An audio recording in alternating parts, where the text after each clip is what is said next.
COD highlight. Cammy is a wizard. Here comes the first man. Oh my word. It is lethal work in sight. Good luck, mate. You got damage into the first. The second man makes his way down as well. 15 seconds, and Jamie Craven might have done it. Man, if the Blue Jays are calling him clutch, then you know he's clutch. He gets it done in a 1v3. Sun's gonna connect.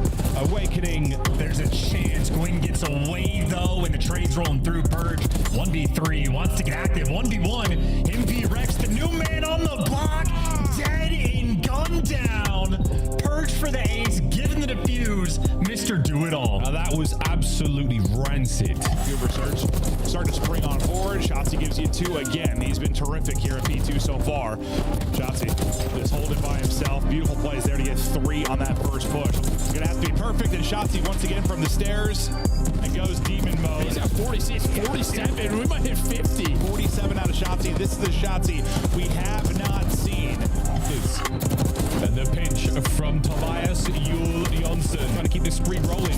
Can he find his fifth? Sure can. 6 now on the back line. They've finally done it, folks. Looking for the defuse. Kleenex. 1, 2, 3 for Kleenex, you demon. Or something crazy happening. Still gonna win the gunfights. Gonna be down to Cammy. Him versus the world. Capture the point. Cammy. Cammy. Oh my. What is this round? Cammy. Sun's not going to connect. 1v1. Holy Cammy. Are we witnessing the most unbelievable round of control of all? Oh, Cammy. That's an eternal COD highlight. Cammy is a wizard.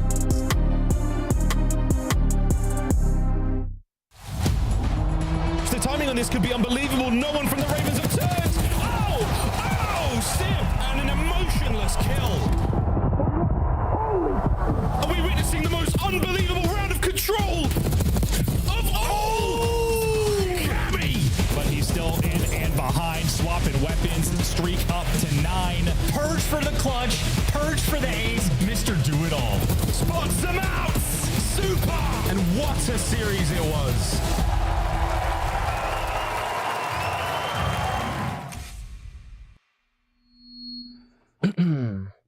I'm Mason. I'm just here to play some Call of Duty. He's here with one mission, and that is to play Call of Duty. Welcome to the league, Mason. We'll talk Mercules in just a moment, but first, we have 2 weeks left of qualifiers here in Major 4, and all of our teams are fighting for a top 8 spot. We got Alley Cat and Nameless on the desk. I want to start with you, Rosalie. What are you most excited about here in week 2 of our Major 4 qualifier? See if we get some more upsets. Obviously, the easy answer, though, has got to be the new change in Optic Texas. All right, let's talk about this Texas squad, because we thought somebody was going to scoop up Mercules for week 1 of the qualifiers. We were stunned to not see him on a starting lineup. Well, it makes sense now. Despite beating Vancouver, Optic is going to swap out Skies for Mercules. Let's take a look at this guy and what he brought to the table. He was the surprise fill-in for Toronto Ultra. When Beans couldn't make it down to the Miami event, we saw Mercules showcase his skills to a top 4 finish. Yeah, you know, Mercules, it was only a matter of time till he found a roster spot. You know, he played that well at the last major. And you're bringing in a guy that, you know, fills a big void on this Optic team. You know, with Optic, obviously, when you lose Kenny, you lose an in-game leader, but you lose the calm, confident demeanor that Kenny brought in-game as well. And, you know, I've been a harsh critic of this Optic Texas roster, like losing their minds in these games, throwing situations away. And I think that calmness is going to be a massive factor in bringing in Mercules. When you listen to the comms, he's never missing a comm, and he's an absolute shooter, right? So he's got a good couple of skill sets that he can bring into this Op team and immediately make them better. I'm so glad you brought that up, because honestly, when it comes to Mercules, like, he brings in a lot individually as a player to this team. He started playing COD at 5 years old? Is that a real stat? Yeah. Can you even hold a controller? Mercules, I want to hang out with your parents. They sound awesome. He uses a default PS5 controller. Can we get him a Scuff? Does he Do you want think one? he needs one? I was about to say, does He would want only one? get better. Shout out Scuff. Allie, what do you love about this guy? Nothing. Just the fact that, like, not only can he be a big slayer, right? You go back to on Toronto, he went on 8 sprees, he went on 4 sprees, but he was also incredibly clutch when it came to the search and destroys. There were multiple rounds that he was stuck in 1v1s or 1v2s that he came out on top of, and that's the kind of ice and talent Optic Texas loves to put into their roster. There was once a time when Optic was the #1 seed entering Major #1. They had a 6-1 overall record online. Then they got rid of Hook. Things got weird. Bring Hook back in. Pred goes elsewhere. You get rid of your original AR and Kenny. Now it's Skies' turn on the way out. But Optic most recently pulled off a 3-0 over a top 3 squad of Vancouver Surge. So what's going on in the Texas camp? Yeah, I mean, you know, there's gonna be a lot of people like, oh, you finally look good, you made a change. Listen, I've been on teams where I've won a championship and made a change, right? Like sometimes you know your team better than everyone else, and this is one of those situations where there was a clear upgrade on a guy who can come in and fix a lot of issues on the team, and you just have to take that chance.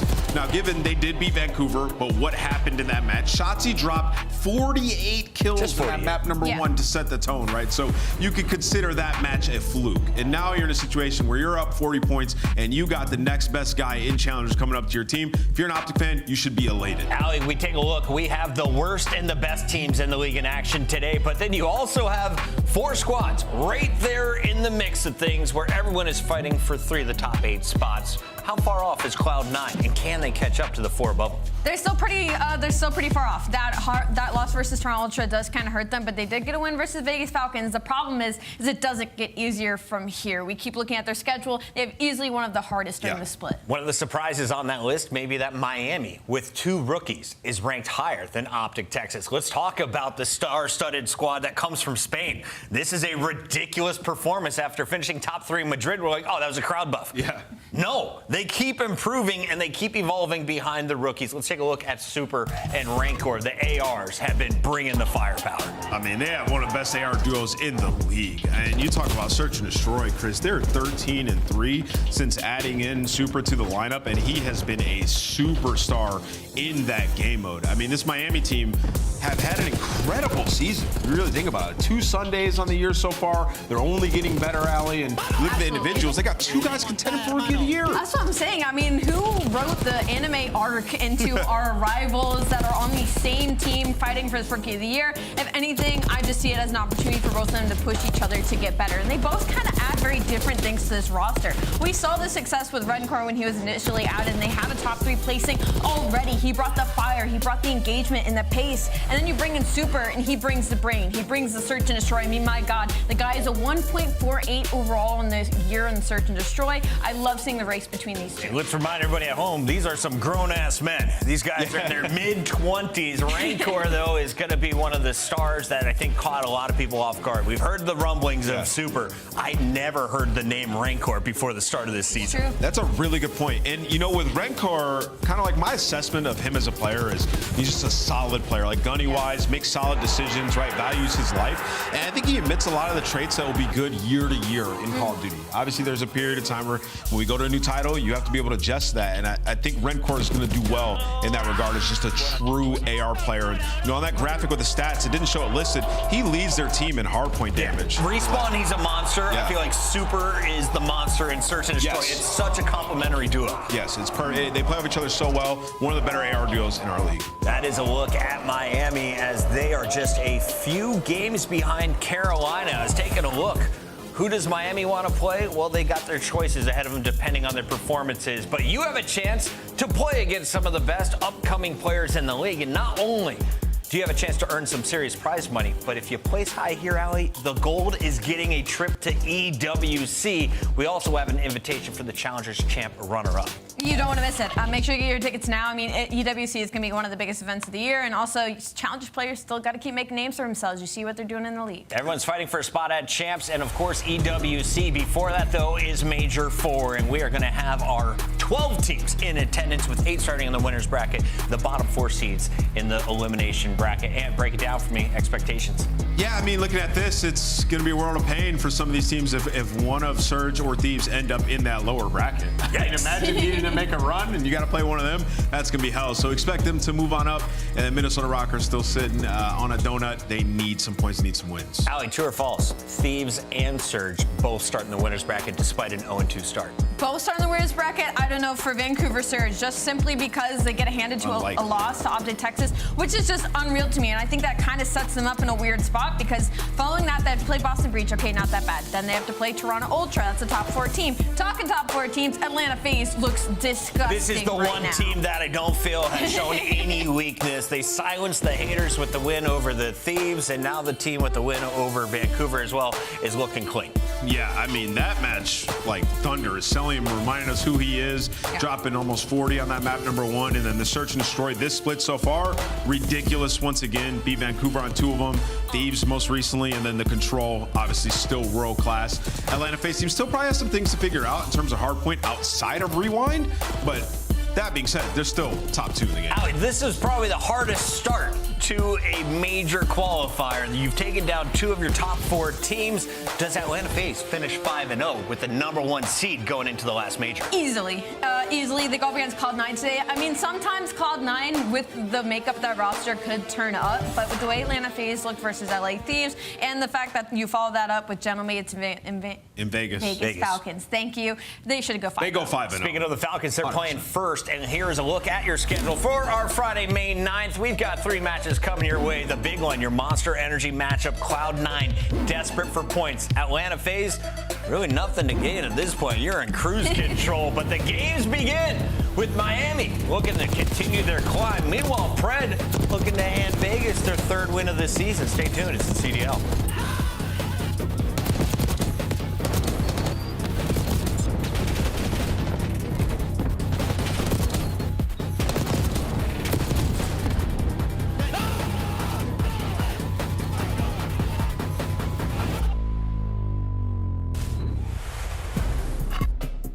Visit scuff.co/CDL for your chance to win the Road to Champs giveaway and join us at CDL Champs. The Esports World Cup is an official partner of the Call of Duty League. The Call of Duty League is brought to you by Monster Energy, the official energy drink of the CDL.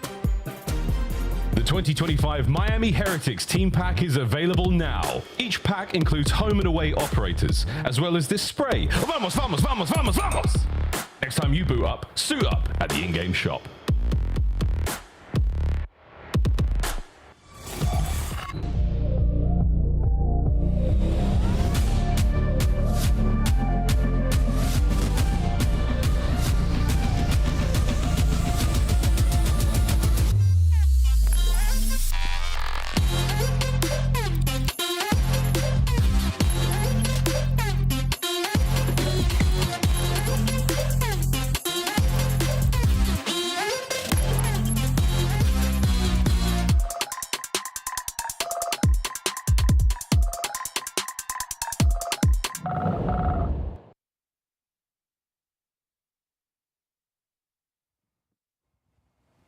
And we are back, ladies and gentlemen. It is the Call of Duty League. Maven is excited for this one because it features his favorite team. I'm talking the Vegas Falcons, and today they take on Miami Heretics, a squad that is challenging not only for a spot at champs, but maybe even top 5, top 4, Allie. A ridiculous run this season. Ridiculous run, but I mean, you look at the side of Vegas Falcons and it's just kind of like the dips and the highs are just way too up and down. Pred's got a 1.35 in control, but then you look on the flip side, he's rocking a 0.63 in search and destroy. So the slang just hasn't really been there for the Vegas Falcons consistently across the board, and that's causing them some issues against some of these teams that their team average is around a 1.1. Yeah, I mean, I think a good sign for them was like they were icing up in the later rounds in the search and destroys. Like round 11 against Minnesota last week? Yeah, I mean, it wasn't even just like the round 11s. Like they were going down in the search. Like True. 4-1, coming back, making really good adjustments, right? So that's a good sign for them. The Hardpoint's taking a bit of a fall off. Now they haven't been playing as much Skyline, right? So gonna need to expand their Hardpoint map pool. But, you know, to your point, Chris, like for Vegas, they're just trying to get a winner's bracket spot, right? Through any way possible. And in this matchup in particular, it's extremely difficult because you're not going to come in and win both of the S&Ds versus Miami. So we need the last stage version of Vegas that was winning their HPs. Remember, this squad is also headed to EWC. They're looking to improve before another multi-million-dollar tournament with champs out of their sights. It's all about Major 4 in the short term, though. We take a look. It's Priestess, Xnid, Arcides, And the king in the bottom left, Mr. Pred, has been the X factor. Can he bring enough firepower to cause another upset against Super's crew? I think absolutely. I think the talent across this roster is really high. It's just one of those situations of like they all need to be able to do it at the same time. It can't be one player kind of putting everybody on their back in different game modes. All right, people are upset I used the word king. Let's move on. Miami Heretics pretty good. They've been fun to watch. We talked about Rancor. We talked about Super. Can we highlight the other two guys on this team? Because Metals may be the biggest X factor in the league. When he's having takeover games, this team is cruising to victories, but we don't get those every single time. This is true, but even when he doesn't put up those superstar numbers, thankfully the core three are enough of an engagement, right? He can play the dirty work. And the cool thing about Miami right now is that their S&D looks way stronger than it has been. They just need to play that first blood a little bit more because they're a top 2 conversing team. It's just about getting into that engagement. Yeah, we talked so much about the ARs and the search and destroy in this team. We should show some love to Metals and Real. Metals has been performing lately. Like in the Hardpoint, he's got 0.97, which is solid, but he's averaging 3,000 damage at Hardpoint the last 30 days. Like he has been putting in his work, right? Like he's bringing enough to the plate. Then you look at the search and destroy, he's been statistically playing very good, having some huge plays and first blood. Yeah, and you got to remember, like he's playing around guys who like Real's a pretty selfish player, right? Rancor also pretty selfish plays for kills. So Metals, I think, has risen to the occasion for these guys, and the sky's the limit, man. Miami. X factor is not a bad thing. Those are the key players that can make your team explosive to give you runs for championships. Can you find consistency against the Falcons today, though? If you can't do it against the Falcons, you can't do it against anybody. So you got to showcase your skills today. You've already taken down a juggernaut last week. Miami is sitting on top of the board after taking down LA Thieves. They also, though, went to a Game 5 against Gorilla Mates. Listen, I'm at the point where, like, if you're going to win in Game 5 versus LA Thieves, there's no reason for you not to end this split 5-0. That's how I look at this. Okay. This should be a win versus the Vegas Falcons today. But again, for Miami Heretics, like, they're a team that when they go up against specific matchups, it can get a little weird. And Vegas Falcons has the potential to be one of them. That's the easiest split I've ever seen. Like, they should, now that they've beaten Thieves, they should go 5-0. Yeah. Given what we've seen. And can you do the Super before we go to maps and modes? Bring them up, baby. Or the job. There we go. The maps and modes, ladies and gentlemen. Don't find me. My host asked me. Is the guy. Vault, red card. And knows how to play along. Yes, and this thing. We got protocol if it's a Game 5. Any chance we see protocol tonight? I don't know if we get there. Maybe just because I look at this spread and I more so don't really love it for Miami. It looks like maybe they're testing their map right now, which they need to do because right now they really only have Hacienda under their belt so far. It feels like in the last 30 days. So they're trying to expand right now, and you just gotta hope for the best. Let's lock in. I'll go first. Miami Heretics. Thank you for the 3-1 tonight. We're moving on. I'm definitely still gonna go with the Miami Heretics. I think they're a stronger team. How many maps? I'm gonna go with 4. Vamos, 3-1 Miami. We're all saying 4 maps, Miami, even the fans, which means the Falcons get their 3rd win of the season tonight. Don't they, Maven?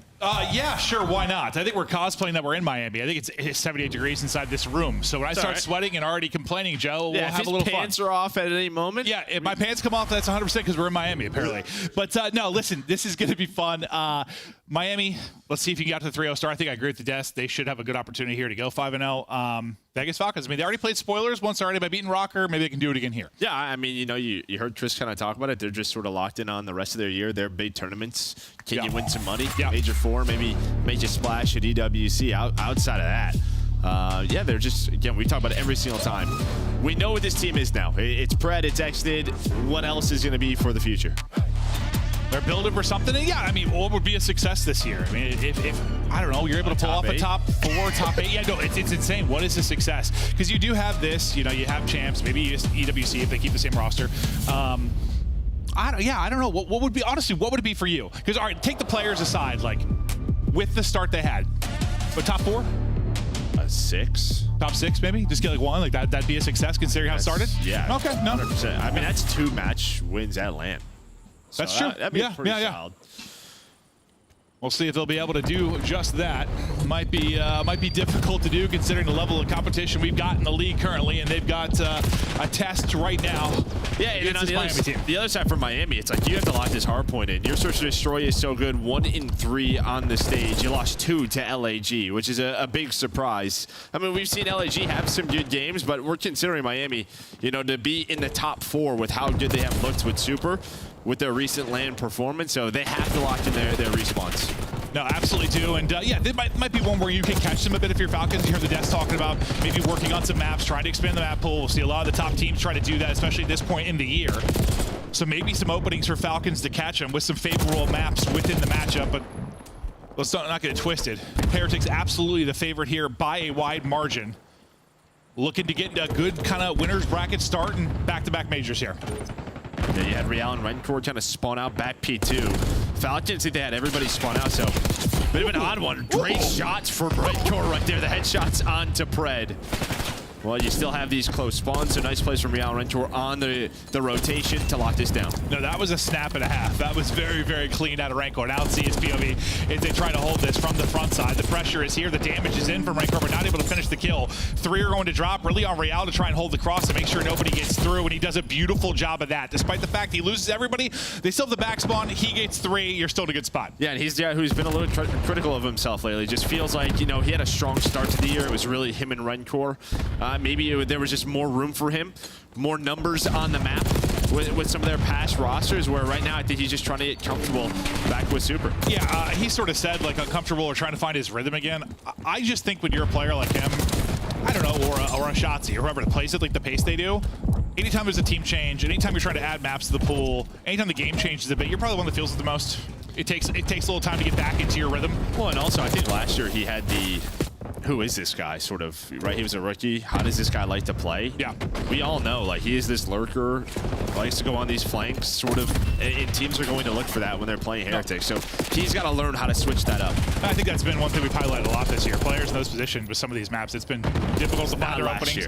They've been getting shut down a lot, and yeah, no, you're absolutely right. But what a healthy 30 or so point advantage for Heretics currently as we focus on the P3 with under 30 seconds remaining. A lot of focus going to be the potential spawn and flip, but for now, Falcons doing a great job making sure Heretics aren't in the point. They've held the rotation, made sure nothing is snuck on through.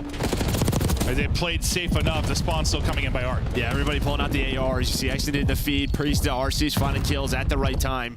Real going to be the forward man for Heretics, but he's going to get cut down as Pred's hunting him. So, I mean, you have so much room to work with here.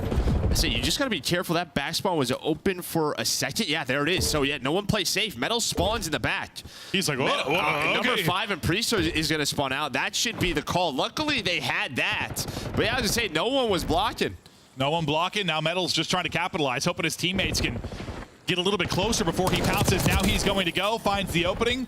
Teammate's going to find 2 more. There's the last one.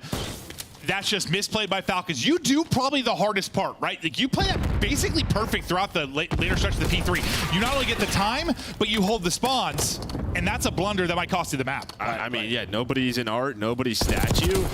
So you just blacked out as a team. Yeah, you aren't wrong. You held down P3. No, that was really, really good. Like, final half of P3. You just gifted it to him.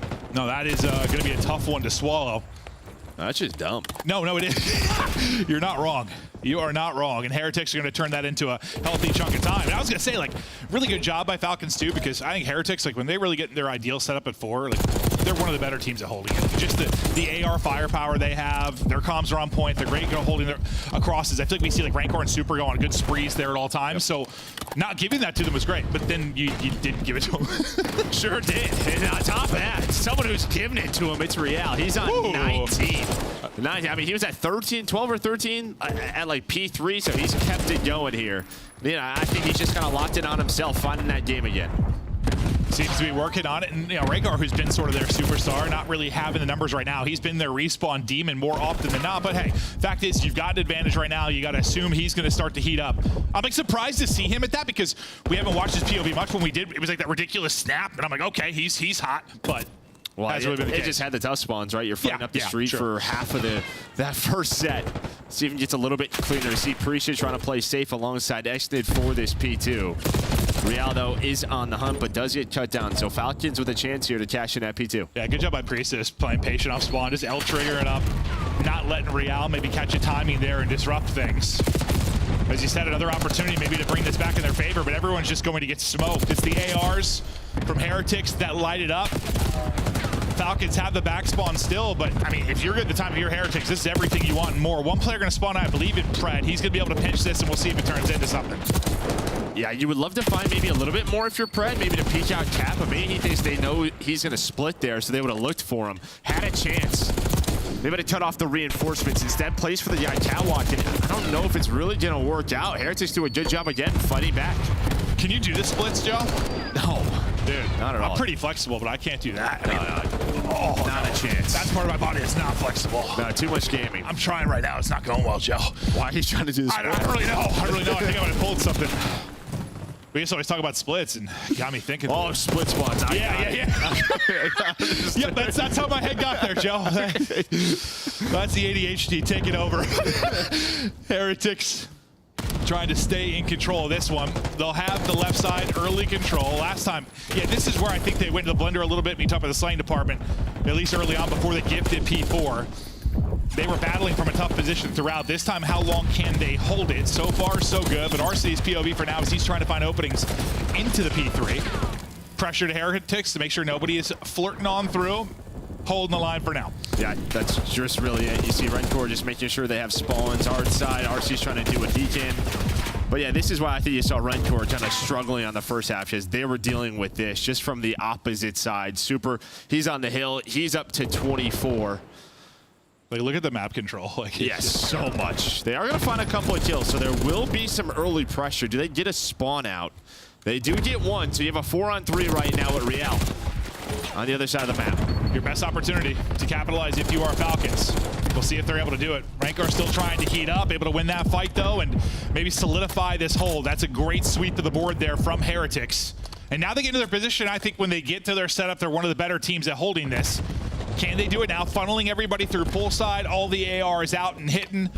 So far, so good. The point man at Arcity is trying to bring it, but not able to do it as Metals finds 2 in a row. Yeah, I mean, you see Real just making sure no one takes a route, but he has them spawning all of pool. You are just funneled on in, about to hit a 30 bomb. You're not going to touch this hill if you're Falcons. So, I mean, maybe for a moment, maybe a bit of a contest here from Pred, but that is going to be it. Another spree for this man. Real is frying 31-15, 5 in a row, up nearly 100. Let's see the comps for Miami Heretics. Y otro más sigue dentro. Vamos a tiempo ahora. Escuchadme, va a ser por la izquierda, ¿vale? Vale. Va a ser por la izquierda, vamos a tiempo ahora. Uno canto, matamos la izquierda de lobby, Pred. Dale, de super. Está en la escalera. Estoy jugando Ponte. Otro más lobby conmigo, creo. Si es propia doble, está Prista muerto tú. Lobby, Moni, tú. Y Pilares. Moni no veo. Pilares muerto.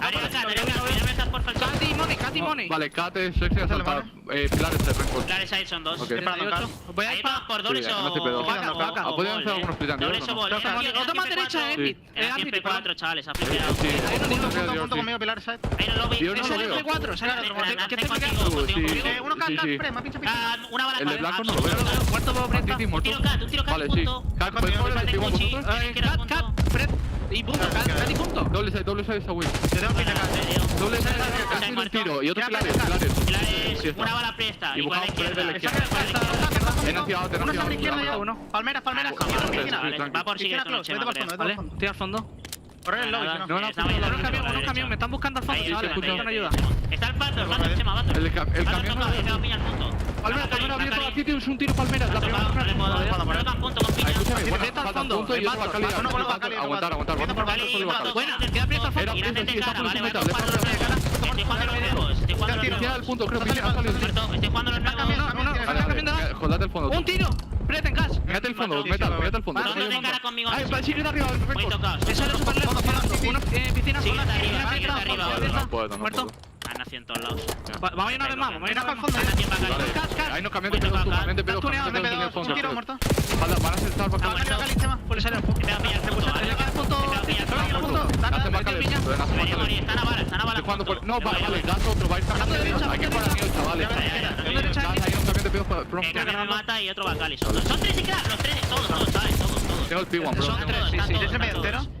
No tengo pasarela, pueden ir medio, ¿vale? Tengo dos Chema, te ayudo. Voy a ir para Uchi. Chema muerto. Estoy bloqueando Uchi. Doble muerto. Falta uno de sí, Estoy bloqueando Uchi. Es el último. Chema, Vale. vete. Tengo el de Bolt si viene medio. Siga en Bolt aguantando, Está de cara en el volcado. No veo. Y Bolt, acordado, Bolt todavía. En el árbol de... Déjale Bolt. Flica. Bolt vivo, A decent stretch from Falcons in the middle of that to kind of bring it back a bit, get within 60, once down 100, but okay, one does spawn in behind. I was about to say, you have the perfect position right now if you were Heretics, but I believe Exodus pops in behind. Yeah, you do have a one-on-one, though. He's going to win it, so maybe a chance here. They will not go away. I didn't see if he spawned there, or if he... I think he did, yeah. I think maybe Real just a little bit too far up with the pressure that they had, and I was literally going to compliment him with how patient he was playing, but steps forward, takes another gunfight, and sometimes in Call of Duty, that is all it is well, actually going to make the play. Wow, I gotta say, we were just coming out of listening. I was thinking about talking about something else. I'm like, hold up, what the hell just happened? And now, I mean, these are teams, I think passion's the first word that's gonna come to mind. We think about Heretics when they came into the league and like Exton and Pred. Like, sometimes they can be like teams that make crazy swings, big runs. They play behind momentum and passion. And Falcons, dude, if they get into a good position, Pred next to start roaring. Who the hell knows what they're going to be able to do? This time not blundering away the spawns. This time maybe getting set up. Vegas Falcons trying to have the passion flowing as they mount the comeback. Let's hear the comms.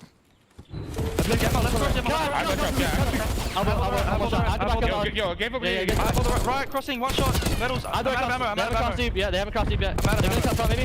One more on the right. What am I? One shot. Top out, last guy. You got me. Just let me. Just play tight. Wait a second. There's one front door. Be careful. Okay,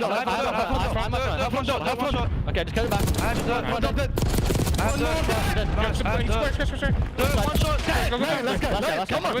Go. I got time. Go. Square, challenge, dead. Go. I'm with you, Alex. Open pitch. He's weak.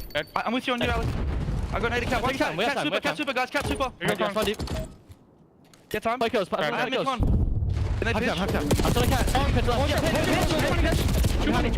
money. Big kill. One shot, lobby. Yeah, it's one. I'm going left. Okay? Bang time. He's in lobby. He might push out left. Yeah, honestly, in left. Yo, hold left.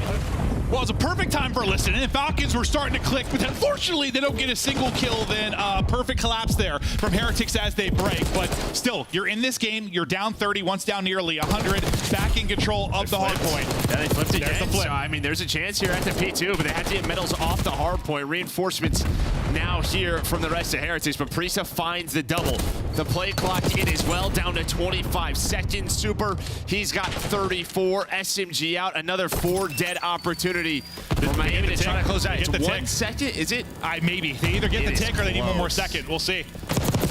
It's going to be real close. Not going to matter anymore. There was a moment that you needed. That's going to... Oh, they get the close P2 spawn. Yes, they're all going to get hut. They're all going to spawn hut. They're all going to be safe for now, but you've got to have the best hold maybe of your season. It's so hard. Can you keep him out? Can you extend the problems? Going to be the play clock against you as well. Everything working against Vegas Falcons. It's been an admirable comeback and run, but it requires perfection now. So 40 in the hard point. Exit is beaming. Exit is roaring. You got him spawning out poolside. You're still in control for now. And you can win it on this hard point, maybe pressuring out a Heretics. Well, this is what they needed. They needed tree control and cat control so they could push up. You saw them playing safe, making sure to block back. Number 2 in Real, maybe, to make the play. 2 are going to go down. They have to defend the hard point. We said how tough it was going to be. And Real, the closer, able to win it with 46. I mean, yeah, you got that perfect setup. It's just you lose your 2 forward players.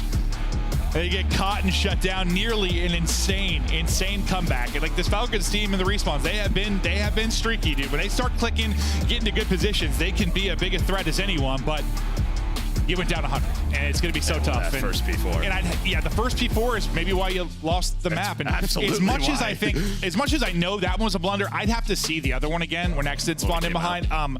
Because you had a player in Art for Heretics. I imagine you were right. It was probably Real was too far forward. But I'd have to see it again. Because we were just coming out of the listen in, and I was like, wait, what the hell? And all hell broke loose. Real, though, drops 5,600 damage. A guy that's been trying to get back in his own bag, get focused on himself individually. Well, he has a brilliant one there. 46-30, you only win by 20, but, well, to be fair, you should have won that by probably a whole hell of a lot more. Yeah, but I mean, again, just sort of their hard point. Struggle a little bit, right? And I think this is another one. Obviously, Vegas, since this roster's formed, one of their strengths has been, well, really their only strength has been the hard point, but still, I think you want to be a little bit cleaner versus this squad. And you had the chance to do so. Well, this is against Rocker. They need 2-3-5 them. That's a good point, yeah. Maybe they're a 2-3-5 team. They just flipped a switch. But we'll take a look through some of the highlights. A couple of moments were really massive at P4. I think it works out for both teams. You kind of both get, I don't want to say blessed, but You both get set up with a chance to really turn into some crucial time. It's what allowed Heretics to pull away early. It's what allowed Falcons to get back into the game. That was right before here. Right before here, we saw, Exnid. He's able to find that second kill. Then they lock down this P4, gets them back in the game. But just too many situations where there weren't enough trades. You had the first 4 dead and then on rotation. Had the second one, so it was so difficult to defend the front of P2. Exnid pulls out the AR towards the end. He finds double. Like, maybe there's your chance, but teams have gotten a lot better at fighting P2 from the front throughout the year. No, I was joking with you during listening. It's like it's saying to me how, I know we've said this before, but I feel like at the beginning of the year, like P2 and P4 were relatively similar with regards to money hills for me. It's just not even close anymore. Like P4 is everything. P2 can be so much more mixy, so many flips, so many insane moments that can come in. Teams got so much better at fighting it, like you said. We had some wild ones throughout that, some insane situations at P4. It almost comes down to the clock, but we ended 250, 230. Maybe a painful one for Vegas. Sometimes I wonder, it's like, do you just rather just lose that by 100 or like mount the comeback and lose narrowly? You thought you had it, you thought you could steal it, but not quite gonna happen. I think it's just frustrating because you just messed up the first P4. It just can't happen. Yeah. Like, that cannot happen whatsoever if you are Vegas. And you saw throughout the rest of the game, like they were making sure they were in specific spots to block that, but that is absolutely in the back of their head. Yeah, and I don't know what the percentage is, but like the team that wins the P4, like overall, I feel like it's winning. It feels like 90% of your vaults right now. Like it might be higher. Yeah, no, it feels like it's been insane how consistent that has been. But that'll be the first map. Now we'll get into the search and destroys, and this is where you feel like. For the side of Heretics, you probably have the biggest advantage, right? Like that's where you're going to be able to make the most plays. You were 4-0 over this stretch. You had an incredible stretch throughout Qualifier 3 as well. Not a lot of question marks there. It's more been, around the respawn. Yeah, I think for Heretics, this is probably such a good game mode where you're just probably trying to find, I don't know, just, teams are going to be studying this. Right? No. Ever since the addition of Super, he has transformed their search and destroy game. He has been incredible himself, by the way. He's played 4 maps, like usually a 2.73. We're talking about 1 map usually. Like a map or 2, a series. This is 4. Like, that is getting up there. It's getting pretty insane. Like the rest of the guys, probably a couple of games. 4? No, I mean, you think about like to win a tournament. I mean, you might win like 6 or something. It's average just double digits. No, like that's incredible. He has been terrific. He sort of like, I feel like Real kind of last year when he came in. Had an instant impact in search and destroy. Super has done that here. But he's calling for them too. No, I mean he's doing everything. Yeah, no, it is hard to overstate how super has been for them. It's been truly terrific to watch the rise of this Heretics team and what he has been capable of. It is incredible stuff out of him. But yeah, the fact is, as good as the search has been, it's going to have to click on the respawns a little bit if you're going to want to win a major. I mean, if that's going to be, maybe your ceiling is going to be like a top 3, or maybe you'll make it to a final, but. Gonna need to see some improvements.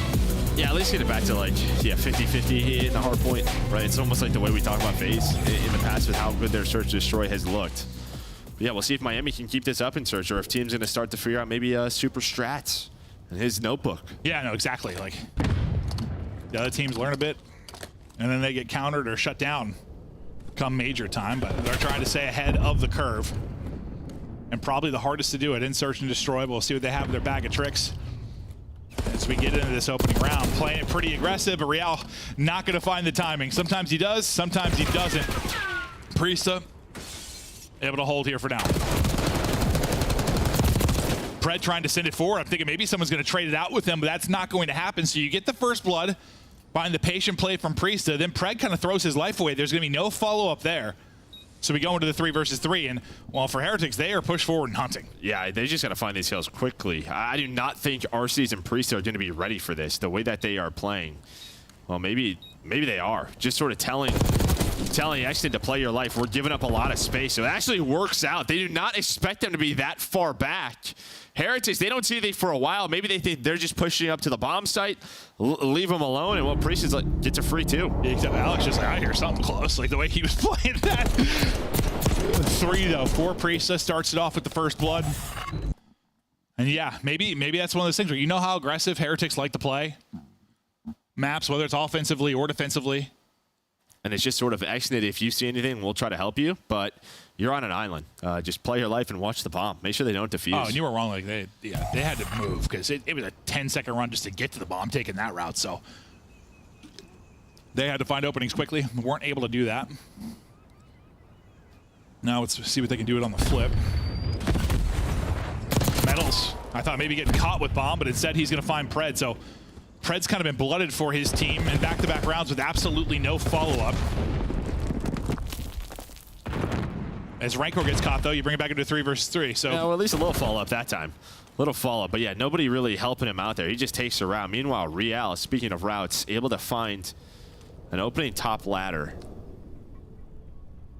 Just kind of waiting on his teammates, maybe hoping someone peeks this. Then you just have this deep setup here from RCs and Priest, and they're going to find more picks. I mean, Priest is up to 5-0. Yeah, no, he is finding the right timing, the right angle. He's going to continue to lock it down. Real is biding his time, now getting his kill into the 2 versus 2 we go. Real, what else can he do? Sub 30 seconds to go, got to work the plan. Priest is still waiting patiently. Super might end up running right by one. Or how's this going to work out? Exit's going to be able to get it. Yeah, I mean, that's just so tough because both Falcons players, they don't know which bomb site they're going to go to, so you have to play in your own little space. But yeah, 1v1. Priest is thinking he's going B. Real, he's going to A. Does he get there in time? It's going to be close. It was very close. It's going to be close. He's got it. 0.2 or something. He gets it done. 1 versus 1 Real versus Priest. Priest a 5-0 start. Yet to drop. Real hot off that incredible map 1 where he drops 40 plus. Can he be the hero here in the round 2? There's so much to clear. Yeah, there's like a million things to clear. He's cleared one side. He's thinking he's bottom stage. He's got the right read. Just his Real check. And can he get the beams in? I think he just got the check right as he looked the other way. Yeah, he did. Does this timing end up being insane, though? I don't think so. Nah, it didn't. Yeah, well, Priest, he kind of like, you know, the start of that, backed into a corner. If Real doesn't have an AR there, like maybe, you know, you catch him on a route, just the sort of player that he is. But yeah, depending on this timing, if he holds that L trigger at stage, maybe he catches him one. Yeah, maybe. We probably, with the wall bang there, he's probably able to get him, but. Yeah, at least chase him. He just gets antsy. I mean, you think you've cleared everything, but there's so many. I mean, as much as he did zip on through that side, like there's 15 corners he was still his check. Side. Yeah. I thought he kind of was going to commit to it, though. Like, he's stage. And just, yeah, another second maybe he holds. He's got a shot. But 1-1 now. Real will get 3 in the round.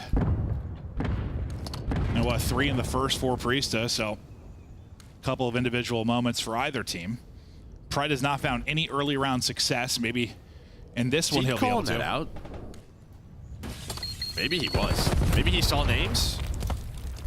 But it felt like they responded to that. Or we got something cranked, Joe.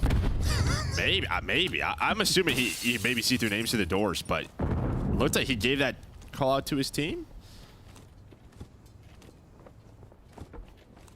He's wrapping back. It seems that way. I mean, they're looking that way.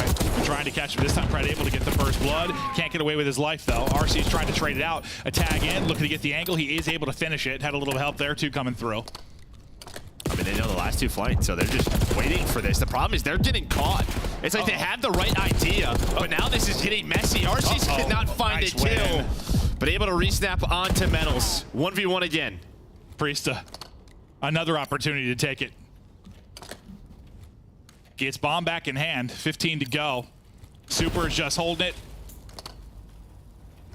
Hunting for the kill. Around and around we go. Get Priest to catch him. Trying to get the angle. He laid down in front. He's got a chance to do it. He's laying there close, and Priest gets it done with 3 seconds remaining. Hunts down Super as we trade clutches these past couple of rounds. And Priest is like, dude, can I just find these guys in these 1v1s? Finally able to spot him, and I mean, Super, yeah, he's just hoping he didn't see him turn that corner. But yeah, able to catch it. But yeah, I'm assuming Pred saw something. Maybe. It's online matches, Joe. Thought RC was hearing something when he was tucked away in the first round, too, so. They never know, Joe. Names, audio, who knows? But they have the read regardless, and they'll take the round.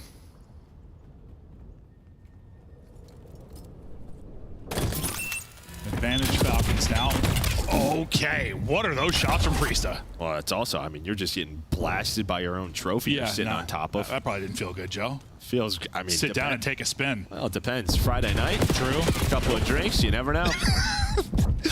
Metals, he stayed up with 13.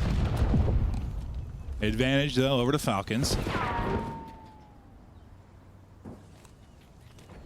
I think you can make it work. I think you could. B-bomb site wide open for now.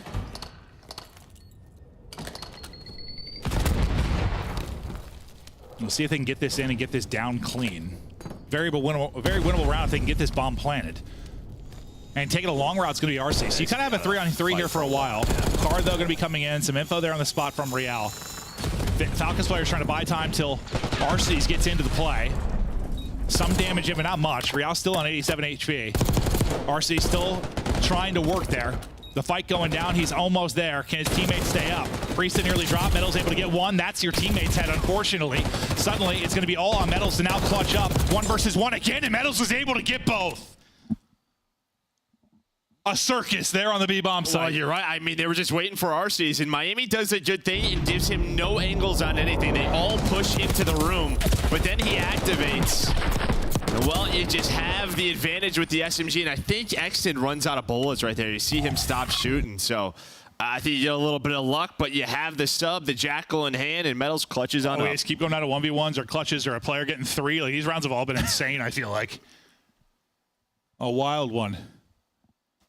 They're at BB. Now, I thought they got the bomb planted clean. Like, it's suddenly, I mean, it's always winnable, but you know what I mean. Like, yeah, and there's so first much getting caught when you're planning. Yeah. RC is a clear. It just takes forever. No, that route, it takes, I think I said RC is coming like 12 times.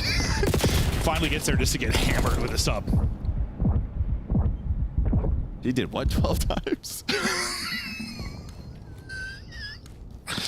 I didn't think about phrasing there, Joe. That's on me. Between that and the trophy. Woo! It's Friday night. Fred in trouble. Or not. Priest has got his health. Priest able to get one. He has been the hot hand at 8-2. Very, very hot hands.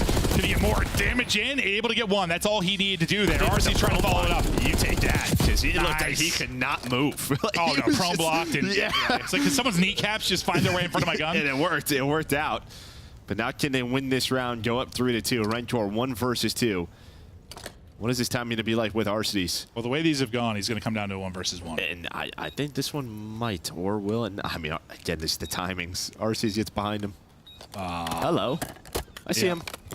There's the info, and that should be the round for Falcons, barring some insane play. Oh, that's a panic melee. Oh, panicky moment there. Shake the hands out. Shake it out. Shake it out. It's cold in the room. It's cold in the room. Oh.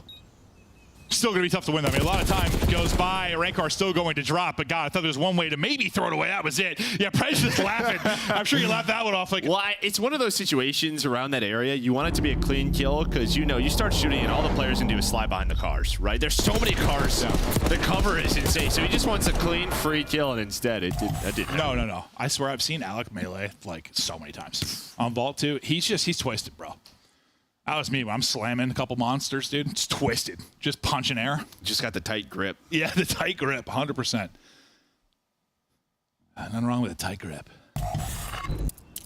3-2 Falcons now. They'll close out that one. I thought for sure it was going to come down to a wild 1v1, as that's all this map 2 has been so far, but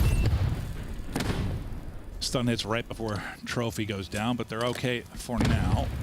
Playing aggressive, though, is Pred. Yeah, we've had a lot of mid-map aggression from both of these teams. Oh, well, I saw scoreboard first. We got a first blood, though. Rankor got the kill. All right, Pred, I think has been blooded 3 times? Yeah, well, the one was after the other team got the first blood, so I don't think that technically counted one, but blood for his team, I think that's like 3 now.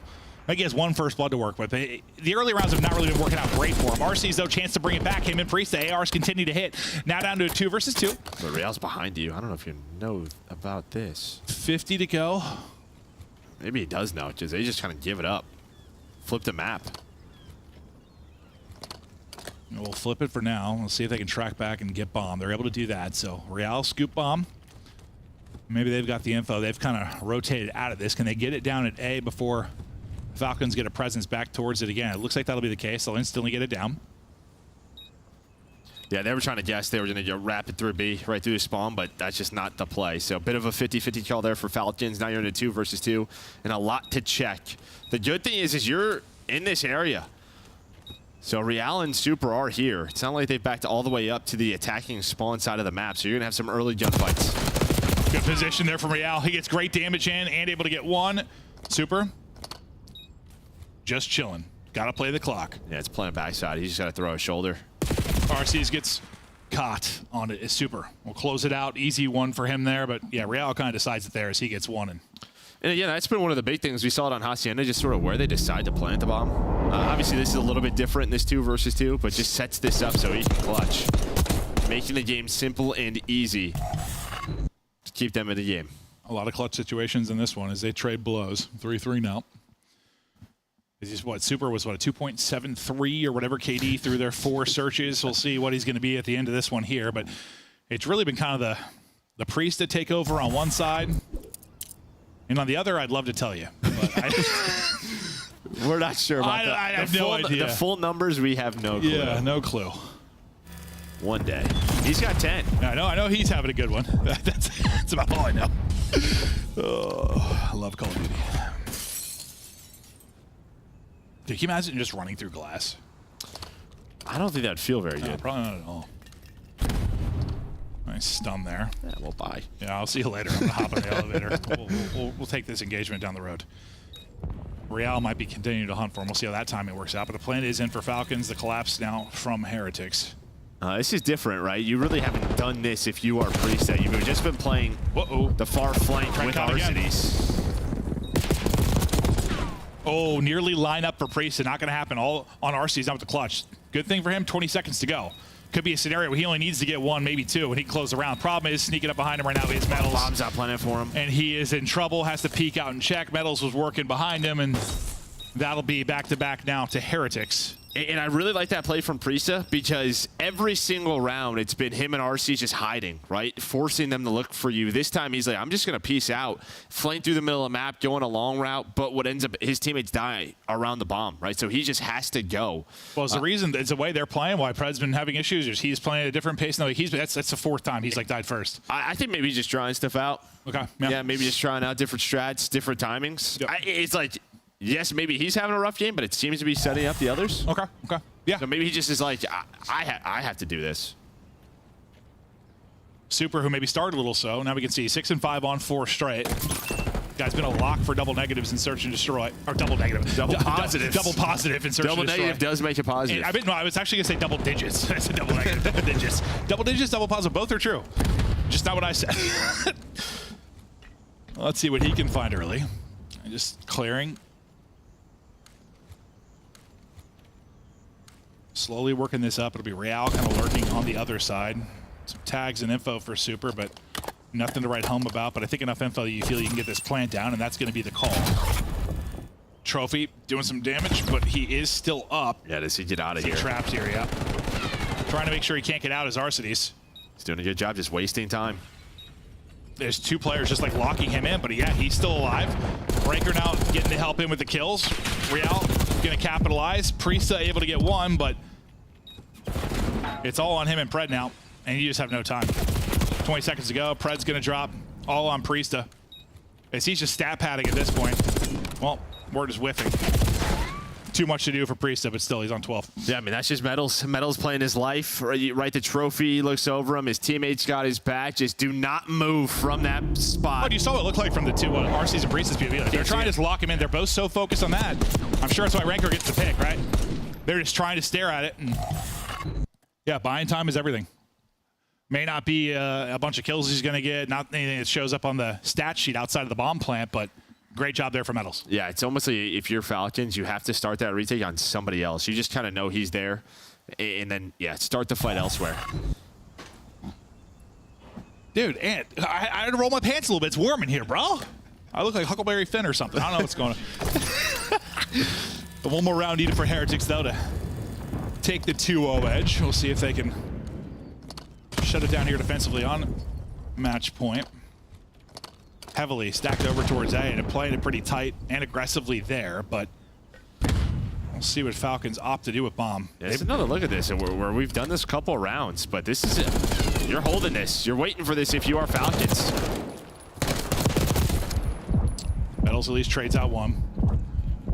Yeah, it's like they want this almost. Falcons are playing for it. Like, go ahead, get aggressive. We know you guys like to. Come into our web. This time, you at least get out with the trade if you're Heretics. Yeah, the problem is you've only gone 1 for 1. If you're Falcons and you have bomb in your spawn still with 35, and now Real's just cutting this off. You have to go. The one player can now shift on over, but that is the one problem. You cannot get caught there. Great play from Priesta. Real shut down. Heretics on other sides of this. They're going to try and pinch, but well, one side now gone. Plant getting in. Falcons looking to survive and hold the 3 versus 2. Yeah, nice play there by Pred. Don't overchow. Right, and he's 1 at 8. And nothing's working for him in this one. Nothing.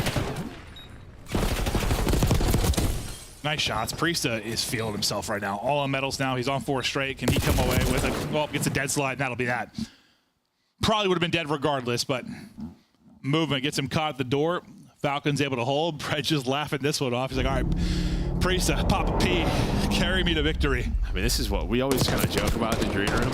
He's at 1,700 damage too. Dude, like sometimes he just has these games where like, how does he not do this more? No, I don't get it. Because he is so talented. He's like, you're just like, dude. No, he has those like snaps in those moments. Where you're like, this guy is so talented. So twisted. And then he'll just look so bad. And I'm like, what's going on? But now when he's good, he is good. Problem is, you're still down a round. Can you turn this massive map from Priest into a win? What? I mean, Kleenex just set the S&D record at what, 17 last weekend, yeah? So we'll see if Priest, I mean, he's got a good opportunity to pass this if you win this. I'll have a couple more rounds, see if he can do it. Exit with the first blood. Exit with a second. Metals trying to trade. It'll be Ranker that actually gets it. All on Metals. Via Real cosplay. A round over. Falcons push it to around 11. Exit finds everything early. Well, it's just early B setup. You decided, yo, B, if you're Miami, you've shown so much A presence on offense and defense. Haven't really had a fast B round. And it's just which corner is exited in. You pick the wrong one. He's able to make the play, find the double. Pred's like, guys, I don't know what's going on this map, but seriously, really good job. We've all been there. Sometimes your timing's just a little bit off. I mean, he might be play calling for him right now, though. Real vocal going into the round 11. They'll have the defense. Heretics will try to close it out with bomb in hand. Round 11 records you see at the top. One very good, one very bad. Well, this time it's that mid-pressure with Falcons. Pred again going to be the point man, but just caught so many times in this one, so many times. Just jumping for info and shut down. Pred is going to try and black out and forget about this map. Yeah, I mean, you did what you wanted. It looked just like they wanted to back up, but he got caught on the angle. I don't know. Didn't know the angle, Joe. Needs to get back to geometry class. Maybe they don't have that in Australia. Arcides up top trying to do damage, though. Trophy going to shut that down. You've got the B-bomb site. Is pushing all the way through is going to be Real. I mean, Real's about to come up behind everyone. This will close out the round. Unless Exton does it first. But Metals is watching it now. Are you going to be aware of the flank on the other side? I feel like this has been so long, you have to know something's going on. But now they don't. They don't. It's all down to Exton now. His position given up not too long ago. 20 seconds to play. 1 versus 3 for the dub. Plank gets in. Now he's got to work the retake all by his lonesome. I don't think he got an AR to work with, so best of luck getting this done with a sub, but who knows? No, there's no way.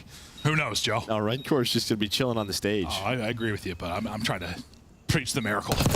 Able to get one. Instantly traded out. Heretic shut it down. Pred has a rough one there. I mean, he gets blooded 4 or 5 times. Priesta's got a great one. Priesta had an incredible one, but yeah, I think there's just sometimes where like you have a sense for the game, you have a flow for the game. It just felt like Pred didn't have any. Like he just didn't have a feel for it at all. That one. Yeah, you gotta tell. Yeah. I mean, it happens. I'm not trying to crucify the guy. It's one of those maps, bro, where he was just nothing was working out from the get-go. Well, Miami though, they were able to bounce back. They were up 5-3. Goes to around 11. Yeah. Again, just trying to figure out, their search and destroy map pool. They know things. Everybody's gonna be watching them, trying to figure it out. And really, I mean, impressive stuff in a way. For Vegas, in the sense, like, you went down 100 in map 1, you bring it back, lose by 20. Like, it was really valiant. Here, you're down 5-3. Yeah, they're fighting, which is not something. Well, I guess even when they were really struggling, they were still like fighting. There's still a lot of competitive maps, but certainly far more competitive now. But tough 0-2 hole to look at, considering those are both winnable maps. Control coming up next. We'll see if they can do it, or if Super and this team will shut it down. Des, take us to the first 2. Awesome first half as we see a round 11 and a 20-point hardpoint game, but you have to think both of these were in the Heretics' control to shut down earlier than they did. Can we start though with Priesta? At the start of the show, we mentioned we think Pred's staying, we think Xnid's probably staying for Vegas. What's up with Priesta and Arcides? Priesta's showing you he's still got it when it comes to search and destroy. Yeah, I mean, that was a phenomenal performance out of him. I mean, taking over. I mean, obviously, it looks like Pred kind of scams in the round 11, but it was weird because you see Xnid, he goes all the way left side, sees somebody deep, and he looks like he's confident maybe, and that Pred thinks, okay, it's a B push, I can push up, ends up dying, right? So it looks really, really bad on the mini-map for Pred, but I think there was a communication thing there. But, on the side, you bring up Priesta, he just has these performances sometimes where he takes over. You heard Joe and Clint talk a little bit about it. Regardless of that, it's just not enough against this Miami team. They're just 2 points. That, and also when it just comes to opening those first picks, right? Pred getting flooded 3 or 4 times is kind of unacceptable across the board when you go up against a team like Miami Heretics, who love to get that first blood, because once they have numbers, they're a very aggressive, very bait and switch type of team, and they're going to put you in the box for it. Yeah, I don't know if the last round is Pred's fault that much, honestly. Let's see, we're about to get the highlight one more time. I'm interested to see the angle of which he dies at. It's early in the round when Xnid sees people at B, he's probably given the comm, and then I get the strategist. Miami played it awesome. They sent people aggressively up on the A Street as well, right? So it's like showing face everywhere. You don't know exactly what they're doing, and that's what makes Miami so good at search and destroy. Don't worry about it. Pred's shaking off. We got 3 more games potentially to go. Otherwise, we could see Miami with 1 more map before they catch up to Carolina. Let's take a look at our first respawn, though, because we mentioned it. You should have put it away. There's a magical hill that tends to give you 60 points at a time, Allie, and we saw Vegas find it at the end of game 1. We did. I mean, it's the same story as that map number 2, right? Miami's completely in the driver's seat. I mean, you have Real triple positive before his teammates are even hitting double digits, and then the Vegas Falcons, the SMG duo of Pred and Xnid start to come alive. But unfortunately for them, Miami Heretics is just way too good at keeping P2 mixy from the front, and also we've seen it, Super is unreal when it comes to P4 and locking that street down. So for Vegas Falcons, unfortunately, rotation just did not go their way. Yeah, I mean, this map honestly should not have been that close for Miami. They had some trouble breaking. The holds on P4 were incredible, and I think, Ali, you nailed it there. When they broke P2 from the front and just kind of had Vegas pin in the back for a bit, they're just able to extend their lead. But yeah, for Miami, majority of this, I mean, you see Real putting up crazy numbers, Super putting up crazy numbers, finding a ton of kills, just not able to close it out because Vegas ended up locking in. They had themselves a lockdown P4 hill. Just sometimes this is how ball goes. Another strong game from Xnid for the side of Vegas Falcons. A lot of players going about even, but it looked like Priesta was getting pushed around. On the other side, how are the ARs playing? You see the 40 bomb for Real. What did Super and Rancor provide for you in the Rookie of the Year race? Super gave you everything. I mean, once again, just a phenomenal hard point out of him. And on top of that, he's got 1 minute and 17 seconds, where on the flip side, you can see for Vegas Falcons, they just unfortunately aren't able to keep up. Real had 40 kills at one point with 11 seconds. That's how you play the game. Let the bad kids soak up the time. You go slay everybody outside the hill. That's not really how it works. We have a game 3 loading up, but I have to buy 30 more seconds, I'm told, because the players are not quite ready for Vault. So, Allie, give me the prediction. See the future. How many rounds of Vault are we playing? If there's any opportunity, I think we're going all the way to round 5. Vegas Falcons could take this map. I mean, it's in their wheelhouse as far as Vault being the only control they find success on. On the flip side, for Miami Heretics, you don't get Hossie in this situation. So, maybe. Yeah, I mean, Vault's been a map that, Miami have gone back to over and over. They desperately need it to be good for them alongside Hacienda. So it's not necessarily nice to see bad, Vault in the series once again for them. Yeah. It's time to go back to American Maven, game 3 on the Vault. Thank you so very much, ladies and gentlemen. We continue on, a couple of nail biters here to open it up. Just seeing if Miami can improve. If Falcons have potential to maybe make a run at some point this year, but a couple close ones. Maybe they can close out here in the control. Yeah, I think for Miami, this is one you have to get back into your strength, right? I mean, you focus so much on Hacienda because people got your Vault away, right? So it was solid at one point. Yeah, it was solid earlier in the year. Got to get back to it. You need to control maps if you want to win a tournament here. Just control throughout stage 4. 1.26 for Rancor. On the other side, Pred, who had a rough map number 2. Just caught into some tough spots with the aggression, 1.35. And I think that was the ultimate, you saw his face, that reaction they showed. That's the ultimate, I'm going through it type reaction. Yeah. It was a rough one, but yes, this is the bounce back potential. He was real vocal throughout, despite not much working for him. Butts are in seats, and hopefully map 3 underway in a moment. But guys, I mean, we're coming down to the End of the year. We just got a couple more weeks in a major and a couple more weeks in champs. It's all going to be decided here before you blink. Super, though. Control versus Vegas so far this season. That's on the whole year, so obviously some variations for that Vegas roster, but still he drops a 1.67. He's feeling comfortable going into this. All right, the vault underway. Heretics looking for the 3L. Falcons, listen, they've been the battle back boys in the first 2 maps. Just the battle back boys. Now you got to do it in the series overall. You got to pull off the reverse sweep, and it's going to happen. Priesta, absolutely the hot hand, really, of all players in that map too. He's got 15 for the L. Maybe he can put up a heater here. Yeah, but right to a B strat right off the start. I think a weird time, and you don't hear medals. So he's gonna find a kill. If Exnid finds that, then maybe you already have a tick done towards B. Still very close, and you're still finding kills. The only player out is Rentor under Exnid, and while Miami, they're gonna try to deal with him first before they fight the point. But he has just delayed this for so long. 2 ticks at B. Did what he could. I mean, the longer he can survive, obviously alleviates pressure from his team. B nearly done. Can they finish it off? Last guy's going to be Priesta. B almost there. Priesta finds a second one, but... Here they go again. Yeah, you keep going. Yeah, try to close this out. Exit right back into it off the spawn. You just got to get it at this point. You got to get it. You've thrown so much at it. Not quite done yet. Rancor's double is going to keep him out. Pred tries to soften up the back line with a route from poolside, but maybe you can breathe for a second. Heretics have cleared all of that third cap. So close, so close. But yeah, Tenna baits you in to go for it one more time. I just thought with Priesta finding a kill, and the next did, I mean, with his position, you had a chance, but now you have to focus on the 8 point. It's just tough when you go for that because like, we've had a lot of I feel like control maps where it's real lopsided between easy and difficult. A's just gotten like harder as of late, so the more time you work on B and don't get it, it's not like A's a gimme. We've had a lot of gimme A points, right? Yeah. In the history of control. Not really been the case. Still got the lives to do it, it's just do you have the time to do it? They're hoping to get a 3-4 down and capitalize on this, but Metal still lurking, hunting. Nice little bit of finesse there, I think, from Priesta to get out of harm's way and allow the help to come in. Can they turn this into a chain of kills? Unfortunately, one's a team kill, so I think you go even in the kills column. And Real with the one-on-one ends up coming out on top. Yeah, even worst case scenario, though, you do have 3 ticks, so pretty solid round number 1 for Vegas, considering no trophies, no other utility to work with on that first offense. Still a chance, though. 10 seconds to go. Extend, maybe going to go on a route. You have a 2 versus 1 on the B point. You will at least pause the clock, force a rotation, but that is a massive kill from Real. It just snaps on the exit, takes him down. Did a couple. He won the one-on-one at the tail end of the point as well. A couple solid one-on-one wins for Real. Those final kills will do it. So Heretics hold on despite the early B threat. Sort of bend but not break. Yeah, if they get B, a whole lot different of a round, I think. Yeah, and that was what? That was a centimeter or 2 away from being done. Yeah, they should jump Priesta again.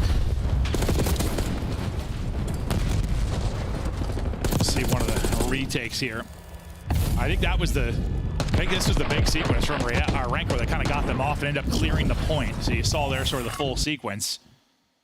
Damage into Pred, too, to make sure he couldn't make too much of a play from poolside. Heretics hold on, still fighting for this 3-0 to get us started off swiftly here on day 1 of the weekend. Yeah, I got to get this done swiftly because I got a match up next. You do? Yeah. Optic merch back. I had no idea we were going with that for a sec, Joe. I like that. No, I'm excited to watch that, honestly. See how the young guy does. I'm rooting for him. Rancor is shooting early, but 2 HP, you're not going to do a whole lot. Let's see what that opening double turns into. Maybe some space for Real to work. But for now, the break's been thwarted.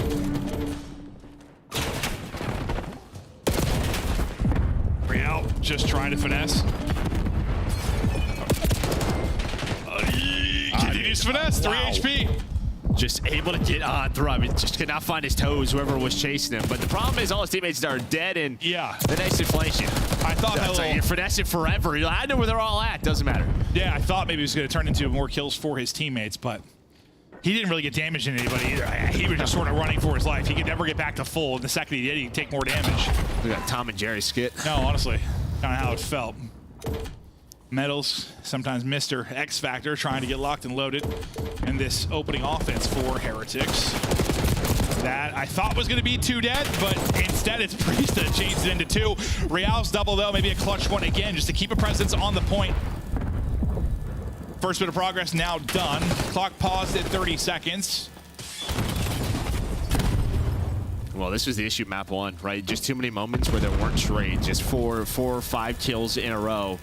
Swiftly changes the momentum of this round here for Miami. I think it's tough. I think one team plays a little bit better as a 4-man unit right now. I mean, Heretics have had a lot more time together. Certainly a bit more polished, despite the fact you've had some really close maps here. See if that polish will be the difference. Real can't continue to make the play because he's going to get stunned up. Teammates are already on B, and Falcons are already in trouble. Nice little snapback there from Real, but he loses 2 teammates in the process, and Priesta able to hit another double. Now a Priesta, I think, Rank War cosplay there for a moment. Look just like him. Yeah. Look just like him. Falcons now, can you hold? Because, I mean, honestly, it's still just 3 ticks, right? Yeah, you hold here at B. You're still tied up. Just can they hold? I said you just slid right by one. I don't think he was moving so quickly he didn't get eyes on him. Yeah, maybe he's just trying to bait the shots. Just trying to bait the shot, see where he is. Maybe just a tough gunfight to even take with this sub. Just trying to see if there was a player there. Maybe thought he would have some help, but doesn't happen. Still some forward pressure, though. Still 2 life advantage. The big problem for them is just going to be the clock. But winning the gunfights again in these flurries. One of the many flurries and a chance to capitalize on it. Tough gunfight up close for Arcades. Priesta able to win his, though. Now Metals is going to be in trouble. They try to push him out. They're able to do just that. Nice retake and siege there from Vegas Falcons. Rankle, sort of the lone man to battle as the teammates try to get back into this. He's going to drop. Under 20 seconds to go. 6v6 in the lives department. Yeah, massive kill. Priesta was the only player not to die. Right, you go 3 dead. They have an idea of where he is. He wins that next gunfight. That puts Metals in a really tough spot. So you're maybe not the prettiest of games here for Priest. I mean, 12 and 13, but some big kills when they matter most to tie it up. And yeah, ticks-wise, you're in the game. Yeah, one team gets the extension, one team doesn't, but at the end of the day, it's not going to matter. It's 3-3 in the ticks department. Falcons, great defense once it came to B. I thought a couple of chances maybe for things to open up for Heretics, but not going to happen. And Exton doing his thing right now, 17 and 12. Picking apart the players late here. Yeah, this is good to see because I think, like, even this stage, you know, with the addition of Pred, like, we've seen moments where, like, he just pops off similar to this new team change, but then it just felt like he's gotten quieted down a bit. Well, it's a weird sub-duo, right? Yeah. Like, it is. It is. I mean, it might work at times, yeah, but like kind of plays similar. Yeah. Like, he might do better with like a more traditional sub next to him. We'll see. I mean, it's early in his career, right? But this is definitely a strange one. But when it works, it absolutely works. 4 straight though for Exton into this round, and once again, they want to bring the pressure to B early on. Exton wins 1, Priesta wins 1, Pred wins his. Suddenly, it's all on Super to try and hold here. Last time for Falcons, the big thing is you weren't able to finish off the B point. Now we got Cars helping out Heretics. Well, the big thing was that you had a player inside of Heart. That was Exnid, right? This time, RC's gets pushed up. Can't win that fight. It doesn't win that gunfight. So nice shots there. Good retake from Miami. But the breakoffs here, they've worked. Like, you've had your chances. No, absolutely. Over towards this B zone. And I don't know if that's just because Miami are so used to the way Vault normally plays. All right, you defend B. They're just going to try to flood A now. Maybe get caught in that transition because they've been on B a lot. No, they really have. We'll see now. They're probably going to divert attention over to A a little bit more quickly due to the fact you don't really find the same success this time at B. Yeah, you get the first tick maybe a little bit more clean, but after that, it's going to get shut down. Kind of juggling here. Back and forth onto the point. Now getting bodies on it. You got a trophy in for coverage. Exit's got the first and a good chance to really develop this. Taking a route's going to be rank, or what's the timing going to be like for him to maybe open things up? It's not going to be there. Pred wins it on one side, Priesta wins it on the other. This should be the A-pointer, darn near close to it. Yeah, you saw Faze just playing very patiently, sort of sliding back and forth, not allowing anyone to get a freebie on the point. So there we go, minute extension. You already have 1 tick done at B. Yeah. Well, Miami, they got to lock this in on this defense. Oh, really well done here from Falcons. But now to the hard part. It's a little bit different, you know, break off first down when there's 1 point to work, right? Yeah, there's not one guy here, there's 4. Yeah, you can be a little bit more focused defensively. and it can be really tricky to battle out. Pred, though, doing his best to try and finesse. The pressure is there from Exit. Unfortunately, yeah, the nade hits, and Pred gets traded out pretty quickly. So what I thought looked like a really good moment here for Falcons at least gets Exit into Art. Yeah, they know he's here, though. We're going to try to get him out of here, but can they do it? Last time, not able to do so. At least finds one. His teammates are already forward. Very much. I don't know if they're going to expect Pred here. You can see Super's throwing nades, flanking metals. You're backed onto B, so the fact that Exited, all the attention is on him, allows his teammates to take routes. And, well, it looks like you're going to win this offense. It's almost there. Stacked on the point. B about to finish. Contested it for a moment, but it'll end there. Exit giving props to the boys as they will take the offense, and honestly, looking good there in the round. And this is the worrisome, right? We focus so much on Hacienda control if you're Miami. They're taking away vaults from us. We're not really playing protocol. You add Super to the lineup. Your Hacienda looks great, but now your vault's looking not the best. Yeah. Maybe it's just a thing where you're gonna need to get some, live atmosphere reps to really improve it, or maybe we'll see some big improvements here just within the stage of this map. Otherwise, we're going to a map 4, and if we get there, who knows? This might be going all the way to map 5. Feels like Falcons definitely have the chance to take a hard point, but now pressure to Heretics to take this on offense. We're only able to get A last time, really nothing done at B whatsoever. The route man will be Real off the break. See how the timing works out for him. She's just watching it. She's just on the statue. Yep. Ready for it. You try a B break, but it feels like the B break kings are Falcons. Hold up. So you're finding all the trades. Priest is just going to play his life, allow his teammates to deal with the last player on the point to deal with that. You deal with it. You still have, I don't know, it goes okay in the lives department for you, at least if you're Heretics, and you'll just transition as quickly right over to A. We'll see what kind of progress they can get. The route person will be, well, Fred, no shock there. For Heretics, he's going to turn that into 2, putting people on skates, picking them apart. You saw the KD for Fred going into this, how terrific he has been in control. And he's doing it for him right now. Gets a double, damage into a third, and, well, now you've got nothing to work with if you were Heretics. Yeah. You were pinned back deep. Really, one of the first times we've seen kind of a defensive setup like this throughout this map. It's always felt like the offensive team has had 1 or 2 players pushed on up to give them some map control. Well, again, Fred was able to find the double last time. He's going to find another free double. RC's going to get his back. Well, Falcons 40 seconds away from getting us to a map 4. Fred just sprinting in circles, shutting it down. 30 seconds to go. Nice little bounce back after the tough map, too. Him and Exit. Fantastic sub duo here. Maybe working towards a streak and some kind of added utility if needed, but that'll fall apart. This will be the last effort right now for Heretics. Last big chance. You've gotten just about 2 ticks done. That second's not dumb, but... Yeah, looks like Super might just touch B, and then everyone else is going to go A. Well, maybe that distraction works on out. 2 for 2 so far. It's just, where do you want to go? You see what Super's doing. He's hoping to bait somebody down through vault, but it hasn't happened. Well, now Miami all spawn are like, we have to go B. That's our only setup, but Falcons, they're going to be in position to defend this. 7.3 now on the clock. Significant life advantage for Falcons. Fighting on B. There's a body on A. Second tick is done. Yeah. All on A. Pred here to play the disruptor. There's going to be the minute extension. So you get the extension of your Heretics. Dream may be still alive, but the live's going to be the tough part. You have 9. Another melee from RC, so he's still able to get the kill. And Pred is just, I mean, he's in behind you, tearing them apart. It's been a great round from Pred. He's had all the openings, and he has turned it into kills. The longer this fight goes, great. I mean, just milking time. They are able to deal with him, and now you've got probably your last big effort towards B. 30 seconds to go. Yeah, watch number 2. It's just on Real. This might work out. This is going to be your forward front guy trying to get traded out. The problem is all his teammates around him are starting to get taken and no respawns down. No respawns remaining, only 3, but hold on. You just need all 3 to be on the point pretty much, but you have them all off spawn. This would be insanity if they're able to do it. Real's just kind of out in the open there, just not able to pick where he wants to get his angle of attack, and suddenly it's Metals by himself. Vegas close it out. You're thinking your only chance is just to go back, stack the point, and hope something crazy happens? Well, I think Real is just maybe because they don't have 4. Yeah, he doesn't know which angle to watch. Yeah. Should I watch doors? Should I watch the hop outs? Should I get to the point? It felt like he was in the middle of everything. No, literally. Which gun should I have? No, 1000%. A midlife crisis. Yeah, that seems to be the case. It just turns out he's just literally wide out in the open, free, and gets dropped. But no, I think his brain was doing everything you were just talking about.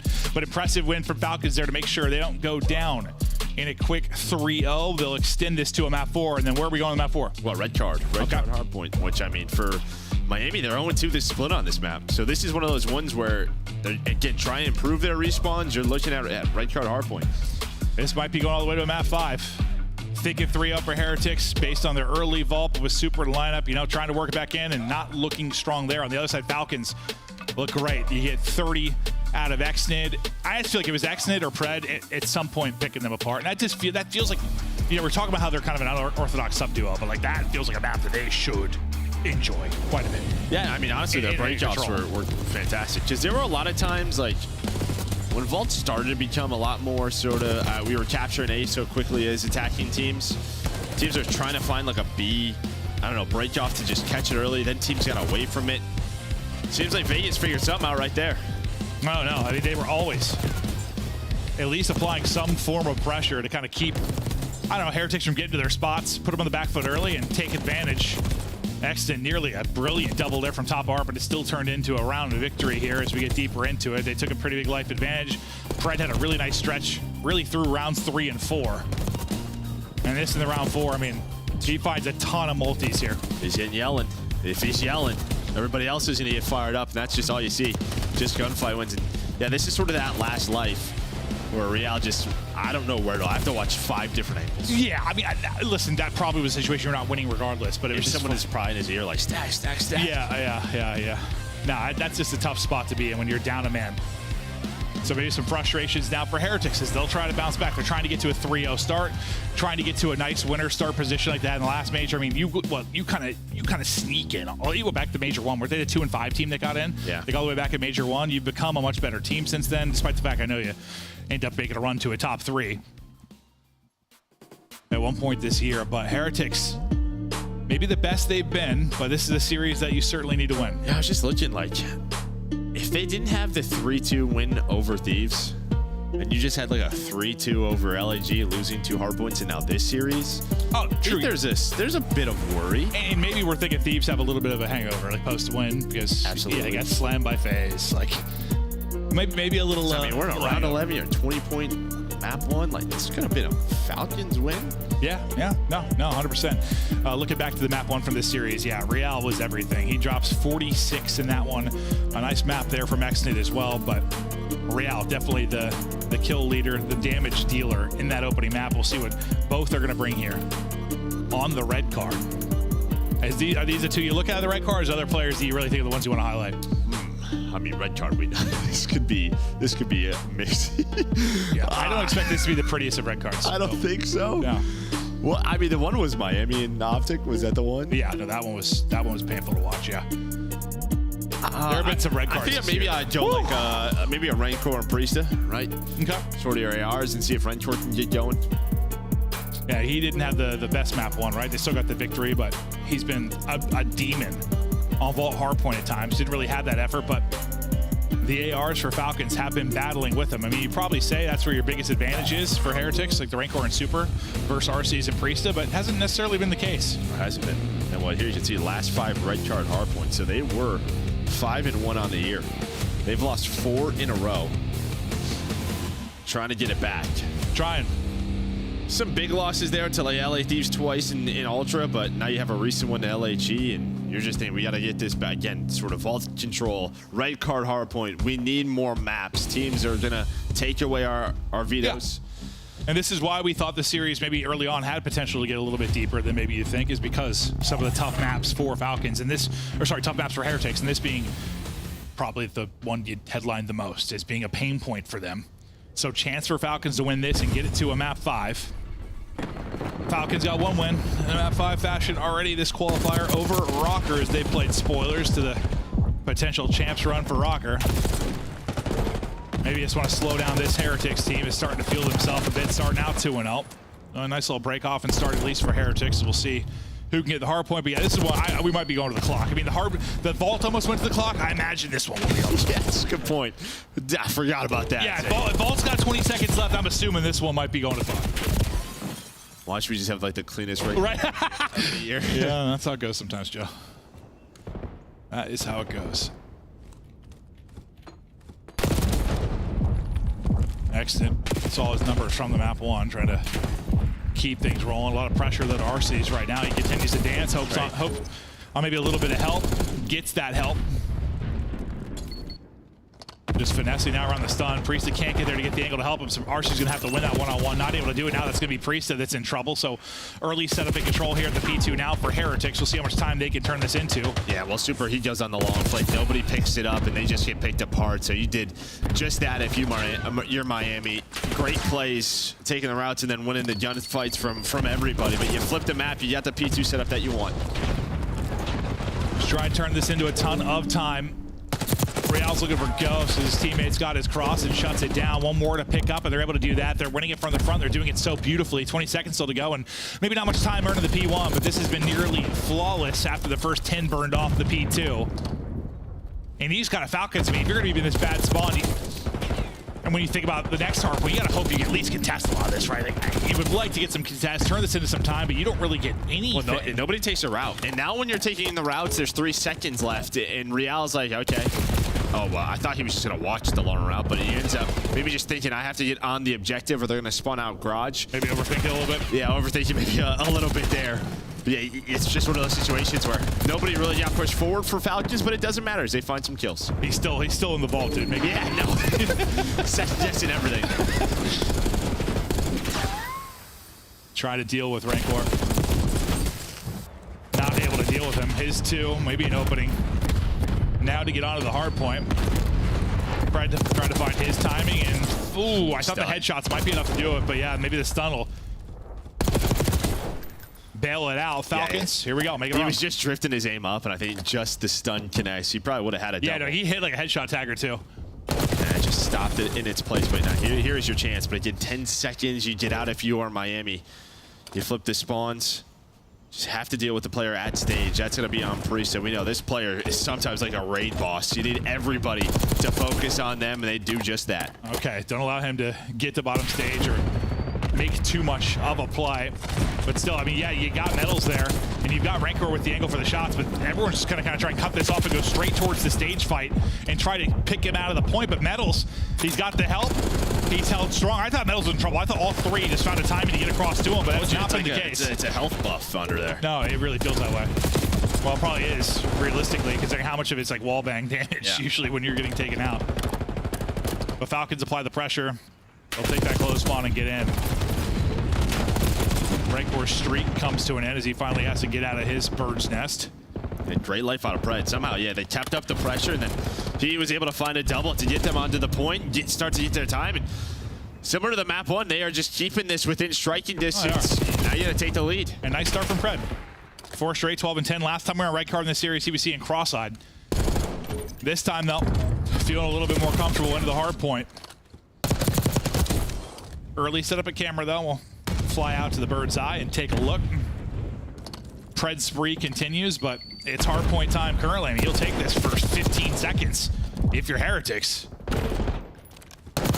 Now the collapse comes in. Yeah, nobody really went BS&D. That's why Super was playing so safe. That's what you normally try to contest, but all of Falcons just shooting. Just push it through the middle. Yeah, he is shooting 8 in a row. Hellstorm acquired. That's what we saw in the map 3s. He started to get loud. He started to get fired up. Gets everybody else locked in. Let's see. Uh-oh. Maybe it's our observer side. Yeah, just observer. Okay, okay. Still a tight one. Hellstorm earned, as you said. Keep an eye on that from Pred, but, well, just a flurry of kills that seem to go the way of Heretics. They got the first 15 or so. They'll dance to get the final few. Now we'll get into our second set, and yeah, we'll see. About 3 minutes on the play clock? Yeah, we'll see what happens at this P1. Yeah. We'll see how much time we have remaining, but... Yeah, it's already started messy. And you were saying player to watch, maybe Rancor to have a better map. Exton, who has had a pretty solid series so far, struggling early at 6 and 14, but well, I mean, doing all those things where Pred's getting all the kills. Well, and that's Some just it. Just situations sort of are going him and his way. Pred, the way their play styles work out, I just think one of them is going to end up with just the opposite, or you're just not having a good match. No, I think that's what we've seen. It can happen sometimes. I would think so with those two, 100%. But this has been a very clean start to the second set of rotations. Some real good time for Heretics. Last chance maybe for Falcons to rip them out of this, and really the lead started with the P2. The P2 from Heretics was beautiful. Can't remember whose pension started with, but they turned that in. It was a good 40-45 seconds I think they got. Fred wants to go ahead and call on the Hellstorm right as the P2 is going to pop. Doesn't want the same thing to happen last time. Not hitting, but calming positions. What does it turn into? Hiding bottom stage will be Rancor. Metals will already be forward. He's going to win his one-on-one. Oh, but Pred dies, so we'll see. I think due to Real's route, yeah, you see where the Falcons players are going to spawn. So Real pushes on through, and they were hoping just they had stage, they were good to go, but that is not what happens. You blocked the spawn if you're Real, so now you have to react. You do have stage spawn. Now if you're Falcons, you just have to get the kills. Yeah, Pred I mean, didn't spawn behind enemy lines, so you have a bit of a pinch. Maybe you wait on him. It's like for Heretics, okay. I mean, maybe it doesn't work out perfectly, but if you get all this time, who cares? Yeah, that's like, true. Honestly, who cares? And so far they have. Maybe not ideal in the spawn department, but that turns into 20 straight seconds or so. Normally when you lose stage, it's bad news, but yeah, the bad news bears turning into some big time. And a big lead. Now up nearly 70 with what, I mean, going into the second set of rotations, basically a tie game, yeah? Exnid lurking, trying to get something going, sit around double negative and not having the best map, but we'll see if he can ice up as we get deeper into it. Priesta didn't think he had the angle on him, but he did. Exnid still in the corner, and well, he almost didn't put it away, but did. Here's where you try to fight back. Almost got caught with Kenny YY. Yeah, very close. Just fighting back and forth of both teams. Falcons, this is probably going to be your big chance with stage spawns. You have to hold on to them, but you really have to get them off the point for now. Yeah, at least try to keep them out of this and take in a route. We'll see if Rancor can get out.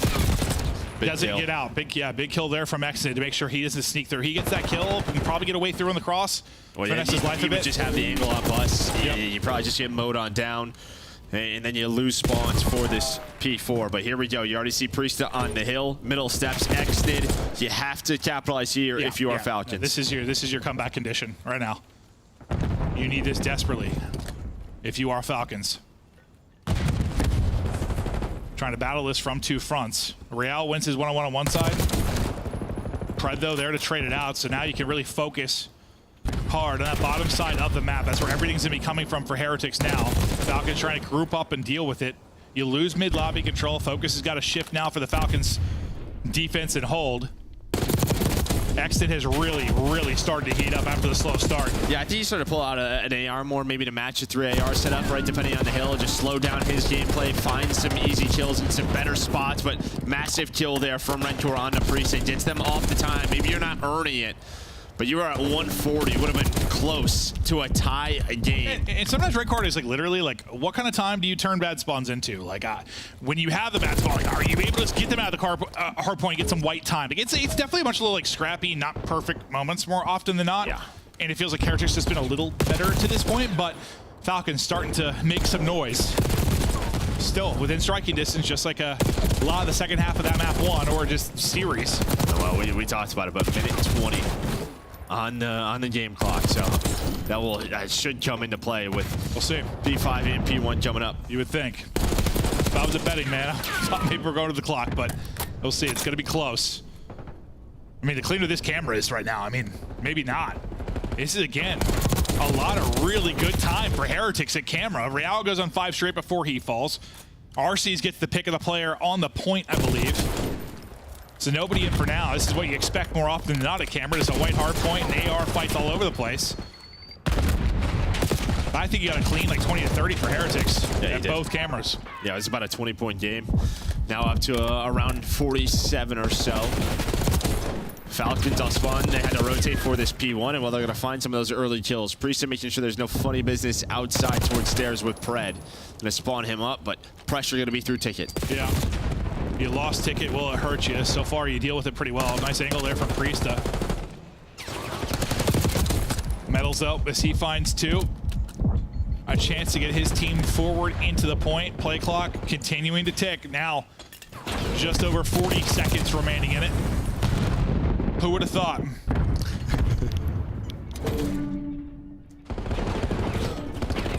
Trying to just play contest and rely on your teammates to get the shots in. They're able to do that. Now turn this into some time. Every second just feels like a dagger to Falcons based on the fact that we're dealing with 2 lost conditions. Once the clock is even more into the conversation. Big rotation upcoming. That's why Real just plays contest, right? Just sort of bait them in. Hopefully someone overextends. That's exactly what happens.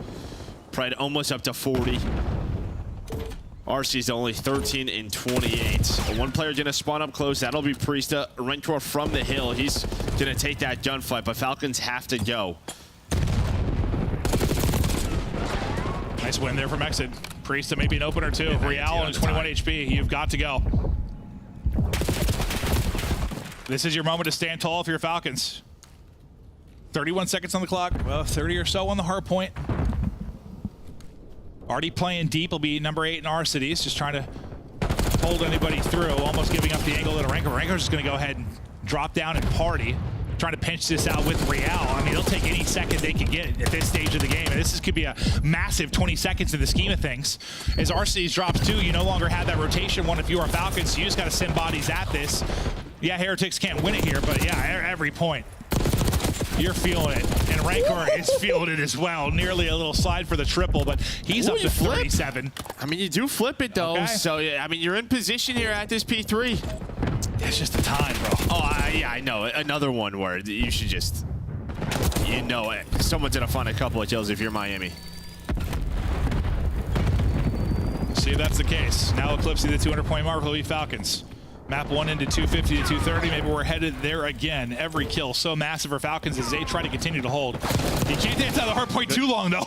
Like, Priest is getting out of it, trying to get an angle and catch him, but you got to be careful. That clock's still ticking. It's a good hold, though. It really is. It really is. They're not overextending plus side. They're just holding. Okay, teammate did it come on. Is that the collapse? It might be. That's going to be 2 dead for Falcons. Heretics make it all 4.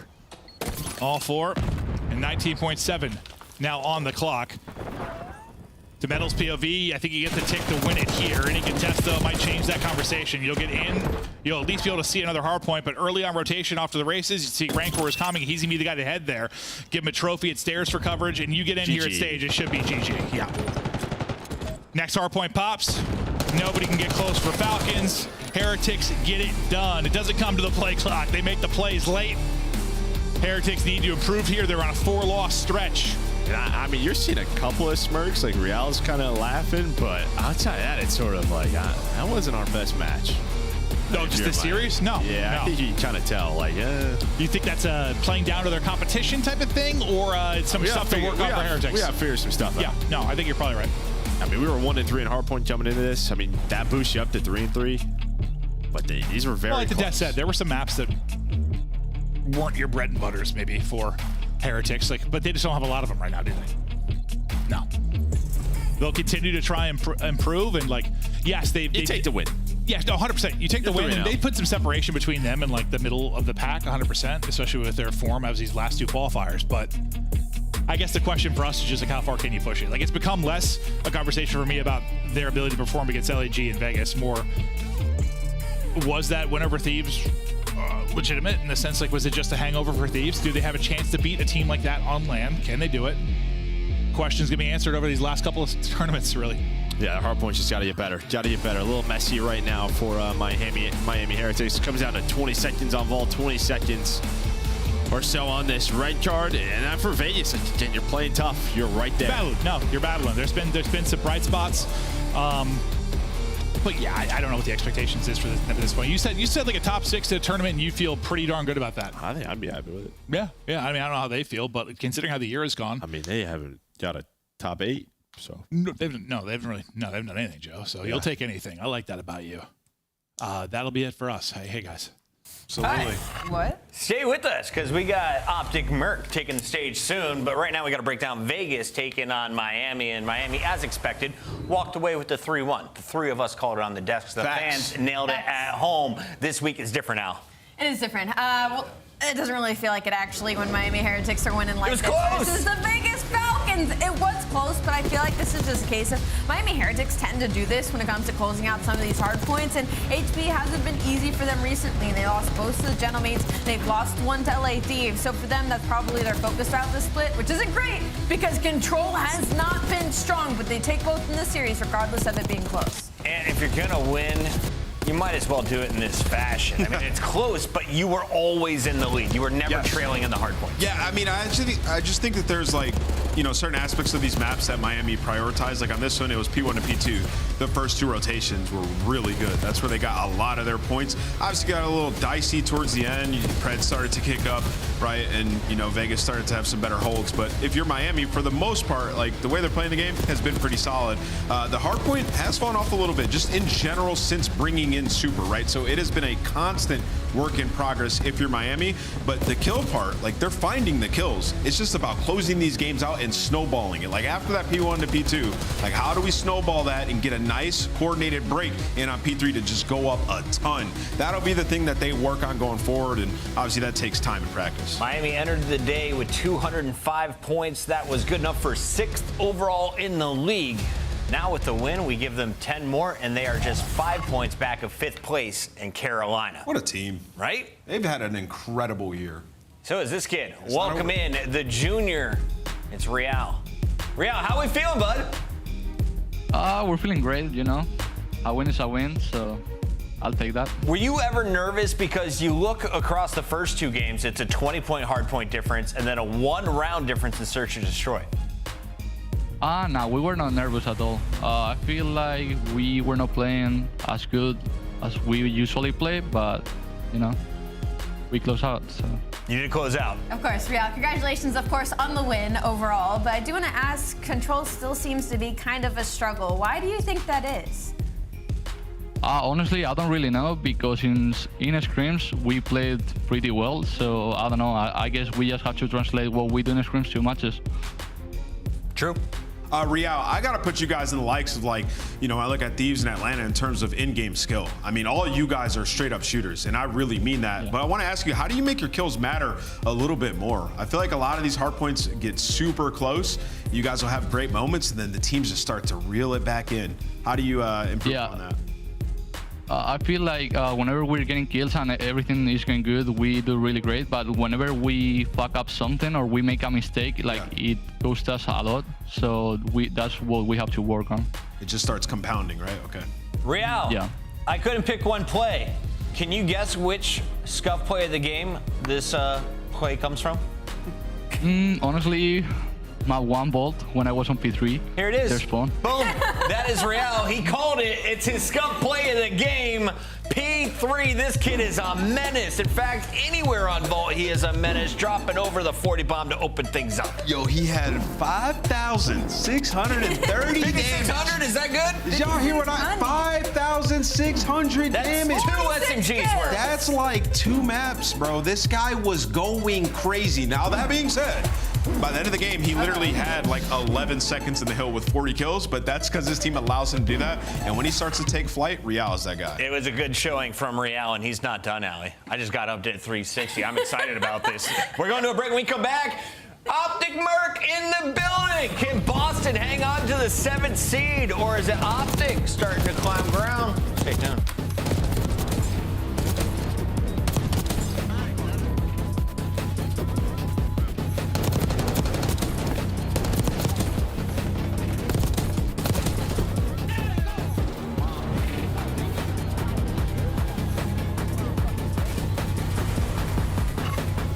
Upgrade your game with the Scuff, the official controller of the Call of Duty League. The Call of Duty League is brought to you by Monster Energy, the official energy drink of the CDL. The Esports World Cup is an official partner of the Call of Duty League.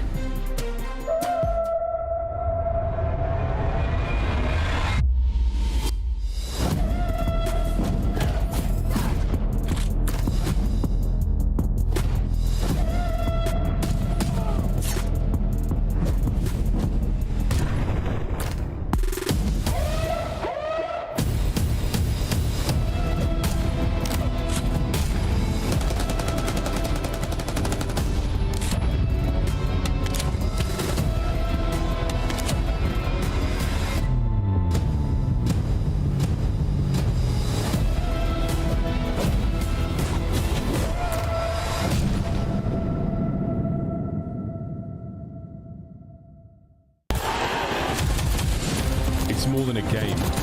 It's for all who dare to compete. It's more than a team. It's our team.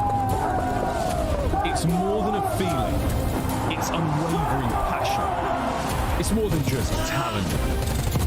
It's the grind that got me here. It's more than a moment. It's our legacy. One city, one stage, one champion. The battle starts now.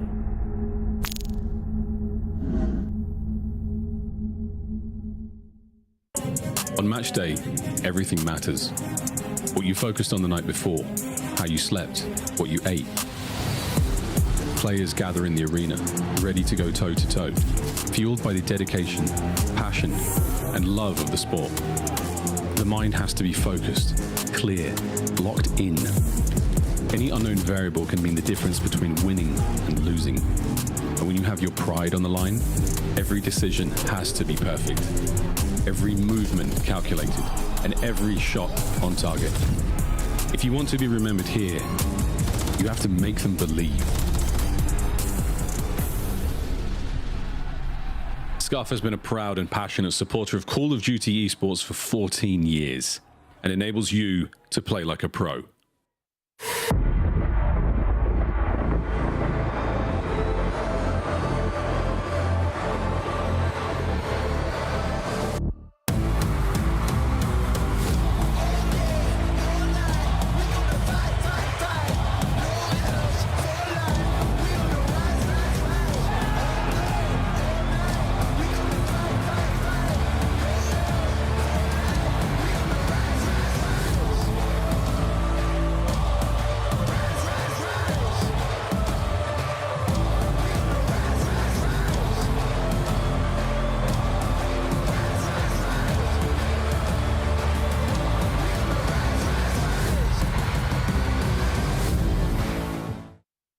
The 2025 Optic Texas Team Pack is available now. Each pack includes home and away operators, as well as this vinyl proving your membership in the Alien Task Force. Next time you boot up, suit up at the in-game shop.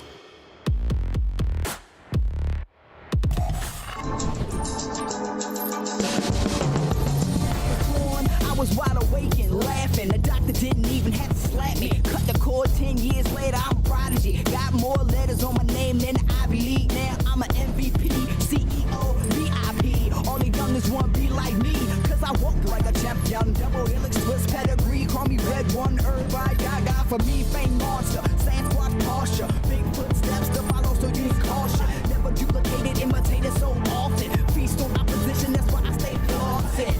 If you want the noise, I can bring it.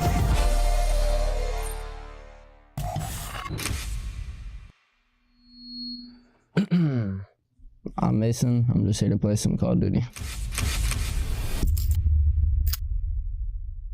Optic, get ready to buy this man a beer in Dallas because Mercules is here to bring it back to a top 4 finish, right, Allie? Yeah, I like that. I like it a lot. He's 21 years old. I always thought he was like 16, maybe 17 years old. They're like, He you have looks to be real 18. He's 21, Puckett. Get with the program. All right, let's take a look at our squads today because Optic started as the #1 seed at the end of our Major 1 qualifiers. Since then, they've slipped down to 8th. They've been on the bubble, but no one really scaring them lately. Now they played the 7th seed. How big is today's matchup for them? It's a huge match, right? Not only is it for points, which they desperately need to extend that gap, it's also Mercules' first match with this roster. And, you know, it's going to tell us a lot about this team in general. I mean, when you look at Mercules sliding into Toronto, that was on 24 hours notice, maybe a little less, and it was perfect. Like the perfect fit. You know, they made him feel comfortable. They played good Call of Duty, and they had themselves a hell of a run at the majors. So you're getting that same player. Everything is there for what you need on your team. Will the players around him support him enough to put him in that same position is the question that we need answered. I think that is a great point because everyone said there's no better landing spot than the comms on Toronto Ultra. But what are the comms going to be like on Optic? Can they make the man feel at home like he did when wearing purple and white back in Miami? I feel like in some capacity they should be fairly similar. I will say though, for the sake of this Optic Core 3, the performance they put on last week, if they put it on this week, this team should be disgusting with the plug-in of Mercules. He's a guy that's going to make the right choices. He's going to put up the numbers. We already know he can hang with the rest of the league. So now my eyes are on the rest of the Core 3 on how they're going to perform with such a solid player in that 4th. Can we talk about his role? Is he a fast AR? Is he kind of an anchor AR? What do we want to see from the man in the bottom left compared to Dashy's playstyle? Yeah, I mean, I think they, play a little similar. I feel like Mercules was showing us that he can play at a fast pace at the last tournament. We've seen him up close and personal making some big plays for them, right? And also, I think he's more of a cerebral player. Like, he had so many impact plays on rotation for that Toronto team when things got dicey to like win them situations, which is exactly what Optic Texas have needed this losing entire it from year. Kenny, losing it from Skies, hoping Mercules is number 3, the answer here. On the other side, you got Boston Breach, who Gigawake has dropped 1.6s and 0.6s. Where's he at right now? Oh, Giga last week gave us a 0.6. And unfortunately, that's just how this team is going to go. Sometimes they're going to live and die by a player performing either over or under. And I touched on this a couple weeks ago where it's like we're getting to a point with Boston Breach where it feels like they live or die by Snoopy's consistency. And he's been so consistent that it's been okay. But recently, there's been tiny drop-offs. And recently, there's been Gigawakes putting up 0.6s. And you're going to get handed losses in situations like that. S&D has not been great. They haven't been playing their lives or trades very well after getting a first blood. Need to have some room and improvement there, but the respawns are still fairly solid for this Boston. Yeah, Control's been great. It's just Hardpoint. I mean, they just keep playing Skyline, and it's about time we start to veto that if you're Boston Breach. I mean, 3 of their last 5 hardpoints have been Skyline. They've lost all 3 of them, right? You look at the rest of them, though. It's like Hasi, they're solid on. That just gets vetoed a lot. We could pull up the maps and modes. That's actually going to be in this series. Hasi. So Optic is being pretty bold going up against Boston on Hasi and Rewind. Look at Boston, they're 8-3 across both of those. Is this the map set that we saw against Vancouver? Did they also have a triple dose of Hacienda for Optic? I have a feeling that this may be one of their go-to maps here going into Major 4. They did play Hacienda S&D, but unfortunately it was a Skyline hardpoint on that side, Chris, and a protocol control. Okay, well, so not so safe. They're enough to play it. Optic got 6-0'd the last time they played Boston on Hacienda Surge. So hopefully, if you're an Optic fan, you don't go game 5. It ain't coming up, hopefully. All right, let's get to our Scuff pick'ems and lock these ones in. Boston, you're coming off a 3-0 loss to Carolina. Optic, you just 3-0'd Vancouver. I'm going to go Optic Texas today. Mercules, welcome to the league. Yeah, Boston doesn't seem like they can win a rotation right now to save their life. I'm going to go with Optic Texas in this one.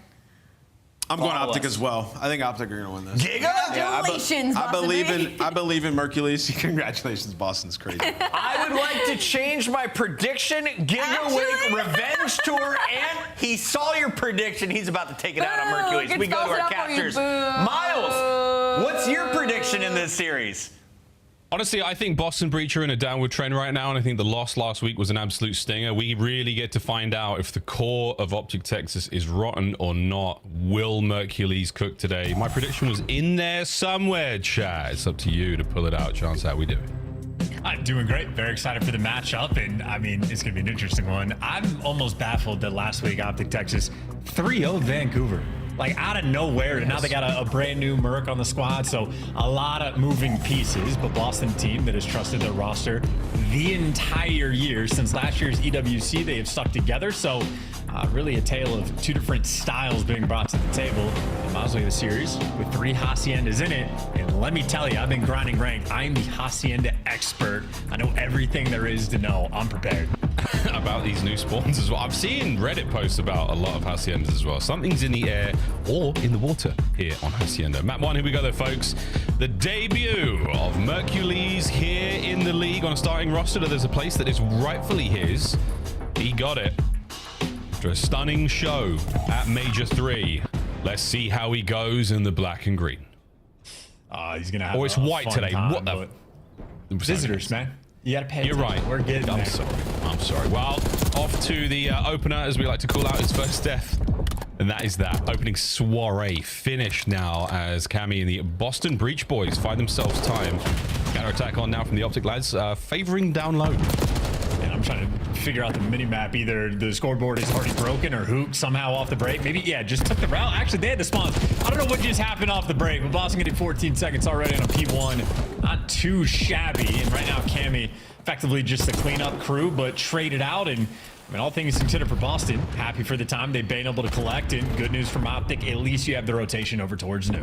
Absolutely. Full control of the garage, full control of the backside of the map. Now Boston tests their brakes. Optic, test your brand new holds here. Mercury's going to be the man in the most important position for now, and he finds one and done. No problem, though, over to Dashi. Gonna get some tags in, as well as Snoopy doing what he can to keep this back driveway in absolute chaos. Boston attack through the front now as well. There's a two-pronged war, and it's going on for a while chance, and it's meant that the hard point has fallen. Yeah, and you had Snoopy buy so much time, by the way, that his teammates were just able to run them over through the front. So this might actually turn into a situation, unless Optic win the gunfights, where they just get blended back-to-back kills. It's going to come down to a 1v1 maybe between Snoopy and Dashi. And, well, Snoopy, extra edge, and he's got the cover there for the break. Boston doing the little things right, and we already saw from Hercules, left out to dry in the spawns. Optic did not want him. They gave the young kid a big responsibility, but Boston broke them all down. And they've broken down all of the members of Optic that cut through the middle of the map there as well. So no one near P2, not a healthy production from Optic Texas. Over defenses we now go, and Boston already on the swarm. Plenty of members from Optic here on possession, able to get some damage in. On board with Mercules, first time onto time, and he's going to get a kill as well. Push out the back. We'll see if Optic can run it up here.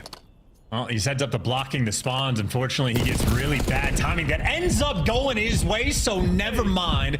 Instincts on point, back spawn secured. Now Shotzi, this should be prime position. A little dance up top and maybe just not quite ready, but either way, you are free and clear from Optic. All their bases covered, and finally on a P3, they feel stable. Yeah, Mercury's keeping the outside safe as well. Picking up time. Two there in the feed, no more in that life. On to Boston now on the break. Shotzi on a big flank, gets himself one. Eyes on spawners as well. The instincts are there. The timing a little bit off, but still, it's going to keep the hard point in the hands of Optic Texas for now. Not a bad look here on fences. Hard point rotation, though, done, and Breach again in a commanding position. Yeah, P3 though, that gets Optic back in the game, and now Mercules is going to be the route man. So you're trying to set up with your teammates. You don't have boat side control. You're trying to work through the middle of the map, and I mean, he's found the approach.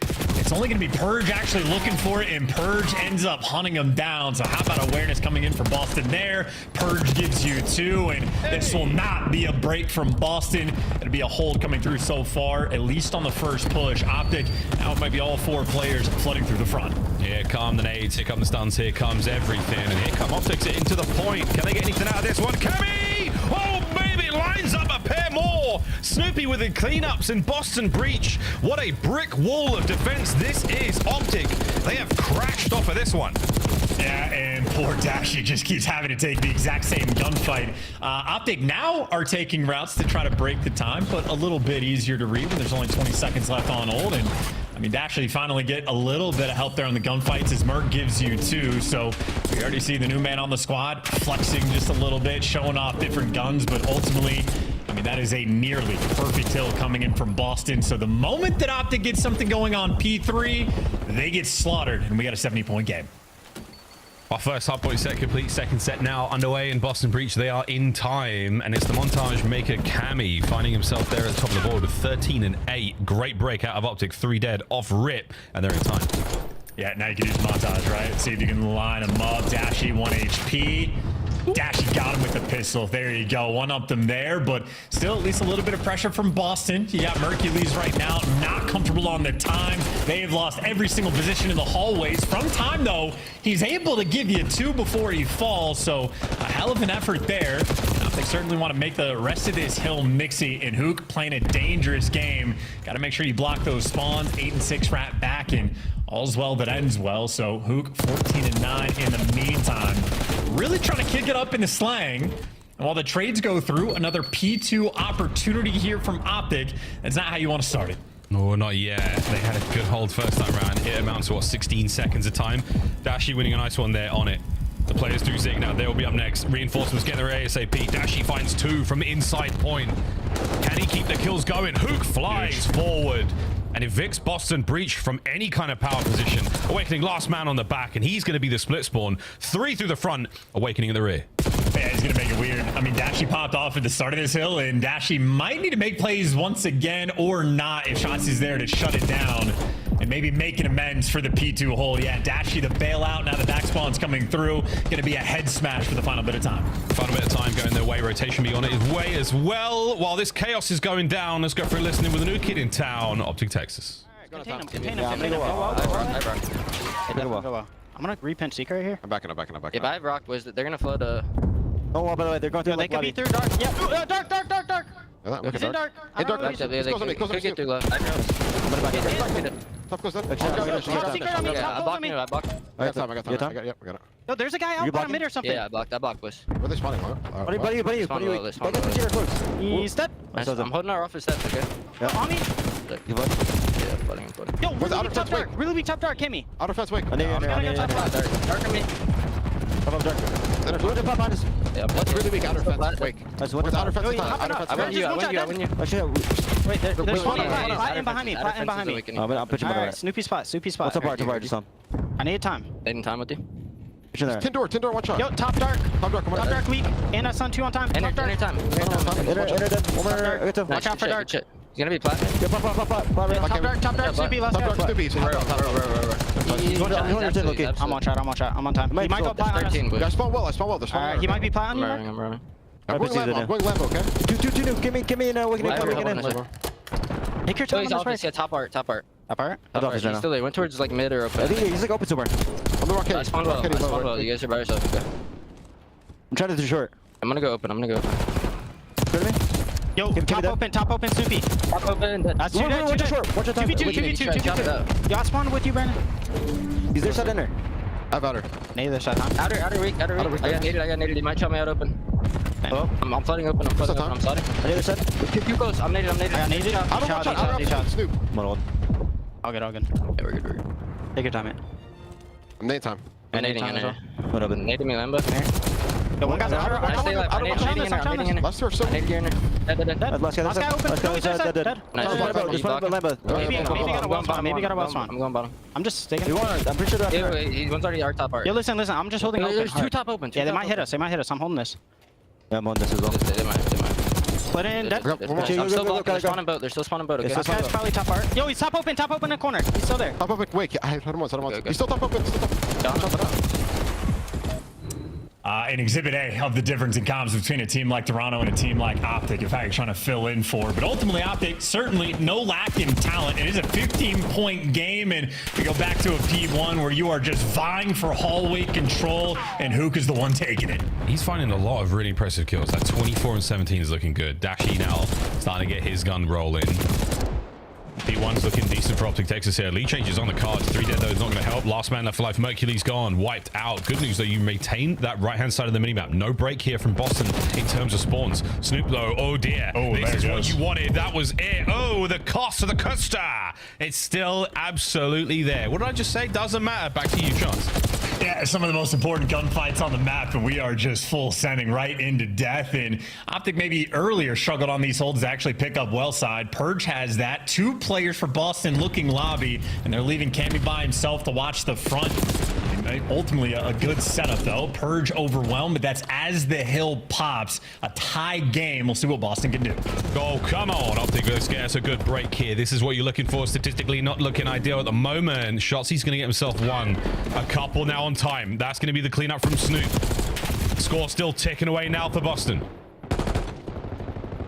They're running up. Lost the back spawns. Took 20 seconds from Optic to get it, and that is a card that has survived a long time to deliver an absolute dagger towards the end. You spent 20 seconds getting the spawns, and unfortunately now for Optic, well, you are just getting spawn trapped. Snoopy on a 4 spree, keeping him at bay. Cammy, he's watching lobby from a deep angle, and this has been a P2 that has been gorgeous. Chauncey, though, trying to make the hero play, trying to open things up, awakening there for a little bit extra, and Boston maintain at least enough to keep the pressure so you win the rotation over towards P3. A 20-point game right now between the 2 teams. And we are getting towards new time. Optic 7 seconds pulled out of P2. Over to 3 we go. Got to be a perfect break again. Boston Breach. They are sniffing the map 1 win. Here we go. A perfect nade up over the top here from Cammy could cause a lot of problems. A big problem for Mercules. Nothing for Shotzzy though. On time. Optic. Purge cuts out top plat. Back tin broken. Hook last man. Gotta die. Hook has to die, and he does. Now you're just looking towards the front. It's gonna be a last-ditch effort. Mercules might be the guy to touch the point if he can even get there. On a man on time is going to be Shotzzy who gets the coverage, but eventually you feel like the dam would break. It hasn't. 1 more second for Boston. Optic, talk about a desperation effort. Oh, we could be going to a rock hard point, folks. 249. One last chance to this. Got to get on it, boys. Who's number 5? He's down. Hook's gone. Game. Boston Breach. Map 1. They've come out of their slump and their tough run in the run up towards Major 4 with a big win there on Hacienda. And I'm trying to double check it, but I think that was at least a 5-loss spree in Hardpoint that Boston was able to snap. So it is not a game mode where they have found a great deal of success, but they get one there, get on the board, and lovers of Hacienda, Boston are simply going to be in this series. Happy for that one. And ultimately a game that, I mean, sort of a situation on Hasi, you just can't afford to make mistakes. The first few P2 rotations that Optic had set up around the time.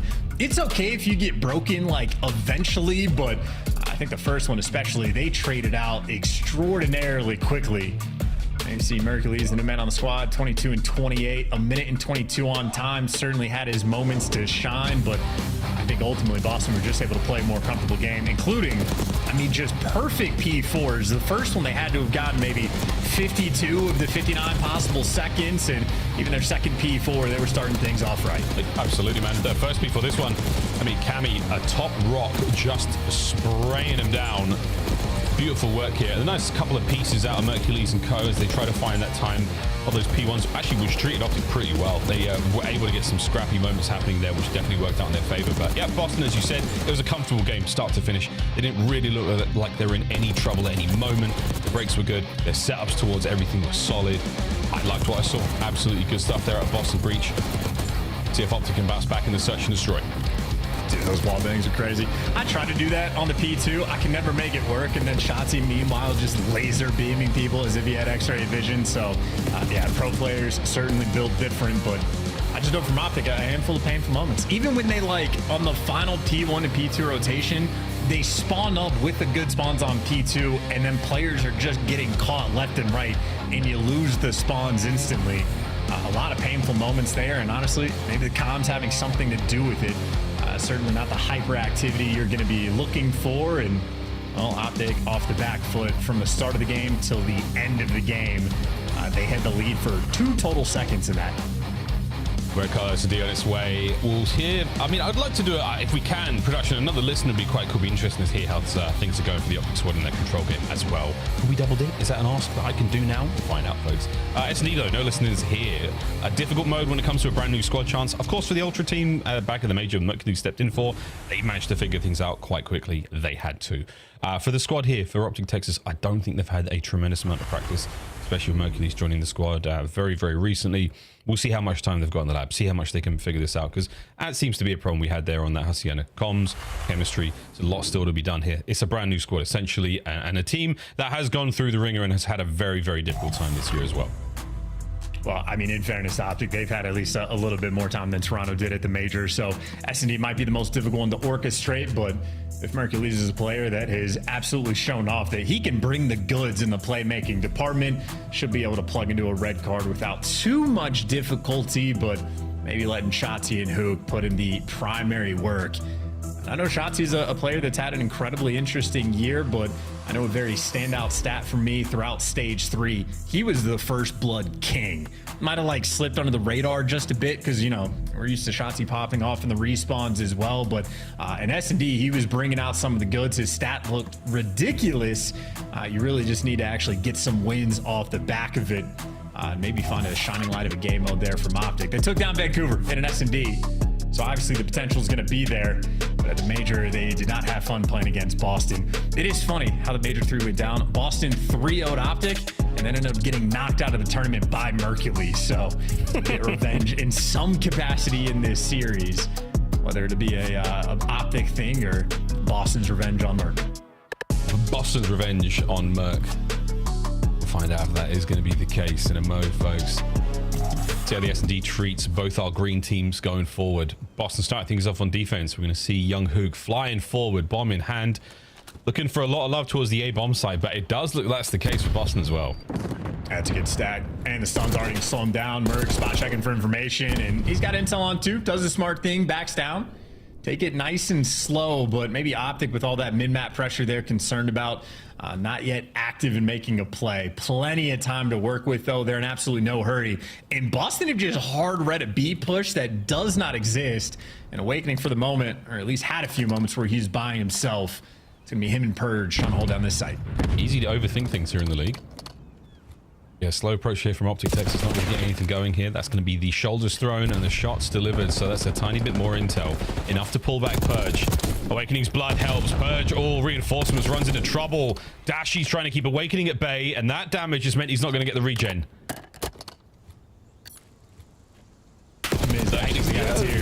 You don't have the bomb. You need the bomb to get here too. This is like wrong person in the wrong place. Now you're trying to reposition and cut through the middle of the map, and Mert does turn it into a 2v2. Problem is, with this little bit of time, you see how quick Cammy is on the rotation. He's already there in position, unable to catch up one. The damage, oh dear Lord, it takes down Mercury's to absolute one shot, not enough to get the kill, and the bomb planted as well. So Awakening now in a 1v2. Good luck, mate. You've got to do a lot here. Mercury's on the reposition. Shotsy now throwing shoulders out, and that is going to be a nearly impossible scenario. We saw a very similar play develop at the major chance, which did not go Optic's way. This time, though, it looks good in the first round. Yeah, Awakening just trying to, he's looking for a prayer. Never found Mercules. Mercules waiting for the push, and Mercules getting 3 kills on the round and absolutely bailed Optic out of that one. And the 3v2, 25 seconds left on the clock. They hit the go button to sort of cut through mid and go over towards B. Don't know how he found the kill, but he does, and protects Shotzzy on the bomb plant after the fact. So that's just clean work, clean shots, and that's really the kill that seals the round from Optic. A mixy one, but hey, he delivers in the chaos. Absolutely, man. And how close Cammy came to that round win. With that kill on Mercules would have changed it all. Instead, it's a 1-round advantage and a 3 spree for the newcomer. Over to Boston now on attack. We're teetering towards A as well. Oh, Shotzzy just getting caught on the ambulance, and yeah, caught for absolutely free. Had Dashy there for a little bit of support, but they were trying to make a play and they needed a lot more. So at least you shut down a player in stage 3 on top of the first bloods. Now Boston get to take a crack at what they do with the man advantage. Cammy's taking a good chunk of space, but if they're going to square up at the B site, Optic look ready. We get to put them to the test here. Boston with a man advantage now on the approach towards site. Opening exchanges. Oh, Mercules able to get away with his life, and Snoopy perfect coverage. Hoog there moving in for the trade. Oh, a nice hit and run though. Mercules finds his 4th. Here comes number 5. Potential. Nope, not going to be there. Cammy holds his eye and finds the kill. Last man, Dashy. Dashy, an extremely clutch player, but a 1v3 like this, it might just be impossible. And yeah, it doesn't even get a good opportunity to go for it. Clean work there out of Boston. Pick up Shotzzy for the free B, and just make sure if you're going towards the B site, get everybody grouped up together. Make sure you're swarming as a unit. Clean, comfortable, easy round there for Boston Breach. We go again. A little more cerebral this time around. A bit more pressure applied. Merc spree out of action. I don't think he got too close to the RC car. There was not a lot of objective play involved in his kills. So what is that blue thing on the floor behind him? I need answers. I need to know. Round 3. Got to figure that one out later. Another A approach. Merc again, just sort of plug and play. They're leaving him for the pinch effectively, sometimes through mid, maybe checking the outer lane. But what Shotzi's play was to get over towards the ambulance. Purge goes and does the exact same thing. Has a lot more reinforcements. Mercules, though, trying to work through the middle of the map. He's taking a decent amount of space. And if they move towards B, well, Cammy's there by himself, and that's going to be the play call. Cammy, best of luck with this one. Here we go. Shotzi, submachine gun on the entry. Fry gun for the job. Her teammates arrived as well. Now we're committing to this fight. Still from the threshold. Come Boston. Shots are there for him. Shotzzy gets himself another. Gonna get 3. Purge cleaned up. And the round goes to Optic.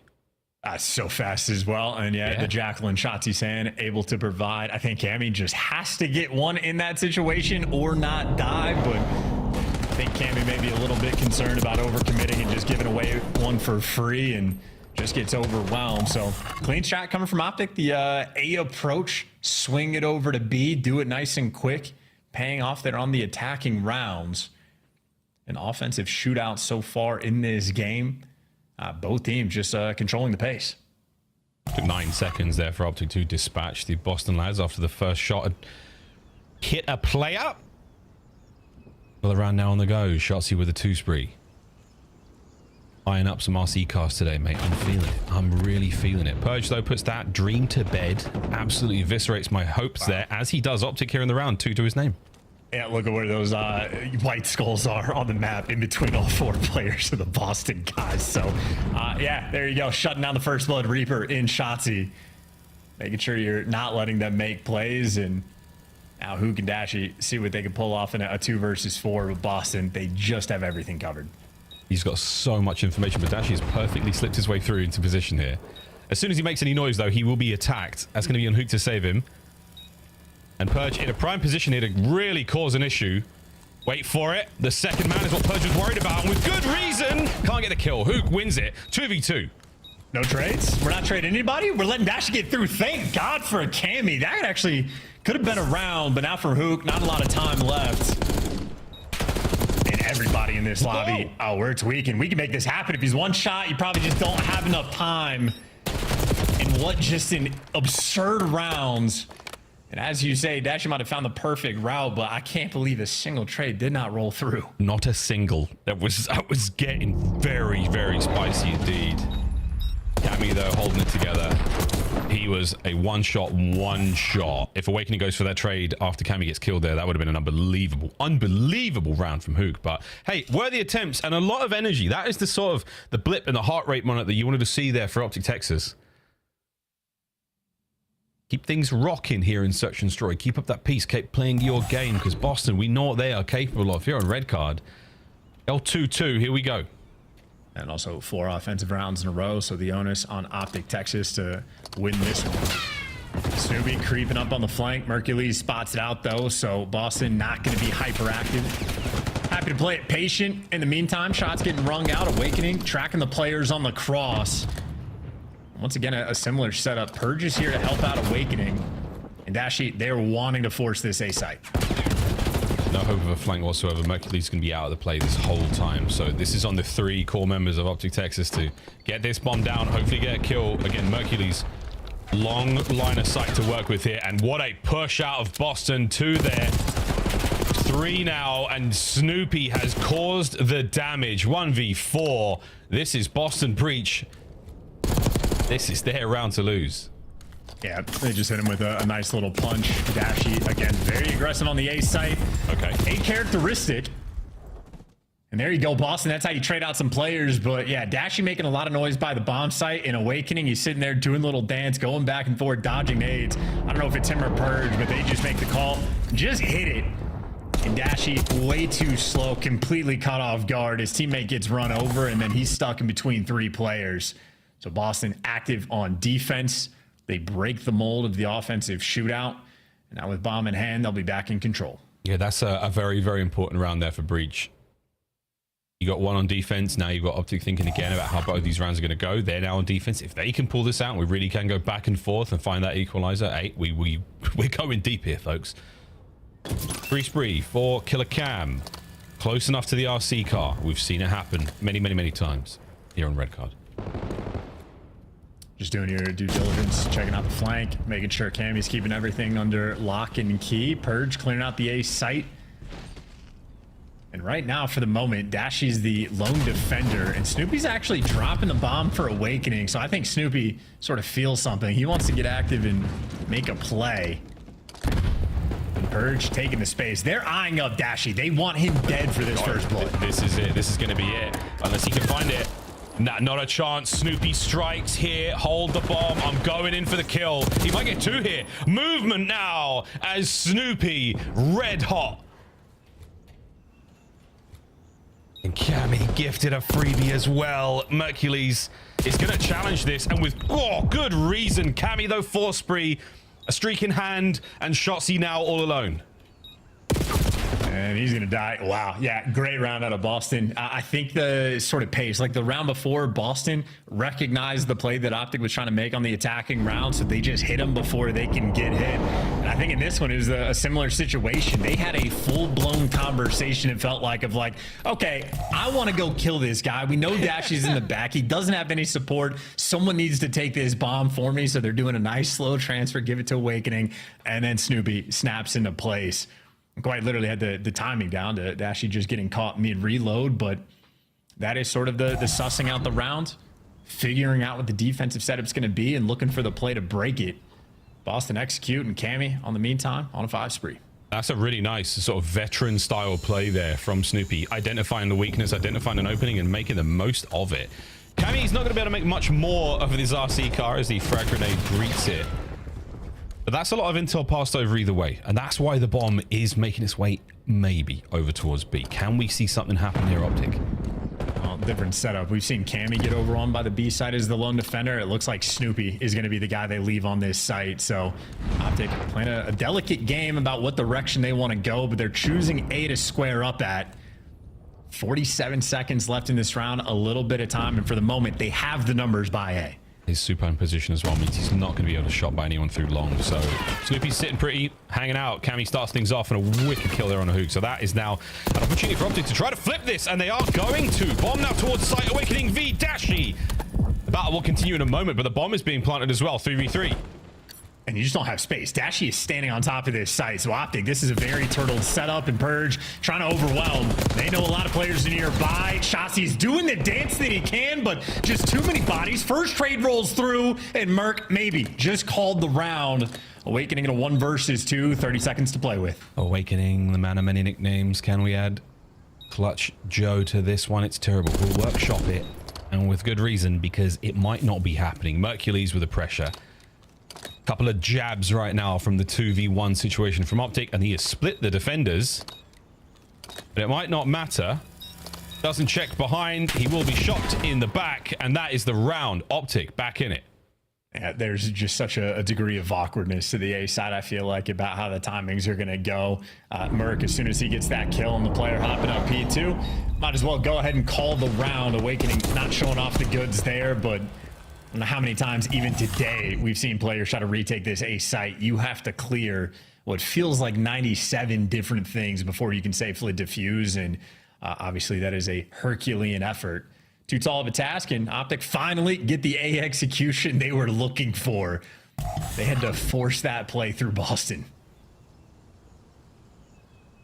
1 round separating our teams right now. 2-2 off the rip here from Boston Breach. 2 through the great outdoors, 2 through the concourse. Optic have not committed a huge amount to anywhere. It's 2A and 1-ish towards B. Mercules with the first point of contact here as he and Purge dance through middle. Once again, very slow approach.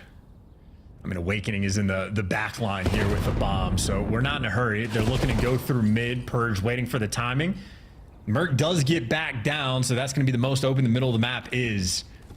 You got Snoopy making moves, Purge jumping into position. They're trying to isolate Mercules, but who's really hunting who? He does get traded out, and in the meantime, Snoopy gave you something extra. Shotzzy gets caught again. That's 3v2 right now, and Purge on a move. Snoopy there, the sandwich complete. Dashy eaten alive. Now Hoog trying to make this a very doable 1v3. He catches himself out 1. Fast move over towards the bomb site. Snoopy with the good coverage. Sees it, reads it, deals with it. Boston Breach. Map point.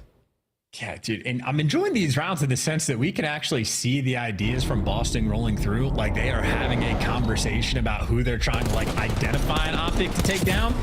Mercules at least does his job and gives you 1 before he gets traded. But in the meantime, again, Shotzzy just gets caught. And part of the reason why his, like, first blood statistics through stage 3 were so surprising is because it feels like the impact wasn't there. Like, he was bananas in the first blood category, but it's not as if Optic was looking like a top-notch S&D team. And now, I mean, he's just been getting bullied out, suffering 2 and 6. He's gotten caught out quite a few times. Well, if you want to win 3 rounds in a row, you need Shotzzy to be here. He's trying. This is it. I'm getting mine. Shotzzy sends it and caught out by Purge. Oh, that is the dagger. That is it, folks. Start loading up control. Just get it in the barrel now, folks. Brucey is shooting, but it matters not because Boston Breach ain't playing no games. 2-0 into the half. Quick bounce back for Boston. Well, you love to see it. And that was, again, just a great S&D game plan. I think Optic really trying to force through almost a singular plan of attacking that A site. And Boston, they only let it slip through the cracks a single time. Otherwise, pretty on point and overall making plays. I don't know exactly how many times Shotzzy got first blooded, but it was at least 3. And he got caught without trades rolling through, an extra time or 2 on top of that. So Mercules got his. Rest of the team not quite there, and it wasn't just Shotzzy. Hook also got blooded 3 times with no first bloods of his own. So the SMGs not finding success on red card. Not at all. Well, GG's either way, folks. 4 digits across the board there in the damage department for 3 members of Boston Breach. They were putting in the work in a big way, and that is a fantastic situation to find yourself going in Hacienda control against essentially a brand new squad. Boston Breach, you're not wrong, brother, on the bounce back, looking for a sweet 10 CDO points in the run up towards our major. And I mean, I'm not sure if the desk is there. They might be or not, but guys, it's been a difficult run for Optic. You go from a 3-0 against Vancouver to the situation you're in now. I'm an unhappy camper. Yeah, I'm baffled about that situation. Bit of a fun show. But the desk, I'm Boston sure up 2-0. Bit of a surprise. How we feeling, Alec? Feeling great. Hey, guys. I can't hear them at all, by the way. No.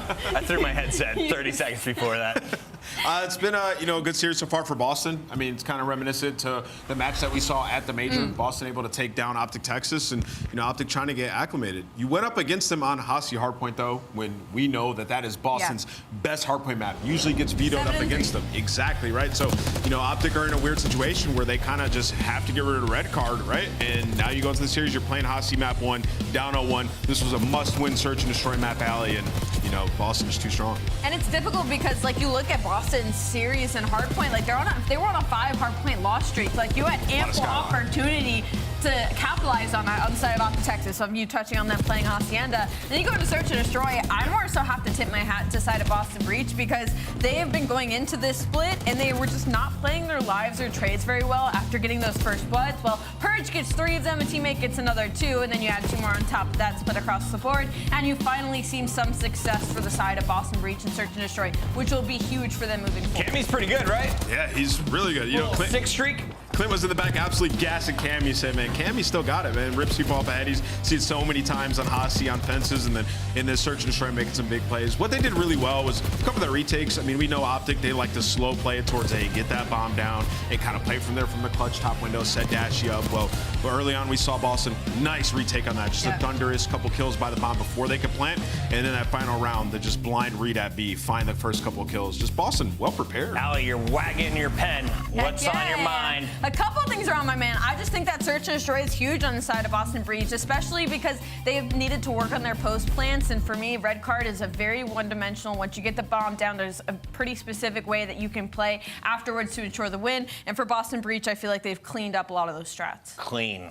6-3 game 2, but what happened in game 1? Yeah, so we're going to talk about the end of the Hardpoint here, and this is why Boston's consistently a top 6 team, because they play a lot of these situationals really well. And even despite, let's pull it up, even despite Optic having a really good push, taking all the steps, Boston are just able to recover really well here. So let's jump into the minimap and let's talk about it. Number 1 on your minimap, that's going to be Purge. He ends up falling here, and Optic are making a great play. And we're sending 2 guys around to try to secure the spawn. One's going through here to set up a pinch, and Mercules, the new guy on the block, is number 7 to set up the front push, right? So ideally, if Optic were to find kills and flip these spawns, Mercules would have options, right? Like kill the guy in hill or turn around and spawn kill people who come from this direction, right?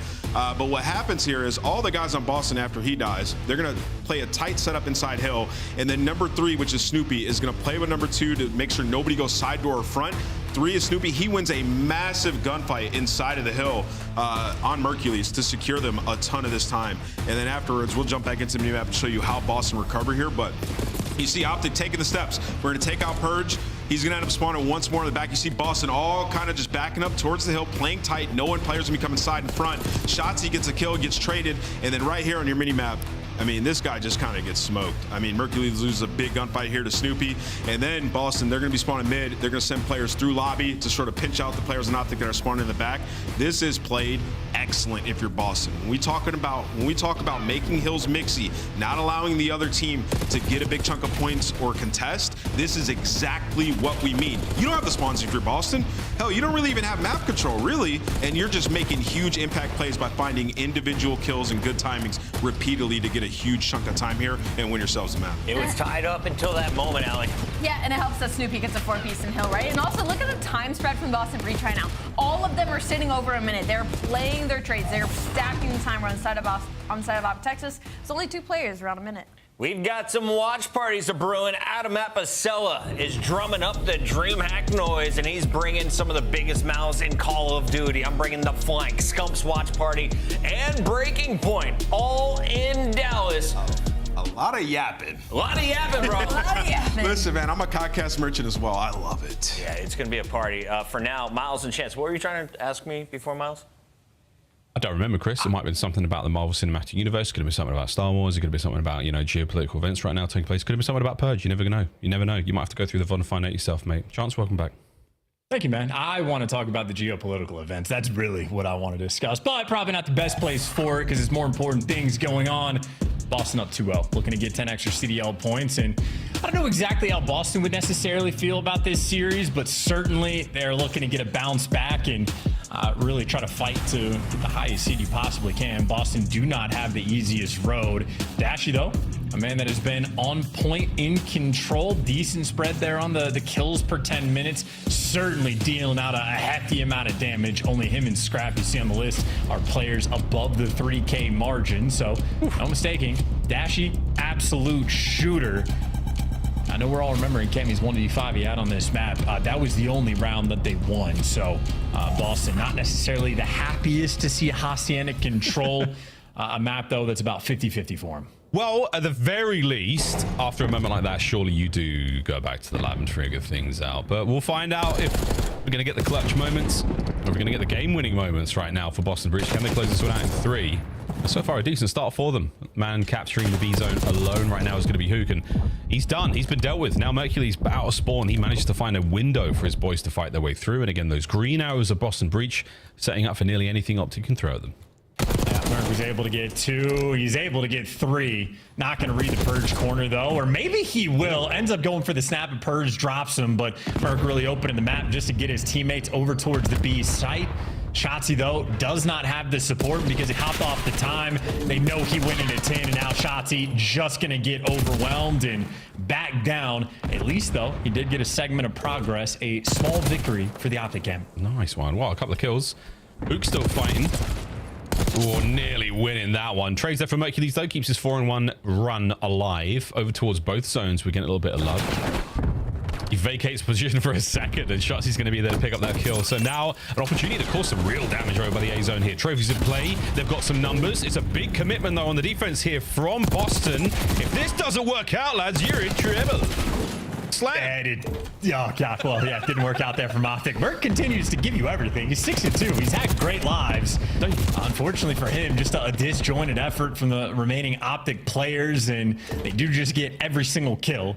So you have a segment already on B. You need to get this through, and we're not stacking it. We're playing for kills, and that's because Merc is the man that's getting them. Oh, but Purge is on the pinch. Can he get another? No. Merc finds one before being traded out immediately. Cammy out of spawn. We'll see what he does. But for now, Optic are trying to maintain position and maintain capture. Snoop on the fence wins it from the hip. Shotzzy down, and the clock still runs. Yeah, we're working on A, though. It is going to be maybe a single stack rolling through, and I think the Optic members maybe planning an exit over towards the B zone if they can get it, but they're just getting overwhelmed. Similar to the S&D, Boston just getting active and sort of punching them, and now Optic, again, a disjointed effort. I mean, half the team wants to go to A, the other team wants to go to B. And if you're playing with 2 teams, you're not going to have a good time. Shotzzy just caught in Boston, despite the fact that they spent the entire round in their spawn. I mean, they're in a good position to steal this one away. Are we pulling away another segment at A, though? Yeah. So walking out of this round with 3. And the gunfights are all there, but are we doing this? We might be. Cammy and Snoop find theirs. Final 5 seconds. Over to B, and this round of control continues. Not for too long though, right? No. And now the A segment is a 9v6 as well, but I'm assuming you're just going to get overwhelmed. Mercules gives you 10 in the round, and you still lose. Well, hell of a try out of the rookie, but for Boston, ultimately, I mean, they just handled being on the back foot, and thank God for them. Optic were never coordinated with the same idea. A 4v2 v2. They managed to sort of string together enough chaos. They managed to pick a few rounds or a few segments out there before the round comes to a close. So maybe a Pyrrhic victory, but we'll see how this one pans out. Chance. Boston, time in the lab, already looking better on Hacienda. A little bit. I think that might be just Optic looking worse. Like, I don't hate the idea of like solo capture on A to buy time and like actually play for B first when like the two players through dark were trying to cut that direction, but they were trying to do step 2 before actually doing step 1 and just consistently getting caught. Now Boston, 3 players running it down straight towards the B site. It has been left uncontested. It means Optic are going to be playing from the pinch. Players up in the dark hallway, but Snoopy has found the route through. In. Alive and kicking. His teammates not so much though. Oh, Snoop pushing aggression. He's got Dashy having to watch 6 different things at once now with the way he's schmoving. Ooks wanting this fight bad, and he's gonna get it. That should be the B zone now, completely safe and sound. Get rid of that last player on point. There we go. Dashy gets it done with a pistol. One segment though, go the way of Boston. Yeah, here's a good route though from Purge. He knows his teammates are chalked up on one end, so he's playing for a spawner. Catches Hook in it, and he wants this kill. Hook is going to drag him to the depths of spawn, but now Hook, unfortunately, his teammate's going to be joining him, and Purge, ready for the gunfight, nearly does something evil. And while Purge is sort of trying to buy you as much time and space as possible, you see the Boston players, I mean, scattered like Exodia, just everywhere, looking to see if they can get the 4 men around the actual point. On board with Cam on the capture. It's a 2-man work here on B. Not going to get any more out of it. Perfect timing there on the counter attack from Optic. Oh yeah, clean that plate, boys. Awakening, we'll see him in another dimension. Mid-map, safe and sound now. You've got an avenue to make your way through, boys. We're going to stick this one out and try to hit B still. No options. A is the target. Can we get something going here? Well, trying to hunt down a single player on the point. Hook been caught. Optic squaring up. That is 2 players in 10 funneling through. And Dashy able to get the first 2, but Dashy's going to have to get a third. Cammy versus Dashy for the point. Cammy wins it with just enough time. Shots he could not get there. Point secured. 1 minute and 20 now for Boston to work the A zone. I wonder at what point we're going to start calling that place the Cammy. There we go, folks. On a 2-man stack, Purge takes care of one of the usual spots, and the segment is already gone. Nades fall a little far. Hook from down, oh no, from up top. We're trying to get the counter here, but no, the second segment is gone. 1 more, and we close this one out. Perfect timing, boys. They make it work out from down low. All dead, back to spawn Boston. Yeah, all 4. Optic, this is wheelhouse time. Go absolutely crazy, and Purge is taking a water route from the jump. I mean, if you have that amount of time to work with, you might as well, but that is just evil coming from Purge. And I think Mercury's going to be the first player to die to it. So yeah, freebie flank there, but that took 30 seconds to get a single kill on this push. And Optic obviously off respawn.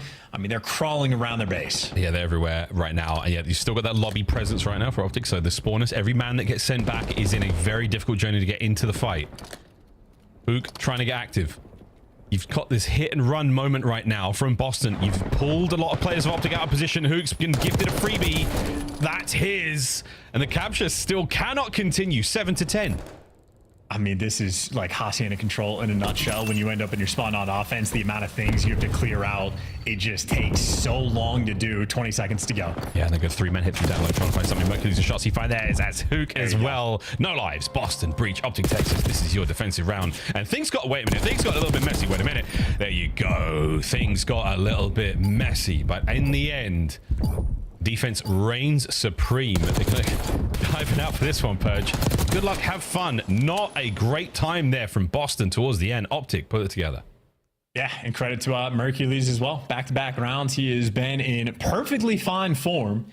So in terms of roster moves, Optic have made sort of that like secondary AR slot. I mean, mean, they're talking about SSD cards, but it has certainly been a pain point for the squad. Mercules, at the very least, is getting his kills. So he's been on point. Optic delivering up in control. Little bit of a battle.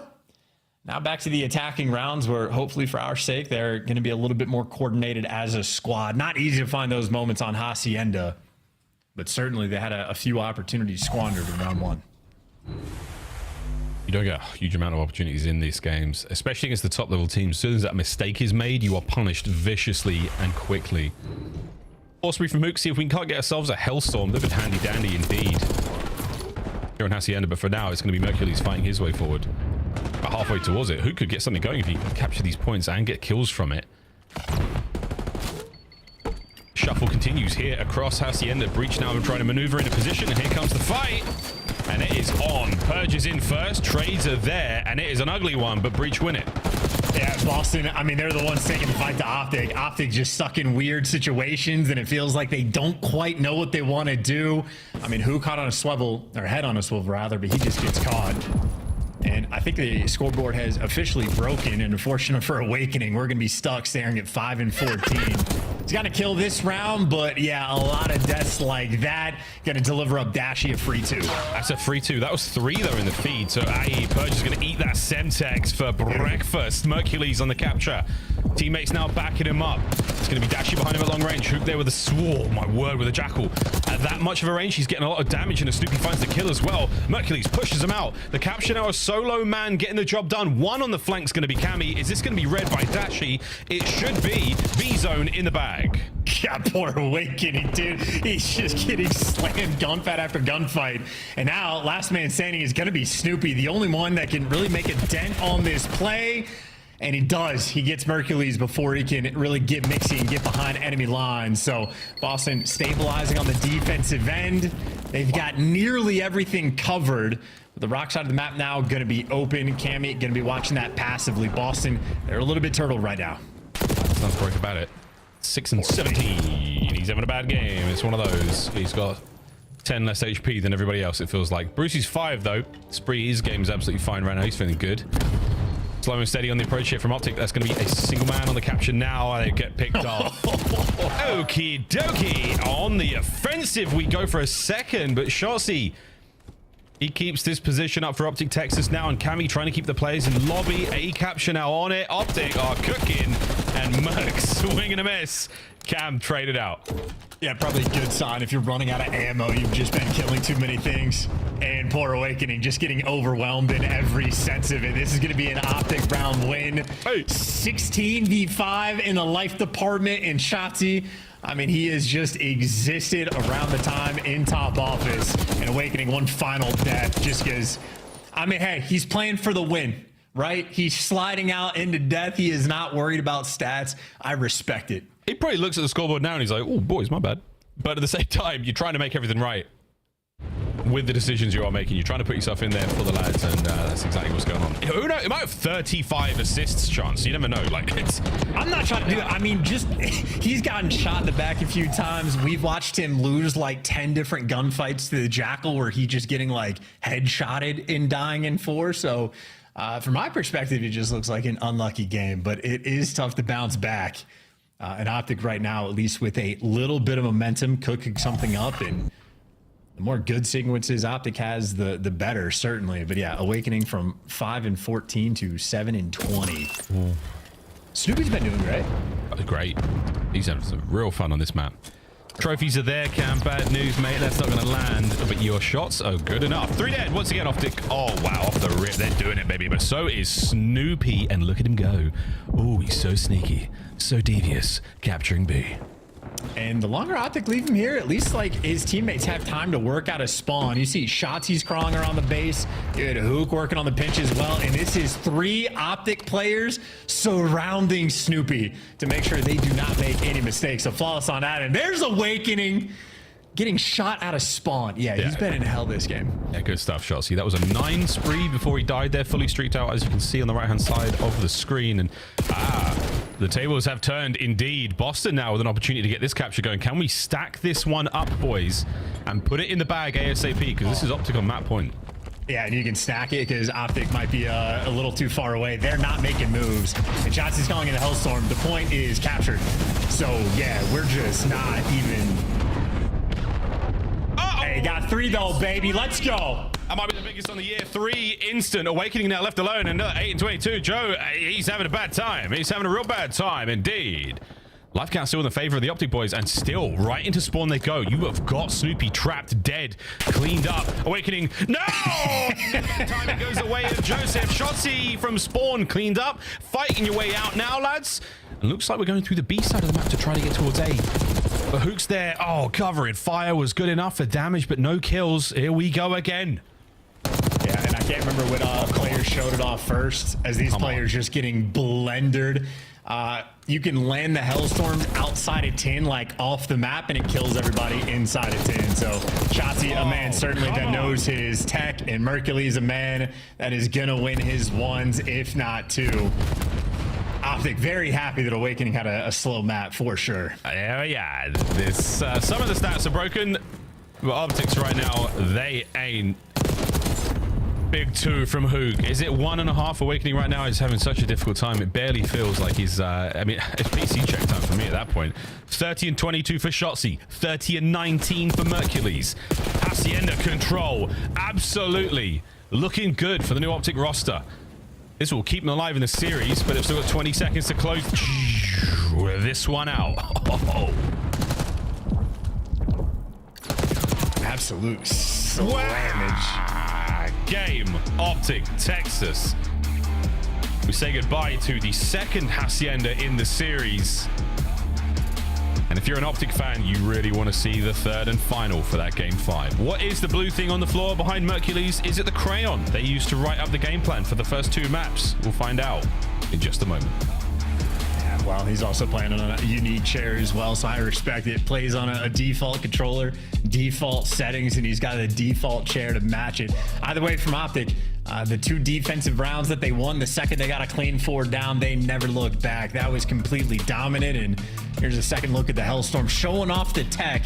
If you don't know how to use it in your own ranked play games, again, you just land it on the outside of the map, and I mean, you'll kill everybody that is stuck inside. So of course, if you're a teammate with Hellstorm landing on you, might as well try to shoot it. That's the same window that players used to jump out and take the route towards the zone. Great stuff there from everyone except for Demon Joe, who was exercised quite happily. The 8 and 27.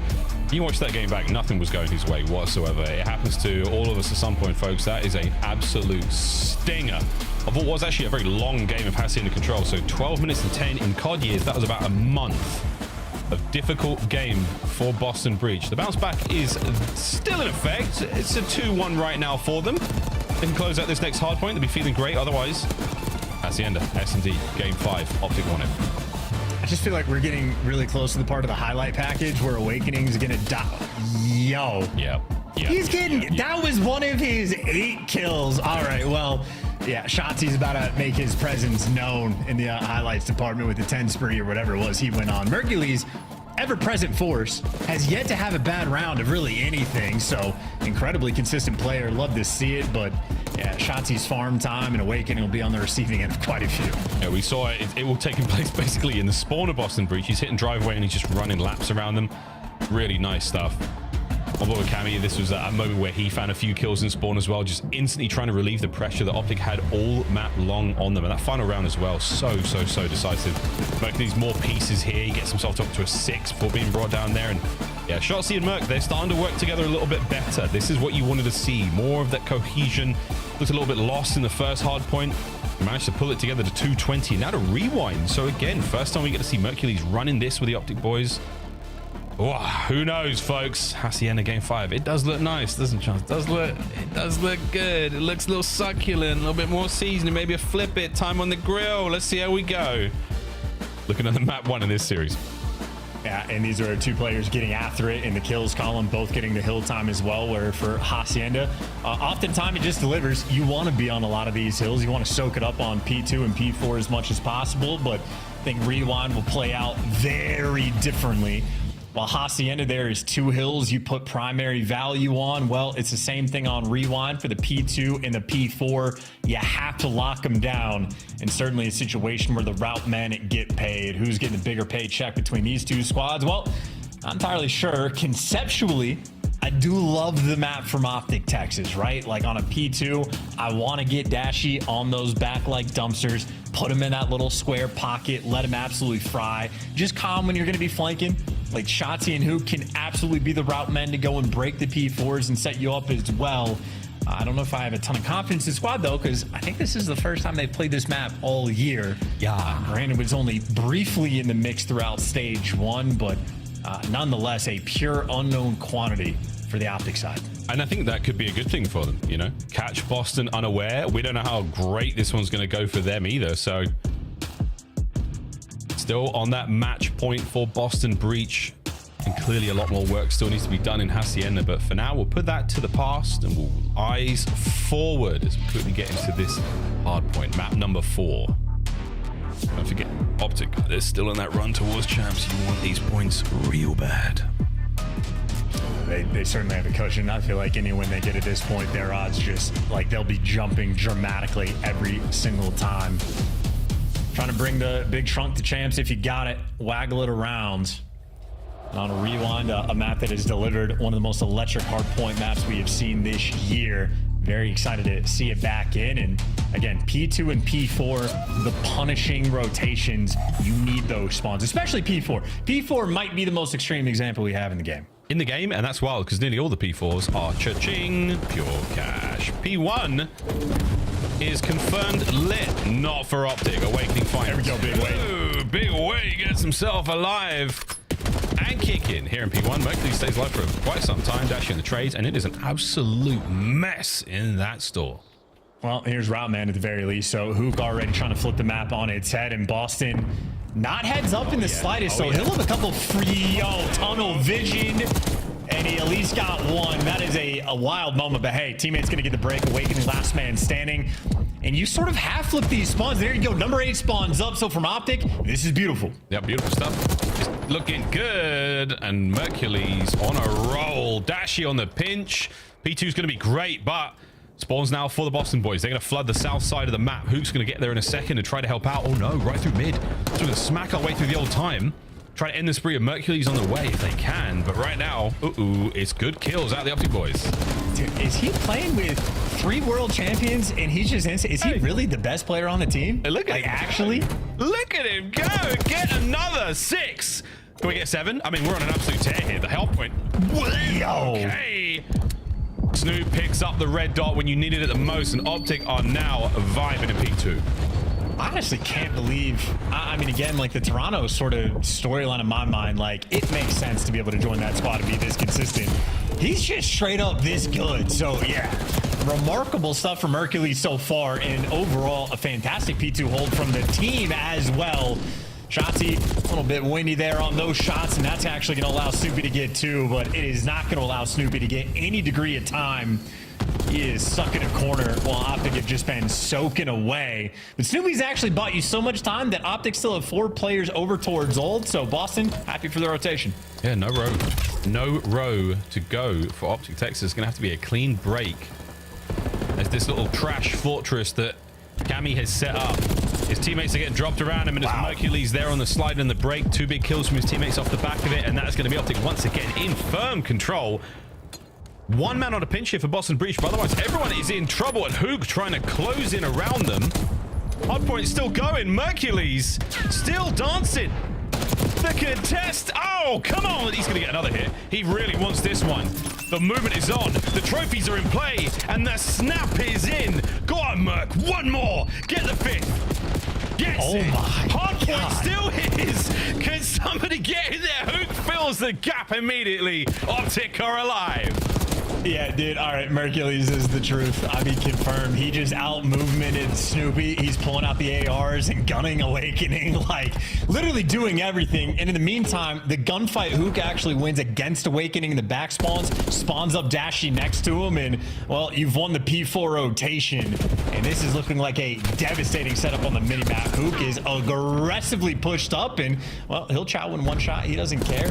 And Got to turtle up around the time. Actually, a bit of a spicy spot. Yeah, well, it's Mercules on the inside of Beepers. Dash on the outside coverage, and Mercules leaving time to pick up the kills. He wants to do it all. Chelsea finds a flank, and he gets himself one as well. 30 seconds to go on Beepers. And it is beeping good right now for Optic Texas. A little finesse off the map, yeah, just to drag Cammy out a little bit further. And ultimately a P4 that is looking like it might be perfect. If it's not, it's going to be close to it, yeah. Snoopy steals all of 2 seconds, if that, away from it. And Optic again on a P4, about as good as it gets. Shout out to Hook, the Route Man, and 12 and 6. And then shout out to the truth that is Mercules, 16 and 5, a minute in the hills. I mean, this is 99 Kiz level. Oh yeah, after Snoopy tears him asunder. Boston, this is your hard point to hold. Generators is not an easy spot to work with. 3 ways in, and it really is threshold upon threshold. Merc can't get anything with a snap. 3 clean dead the feed. Boston have come to play here.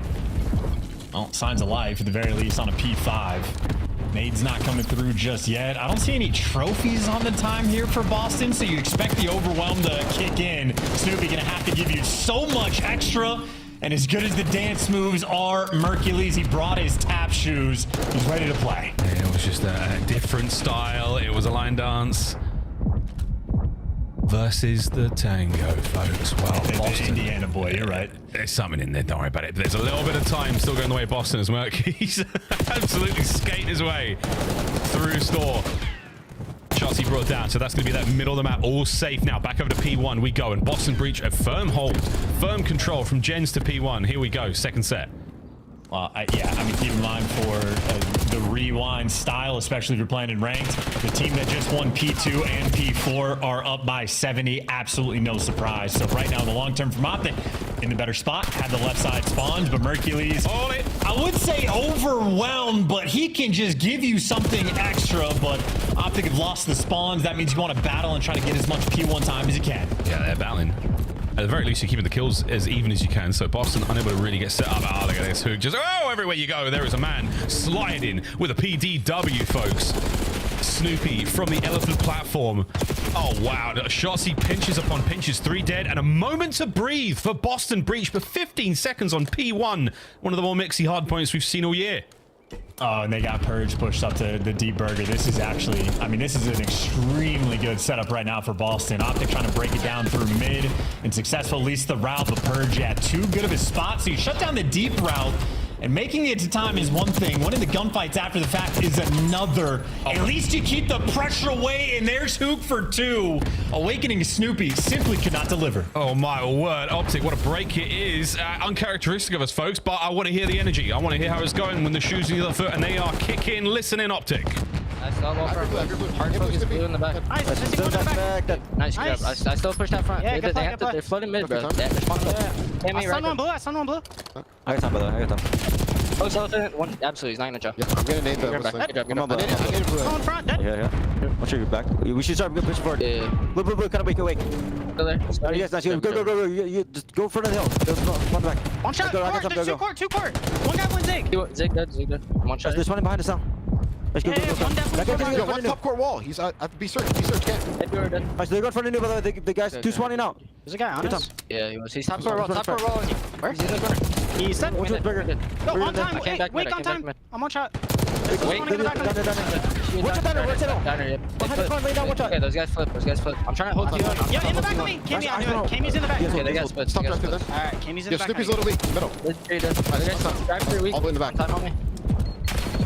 Later out for us. It's absolute time dead. Try and side down. I'm taking it out. Hey, one to nade on the Left side down. Like she said, there's still one here. Soak this shit, bro. Let's Right. Back left corner. Yo, flip. Back left corner. Watch out in the left corner. I can kill her. Nice, good shit. One more to the side. Diner, watch out inside diner. I have your helper. I'm challenging. One more. The two drive through. I have your drive through. I have diner. First, split out mid. Watch out. Right side diner. Drive through diner. Drive through Cammy. Them boys pretty good. They are running away with it. Optic Texas, the kills are there. The comms sounding a lot better, but the hardpoint gameplay really singing here on Rewind. Yeah, I mean, listen, Hook has had a phenomenal game, right? Won a couple key, like, Hook has been the guy that broke down the P2 and the P4 that, like, sets everybody up. Mercules, meanwhile, is God on the map. I mean, this dude was in Challengers. Is he low-key one of the best players in the game? Well, maybe. We'll see how it goes because the series continues. Map 4. Did you blink? It's over. Game 5. On its way now, boys and girls. Boston started the series strong, but here at the end, we close out our Hacienda trilogy. I don't know how this one ends, ladies and gents. I don't know the way it finishes, but there are some smirks, and there are some smiles, and there is a Mercules who in his debut series is having a fantastic time here for Optic. I mean, low-key, his stats in Major 3, by the way, extremely comparable to guys like Selim and Scrap. Like, roughly as efficient. He's not, like, at least at the Major, he wasn't slaying as much as, like, Scrap was, so I'm not trying to put him in that pedigree just yet. But apparently, he's in the conversation. 32 and 14, 22 non-traded. 14 of those kills on the objective, and we watched him get kills with every single weapon available to him other than the knife. An unbelievable game out of Mercules, and again, Hook, the high-impact player. The breakdown in the first P4 where Optic just go on a massive lead. Hook was one that flipped and got him those spawns. And then the P2 where Boston had a good setup. They got a single second on because Hook, like a sledgehammer, ran it straight down through mid, right into their throat. So, yeah, beautiful stuff coming out of Optic. Reverse sweep on the cards and a Hacienda S&D to decide it all. I just want to watch more Mercules. That's basically all I care about at this point. Well, I've got good news for you, mate. On the other side of this break, we do get to watch that Game 5. Hacienda, Game 5. 2 decide it all, 10 CDL points, and a little bit of love towards your placing at the next major. Don't go too far, boys and girls. Optic, Texas, Boston, Breach. One more map in the series.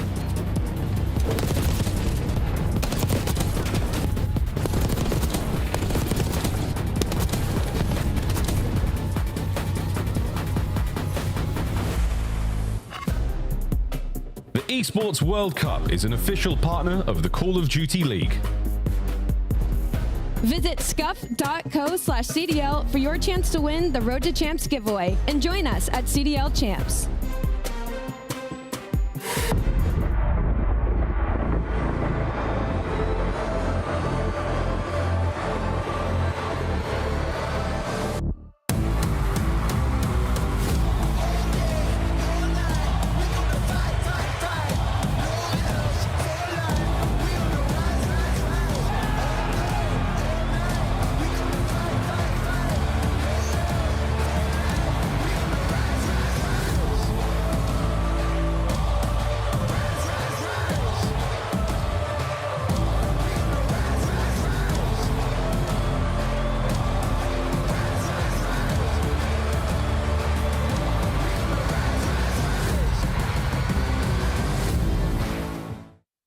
Reset. I'm in. And we can. I'm front of me, dead.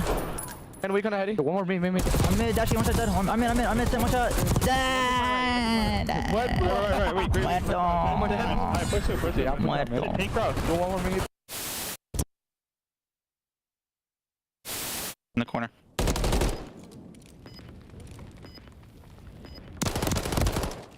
Nice. Bro, I would have killed him. I just ammo. This is ugly, bro. What are they doing on the map? That's too weak. One more. Weak. Get killed. Back out. There's two. You can refill your secret in a second. She's one more back door. I know your secret. Back to one shot. Holy Eric. Last one. Nice, Eric. Good story, man. You can't kill me. What the frick? What the f***ing I have a streak.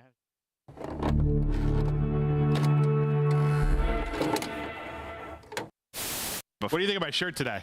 It is a choice. It's a choice. Listen, guys, I put this shirt on. I felt pretty sexy, to be honest. Yeah, I looked in the mirror and thought, God damn. And then I got into the green room and everyone said, your shirt's too tight. You look like an idiot. And I was it's just a little too small, but it works. Now the Ravens soar. Now the Ravens battle. The final 5 moments for them now. What a turnaround. What a tournament. Carolina survive. Optic Texas go home. The 2025 Boston Breach Team Pack is available right now. Each pack includes home and away operators, as well as this spray to help you blend the competition. Next time you boot up, suit up at the in-game shop.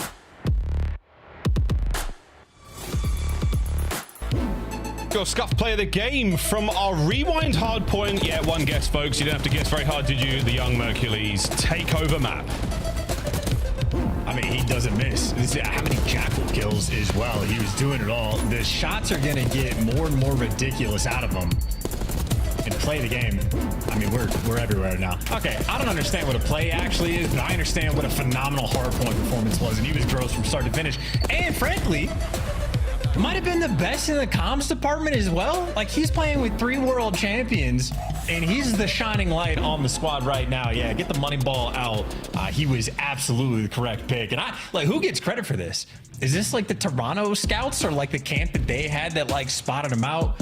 I know like Brian Saint mentioned him. They trialed him prior to EWC last year, but however many people missed out on the opportunity, I mean, he's legit. There is absolutely no arguments at this point. I would love to know who from the Toronto camp was like, let's grab Mercules. He's the one, or he'll help out in this moment in time. But yeah, shout out Zinni for the Moneyball tweet. Cammy, great movie. A great movie. In this series alone, Cammy has brought the goods, but it's another search and destroy. Red card was a delight for Boston. Hacienda. Can we find the closer here? Optic for the reverse sweep. Boston to avoid egg on their face. Here we go. Game 5. Miles, if it wasn't for the Oakland A's owner, it would have been a 10 out of 10 movie, but you got to dock at a point and at least drop it to a 9. But Cammy, 10 out of 10 player in the first S&D. Certainly a man on a mission. Just looking for a little bit of intel, Boston. We know the name of the game from these guys in Search and Destroy. They will take their time. Slasher would be so proud. He's probably watching. I don't know how proud he's feeling right now, but right now it's Snoop on the run, and we're looking for anything here. Trying to bait out a corner or two. Diligently checks everything. One problem down. Next up. I think they've been spotted. Well, I mean, it is a completely free B-bomb plant unless the nades start rolling through. The angle not quite there, and the nades were rolling through, but the finisher was not. Bomb down, Hook on a pinch, everything else normal. Ooh, Shotzi might not have taken a hit from that, but Hook's pinch could be the decider. Wait, Cammy playing very patient in lobby. Wait for it, folks. Semtex out. This is going to be a trade situation, but wait, Awakening. Oh no! Hook manages to slip the net, gets himself 1, and now it's a 2v2. Hold up a minute. You've vacated the site. Mercules gets 2. A 1v1. And Awakening is long gone. That should be the round. Hook will get the kill. But Awakening nerves of steel as the battle for the B-bomb site in round 1 ends. And I think Awakening just happy to see the ball going through the net and getting kills on Hacienda, because that map 3 haunting. And all things considered, crazy timing for Hook to get. If he hits the pinch sooner, he might end up getting dished out 2 freebies, because Awakening was playing a cheeky spot by the jump up, but Call of Duty timing is that for a reason, and ultimately a good round from Boston. Certainly got Mixie. Honestly, I thought Merc probably had him dead the rights up top, but Awakening does deliver. They're on the board. Boston continue their success in S&D. Trophies in with safe and sound on the approach. And yeah, Mercules knows this is on, but Dashi, great work. That's the first blood. You're happy to see Cammy now in a bit of trouble. Hook with a corner. Oh, Hook, wait, mate. Can you get the second as well? The gift has been bestowed upon you now. Mercules with a perfect stun check is going to yield results. So now a 2-man advantage for Optic and a bomb plant scenario where they could get it down, or they could just play for these kills. Cammy's in. Trades are done. 3v1. Yep, great work. And you are in absolutely no hurry to isolate this final guy. You know he's up top. And no bomb plant just yet. Actually rolling through there from Mercules. And for Cammy, that was a small window of opportunity to find the kill. But if you don't get it, you're going to run into a blunder. Yeah, it's nothing. Oh, he doesn't see Mercules behind bomb either. Or gifts. Wait a minute. This is not over yet. Cammy keeps them guessing. Shotzi and Dashi now in the 2v1. You can isolate him as well. Oh, he's shown a lot here. Exposed. Oh my god. 1v1. Dashi holds it. Slinkiest of shoulders there, out by fences. He doesn't commit to the full wrap. He just throws it, stays eyes on Cammy, and prevents that 1v3. Respect on the chat as well. Once again, the count timing has to be insane. Shotzi just jumping up and down, checking everything, and Cammy still finds the route to get through. Cammy might be one of the most, he might be the most magical player in Call of Duty history in terms of just creating absurd moments on maps, but no dice there. And Optic, we saw him on red card, really just trying to force through the A hits. Certainly there on Hacienda, a fantastic look for them to actually be able to work that bomb. And Boston back to the bread and butter, maybe a slight amount more aggression over towards A. Snoopy leading the charge with bomb, but everybody is posted. A lot of frags going off in the background there, and it's pulled a lot of Optic members over towards the B side of the map. Purge gone, dealt with. Waiting a few more seconds before they get the next hit of players, but no, that's it. Surely now we dive over towards A. Yeah, and this is an interesting minimap too. Optic have been giving these plants up for free, but I think Boston's just not unaware. And Snoopy is planning in a very interesting spot. You're playing potentially for the wrap here in this moment, but in a 2v4, good luck, have fun. Yeah, you've given up the bomb, you've given up the angle you do not want to give up, and that is a decisive round from Optic Texas. A super free and easy defuse as well. Big points towards Shotzi there as again, he finds two.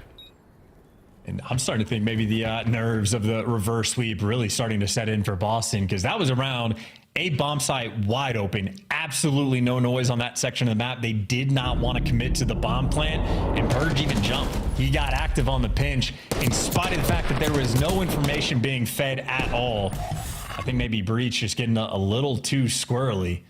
And Optic Texas certainly been making a pretty monstrous run. The Hacienda, pretty quick, pretty clean. Nice dominant game, and the rewind was destructive.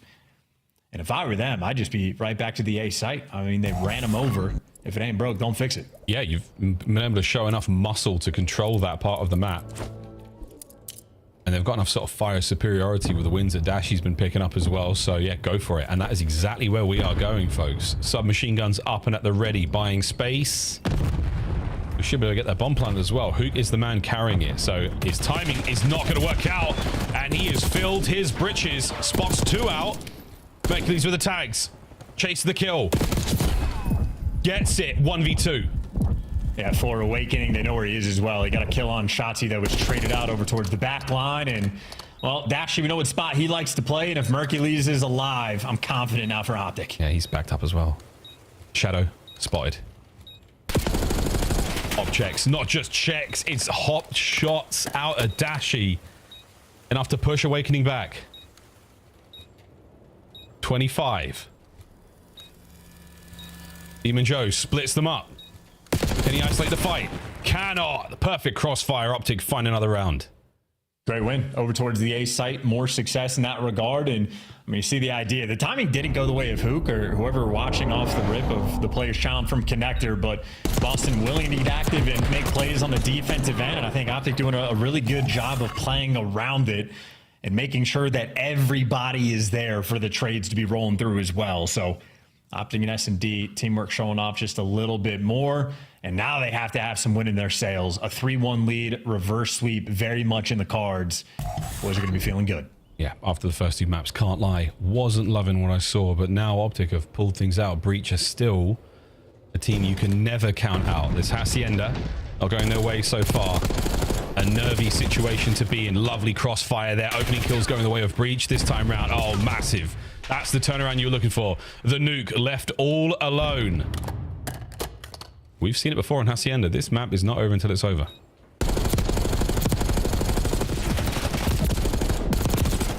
Sure. Sure. Why not? Why not, we say. Reach for the round.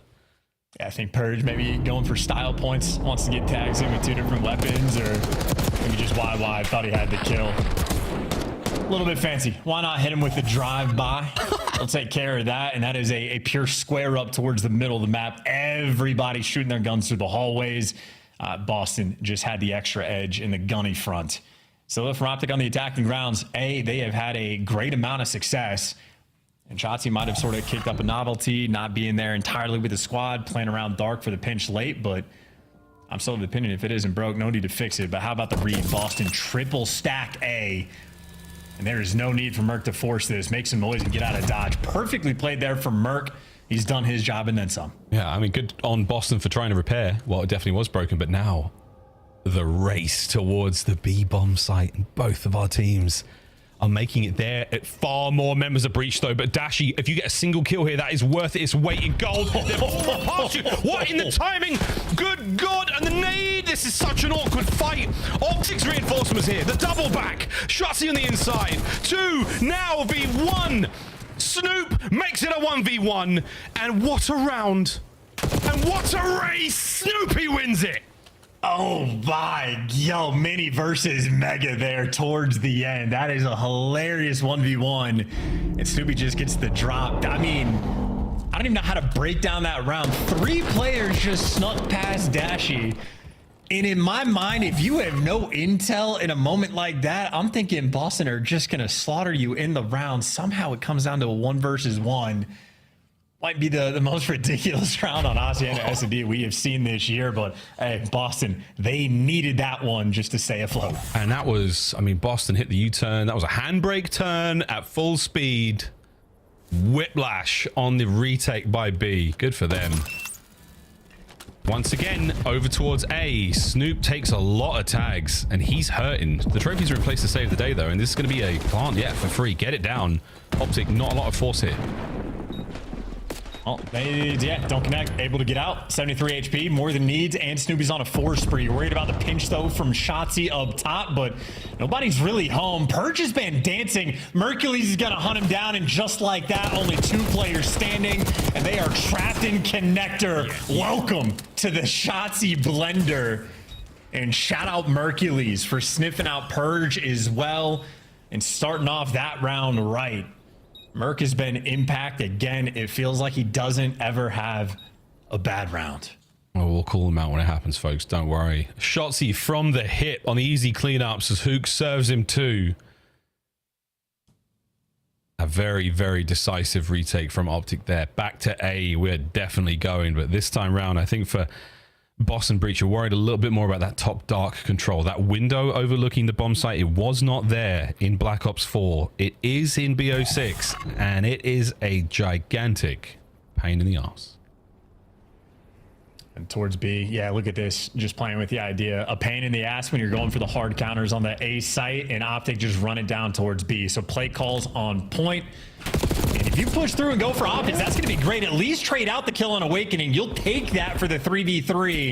Unfortunately, though, you take a little bit too long to plant, and we got a mixy round. Shotzi gonna have to get the ace, and he also has to recover that bomb. I like the idea, but Boston so quick on the rat back.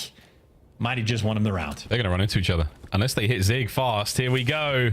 To equalize, Snoopy wins another big 1v1. Boston, we're going the distance 4-4. Yeah, and here I am thinking that, you know, Awakening getting 1 turns out to maybe be the main factor in Boston winning it because all his teammates are coming back to help him out. I'm thinking if Optic could get the plant for top office, they're going to be in a good spot. But Boston Breach, quite literally, 0 time wasted. They did the exact same thing in the previous round as well. Massive stack on one site, swing it back around and be there to meet the team. And Cammy calming as well.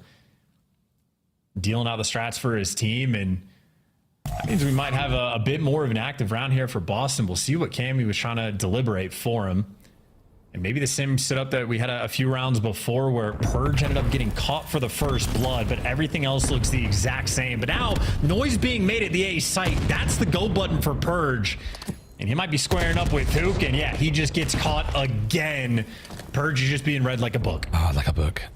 And Snoop, I mean, he's been decisive enough at the ends of these rounds, but now at the start, to make it a 3v3 with a minute on the clock, Awakening, he's managed to shake off the dirty rewind. And now, Shotzi out. What an advantage. Boston Breach, 5-4, match point. Yeah, and I think maybe that was the play call from Cammy, right? Everybody just hit the go button. If Optic are going to be turtling and giving you so much space on the defensive rounds, just take it. So in spite of the fact that Purge got caught, Snoopy with bomb makes it a bottom fire, uncontested, unspotted. Awakening finds a pick on Mercules that we didn't get to see, but it looked like just a 50-50 gunfight that he wins.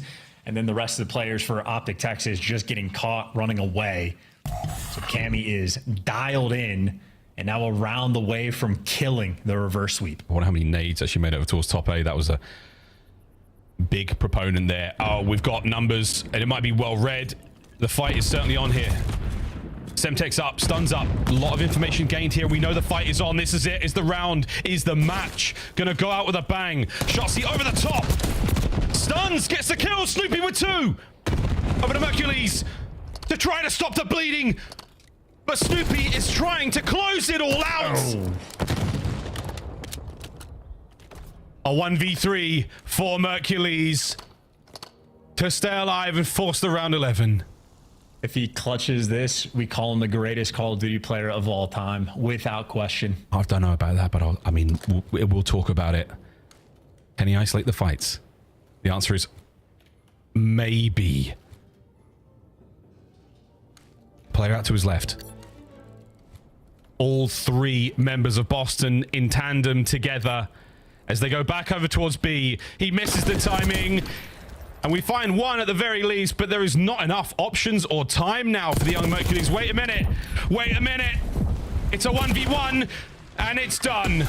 Boston Breach drive the stake into the heart of the mighty Mercules. The chances were there. The reverse sweep does not complete. But if you're an Optic Texas fan, you can walk away with this series with a strong feeling of hope. Something that they have not had for a long time. Mercules might be the truth. That's a 1v3 potential that I think had a lot of watch parties going, wait. But no dice there. Boston get it done. And I think the biggest difference maker in S&D between these 2 squads, granted, fairly close games between the pair, but Boston much more active in the comms department. They were willing to make plays on the map. And I mean, I think Optic in that final round, like, they're throwing all of their stuns and nades over towards P4, landing on trophies. They know there's pressure there. You couldn't break the P4 in Hardpoint. Maybe not a good idea to try to force it through an S&D, but Boston is the team that is willing to make these calls, stick to them, and do these instant wraps. Optic quite not there with the chemistry. Admittedly, with the new man on the squad, S&D is where it's toughest. Always toughest, and that was absolutely the toughest part of this series. Back over to the desk, folks. What are we thinking? Merc the truth? Yes. Kid is good. Kid is good. By the way, who did you guys predict to win this? Said Optic, all 3 of us. Ooh, I switched up Boston last second, did. and I love it. Giga's friends coming through for me. Snoopy especially, 10-5. He finishes on a 5 streak. Ali, you mentioned it. You came in here 2 rounds before it was over saying Snoopy is everything right now. Snoopy is everything right now. He is the sole reason that they win that S&D. I mean, he clutches a 1v2. He clutches a 1v1. And then he's opening up the rounds with a 2-piece. This guy has been literally everything in Search and Destroy, especially when that's the game mode Boston Breach have found the most trouble in. And Optic was off to a hot start in this game 5. I thought I was going to be dead wrong on the prediction. The reverse sweep was in. Where did it fall off the wheels? Yeah, I mean, just some huge rounds on the side of Boston. You know, Ali just mentioned, like, Snoopy having a huge 1v2. We talk about, like, the second to last round that Boston had in their offensive push was beautiful. I mean, Purge ends up dying at B. He pulls all their attention, allows Snoopy to get bottom rugs, find a huge impact kill, follow up by Wake, and you say Cammy on the other side, right? So you look at that, and Optic are like, what are these guys doing? We have no idea where anybody is on the map. And then we get to the final round where Optic just kind of gift wrap it a little bit for them. Like, everybody runs over towards B, and, you know, you see Snoopy on Rock. Chris, I'm thinking if we see Snoopy on Rock, I am going to run away. Yeah. Right? Because he can just finesse, jiggle peek left and right. They got a trophy there. There's not much you can do. And that's just going to be the growing pains of a young team. You know, you just put in Mercules onto the roster and got to figure out Search and Destroy. The little kid fell in the pool, but he almost clutched up that 1v3, Al. Mercules, welcome to the league. He almost did. I think he played phenomenal throughout the entirety of this series. It's just unfortunate, you know, you get in a roster, you try to play Search and Destroy. It's not going to work out right away all the time. Can we talk big picture, though, for Boston? Because this is the team that made a roster change going into EWC. That was before the 2025 season kicked off. They've stuck with the roster, and you were mentioning it. We don't even have the coaches on, like, a first-name basis, but they're doing some work up there. What have you seen in the growth of this squad? Yeah, I mean, these guys have put in a ton of work throughout the season. season, right? And that's why, you know, when we did a telestration clip, like, they're poised in the final moments. I think they've had a tough go. Last 2 tournaments, they played Vancouver and Toronto back-to-back. They just have to get over that hump. And those teams specifically have been incredible hardpoint teams, right? Where Boston just can't win HP against them. It's been so tough. So I think if they have some strides forward in the HP department, that they can absolutely push towards the Sunday. Struggling against teams like Toronto and Vancouver, but upsetting teams like LA Thieves, Boston Breach, always entertaining. We're going to a break. When we come back, we'll be talking with the winner of that last match from Boston. And then, of course, our Monster Energy matchup, Cloud9, knocking on Optic's door. They're about 35 points away. Can they catch up with an upset today? It's the CDL.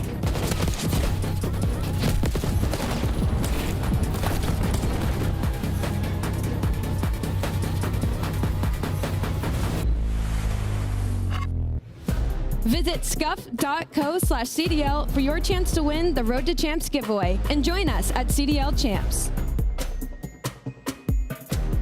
The Esports World Cup is an official partner of the Call of Duty League.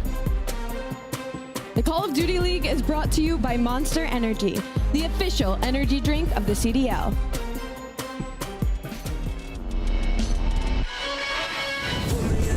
I'm ready to fly by now. You should know I got that crown on my mind. Top, get on your feet, feel the passion.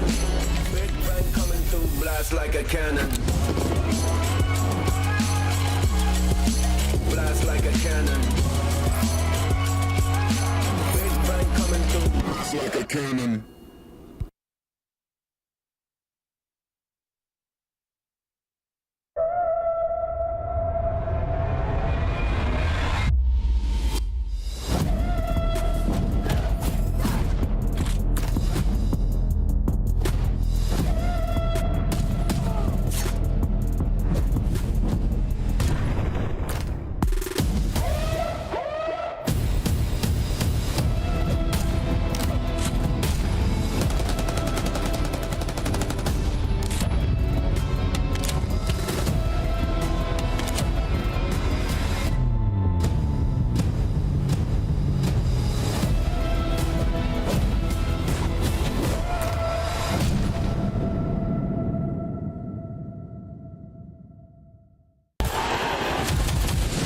It's more than a game.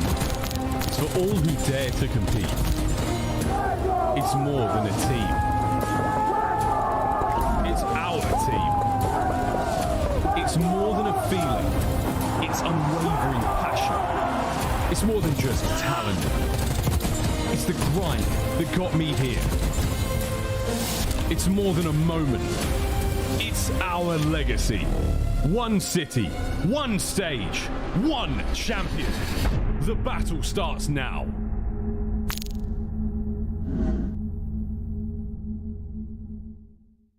The 2025 Cloud9 New York Team Pack is available right now. Each pack includes home and away operators, as well as this kitty weapon charm to keep you company while the competition gets smoked. Next time you boot up, suit up at the in-game shop.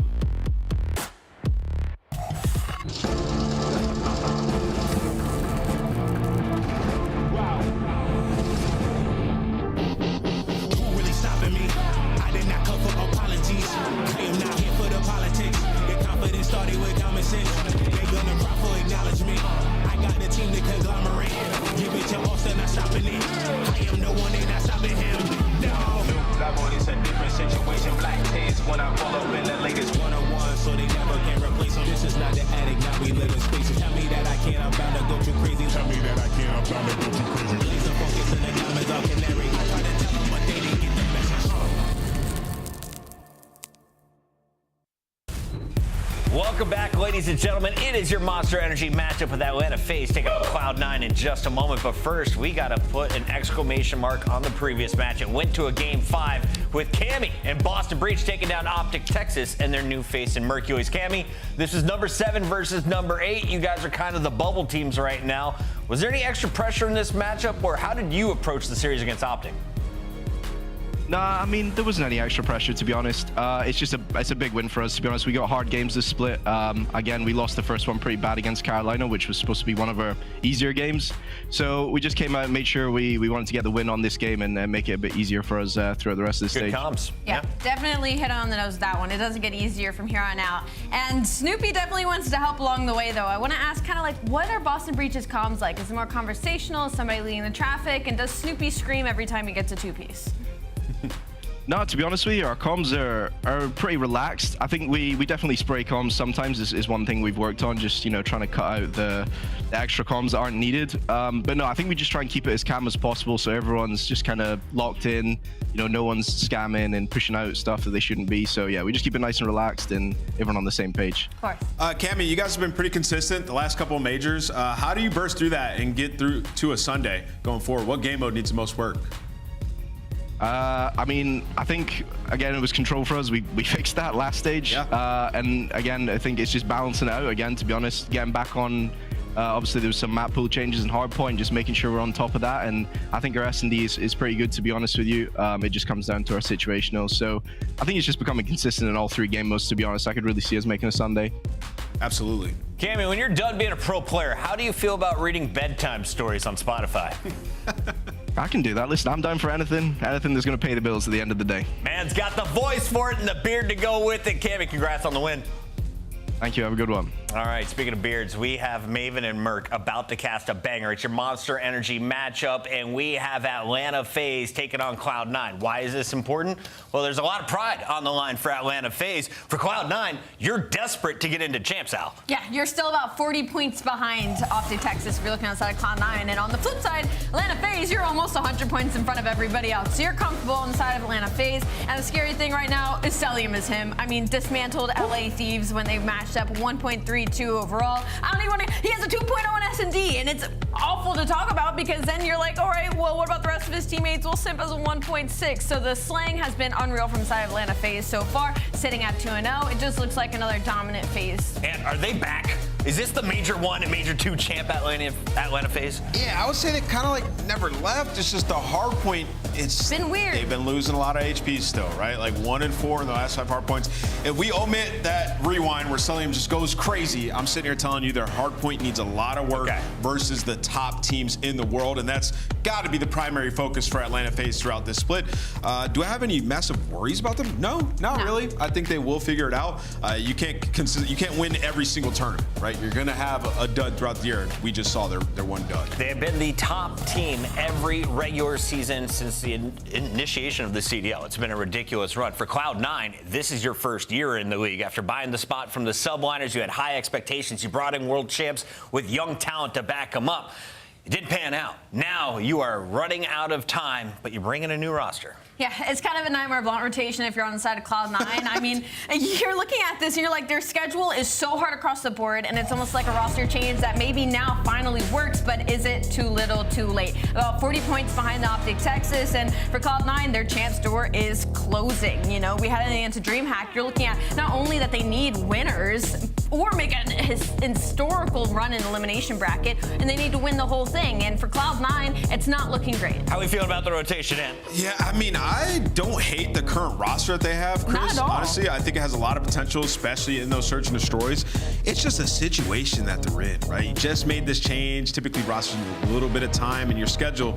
Like, you got this match, and then you got LA Thieves, right? So it's not getting that much easier if you're Cloud9. Like, they need a winner's bracket spot. So, like, this match, I want to say, is a must-win. And they're going up against Atlanta Faze. And like, that's insane. 6 and 7 are not catchable at this point, in my opinion. Optic is the only team that they could catch to get into champs. And as you guys Optic hit, just lost 40 points away. Optic not getting any points while the other two did. Allie, let's take a look at this roster, though. If I'm going to pull off the upset over Faze, who's the X factor? Cap is him. Highest ceiling Cap, right there? Yeah, I think he has the highest ceiling when it comes to this lobby. You could make an argument for Civ, but we've seen what Capsule has done in the past, and I feel like we haven't seen it yet from him in this game. I mean, we've only got, 2 series under our belts with him in the roster, and he's a guy with 83% opening duel win rate, so he's helping them in search and destroy, and now he's just got to translate that over to the respawns. Man, if you're looking to have a good time, just hang out with Capsule. The kid is always smiling smiling. Welcome back to the CDL. We love to see it. Where can Cap fry today? We got our maps and modes, and we have a double dose of search if we can get to the dealership. Cloud9 has a chance, but what are the hurdles along the way, Al? The hurdles are the map pool. When you go up against Atlanta Faze, you're going up an incredibly deep map pool outside Cloud9. They're extremely restricted. They've been working so hard to try and add Vault Hardpoint to their roster, and Atlanta Faze banned it. So it's not a good situation for side of Cloud9. I will say, like, numbers-wise, it doesn't look ideal for C9, but like the red card, the last 2 red cards they've played have been round 11s, right? So Sib's been comfortable. We've seen him having huge performances. The Skyline is a map that Atlanta Faze have not loved throughout the year, so you have opportunity there. And then the dealership, we just seen Capsule go crazy on the map. So there are opportunities throughout the series, except for that game 4. You're getting cooked on Rewind. Is there any way Cloud9 wins in 4? Or 3, I guess, if you say Rewind's not in the cards. No, because they're that Hacienda control, they're going to get smoked. All right, famo, we got to go to a game 5. Say my analyst. Here's a look as we check in on our players for the official vibe check. Capsule passed it. He's gone right now. I haven't seen Kremp today. A little bit freaked out by that. And you look at the schedule for Atlanta Faze, where you are smooth sailing, brother. After taking down Vancouver and then 3-0 in LA Thieves, you're playing the 3 bottom teams in the league. You should finish 5-0. Absolutely. We touched on it in the pre-show heading into this. I mean, you already beat your 2 biggest ops in Vancouver Surge and LA Thieves. Now the rest of the roster should just be smooth sailing. Yeah, this should be, I mean, this is the hardest match that they have left for sure, going up against this team. But yeah, I mean, this is great reps for Atlanta, especially on the Skyline. You know, they're looking to just have some variety in their map pool. They keep having to go back to Hacienda, 9-8 on it, right? Just probably not going to end up being a lockup map for them. So Skyline would be tremendous. Well, Atlanta Faze has the easiest road from here on out to Major 4. Let's take a look at Cloud9's, because this one was brutal and it only gets tougher. You got Faze today, Heretics, who picked up another you dub got the top tonight, 4. and you then literally LA have the top Thieves. 4 in your schedule. Like that is impossible on the side of Cloud9, especially after making a roster change that takes away half your roster. It's not looking great. Gotta win today. Gotta win today. Gotta win today is crazy. Maybe gotta win tomorrow.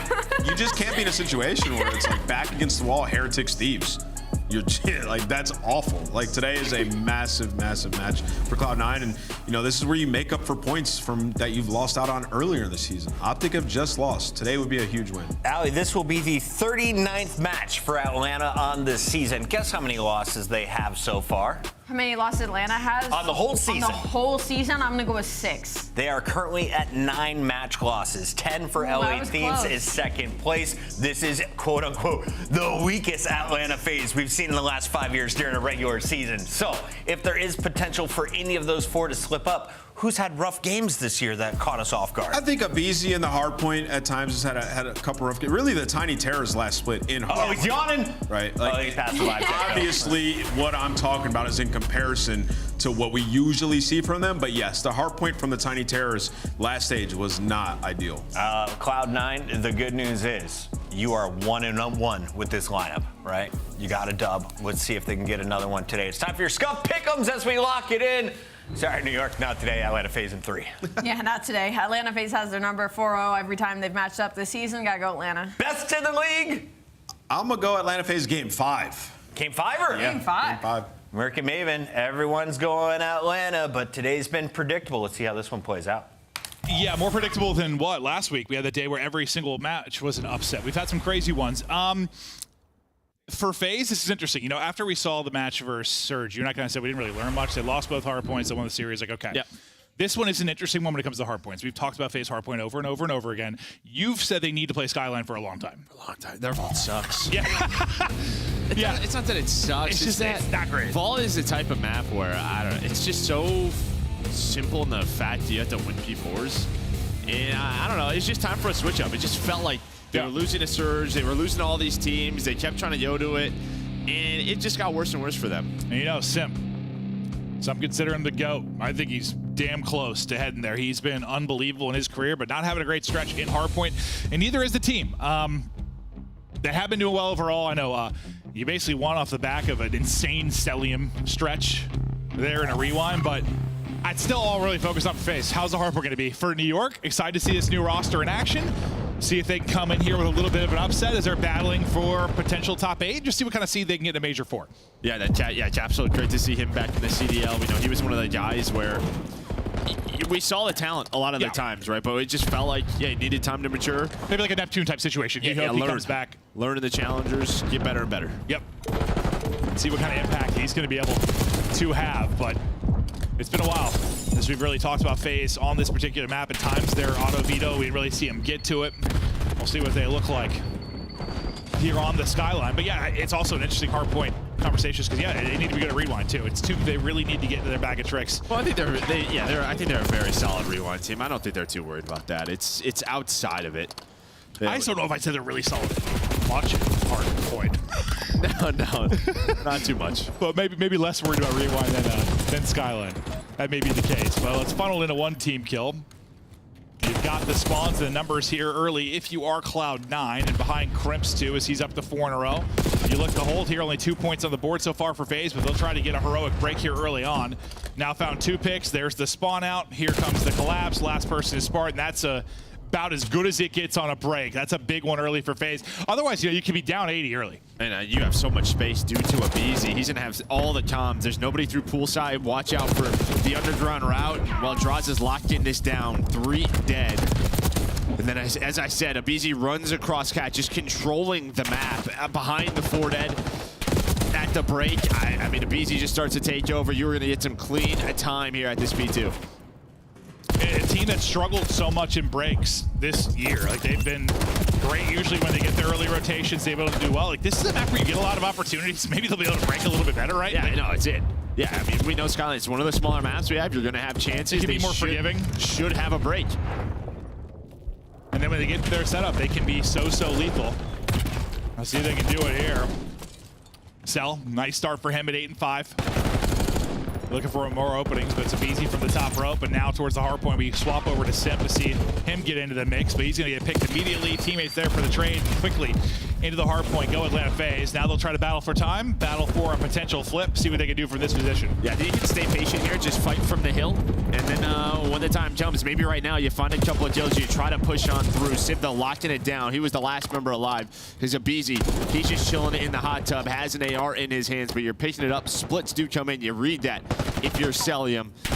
But does Krem find the double? Not going to happen. Another opportunity maybe to push forward, but Sib once again trying to play back. Make sure they can't go anywhere. A big double, make it triple, make it a quad as Sib pops on the entire team. And so much for Faze potentially flipping. Sib not letting them pass. Not letting them pass whatsoever. I mean, the good thing for Faze is you earn majority of the time. You almost take the lead, but now you have to break again here at this P4. Sib, though, great plays, shutting them down in the middle of the map. Gave his team some room to breathe, at least early in this hard point, trying to keep the guns hot. Gonna lose a teammate.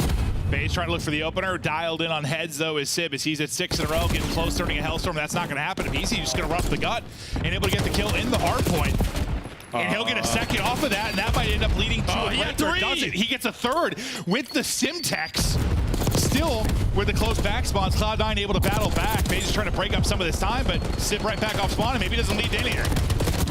I thought it was going to lead to something, but Sib gets his own 3. I don't know what that entire sequence was, but yeah, you're thinking maybe a BZ makes the play. Doesn't happen. That's Skyline. Yeah, that is Skyline, but yeah, it just responds from Sib again. He starts to heat on up, not missing right now. So you recover if you're Cloud9 from that P4, and now you take this 40-point lead. Into the second set. We go. Draws is going to end up getting dropped. One of the player in the position kind of near to try to make a play on the hard point. Nobody in it for now. Clock getting milked. With that kill, Kremp kind of keeping control of this side balcony. And last time, you think if they hold that P2 break, I mean, this is a blowout right now. Yeah, it would be a much different scoreline, but you have 40 points there if you are Faze. Now the problem is you're going to have to flip the map again, focus on getting them out of the hill. But you see all the blue arrows just starting to work on up. Cloud9, you're in good position. Last time here at the P2 was about to pop, you got broken. Things have got to be better. The comms have got to be on point. Let's listen to Cloud9. I'm dead.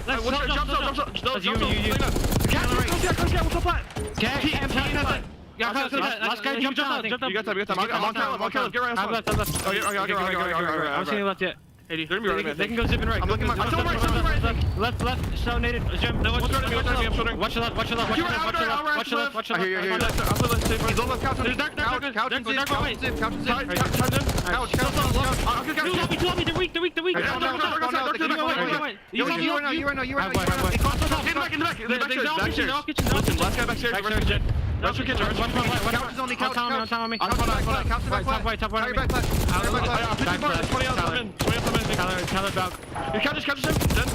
What's that time? What's that time? There's one fight. Back right. Back right at BZ weak. Yo, I'm playing time middle. I'm guaranteed. Play the row. Top mid right now. Top cat weak. I'll time it. He's top cat. He's running top cat. Uppercut. He's still cat. He's front me. One shot. Nice job.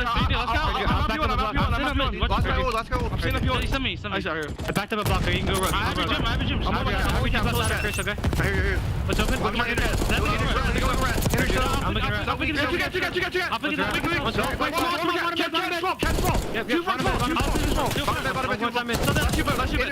I'll kill him. I hit him once. Chow me draws. One time. I'll chow. They'll be front.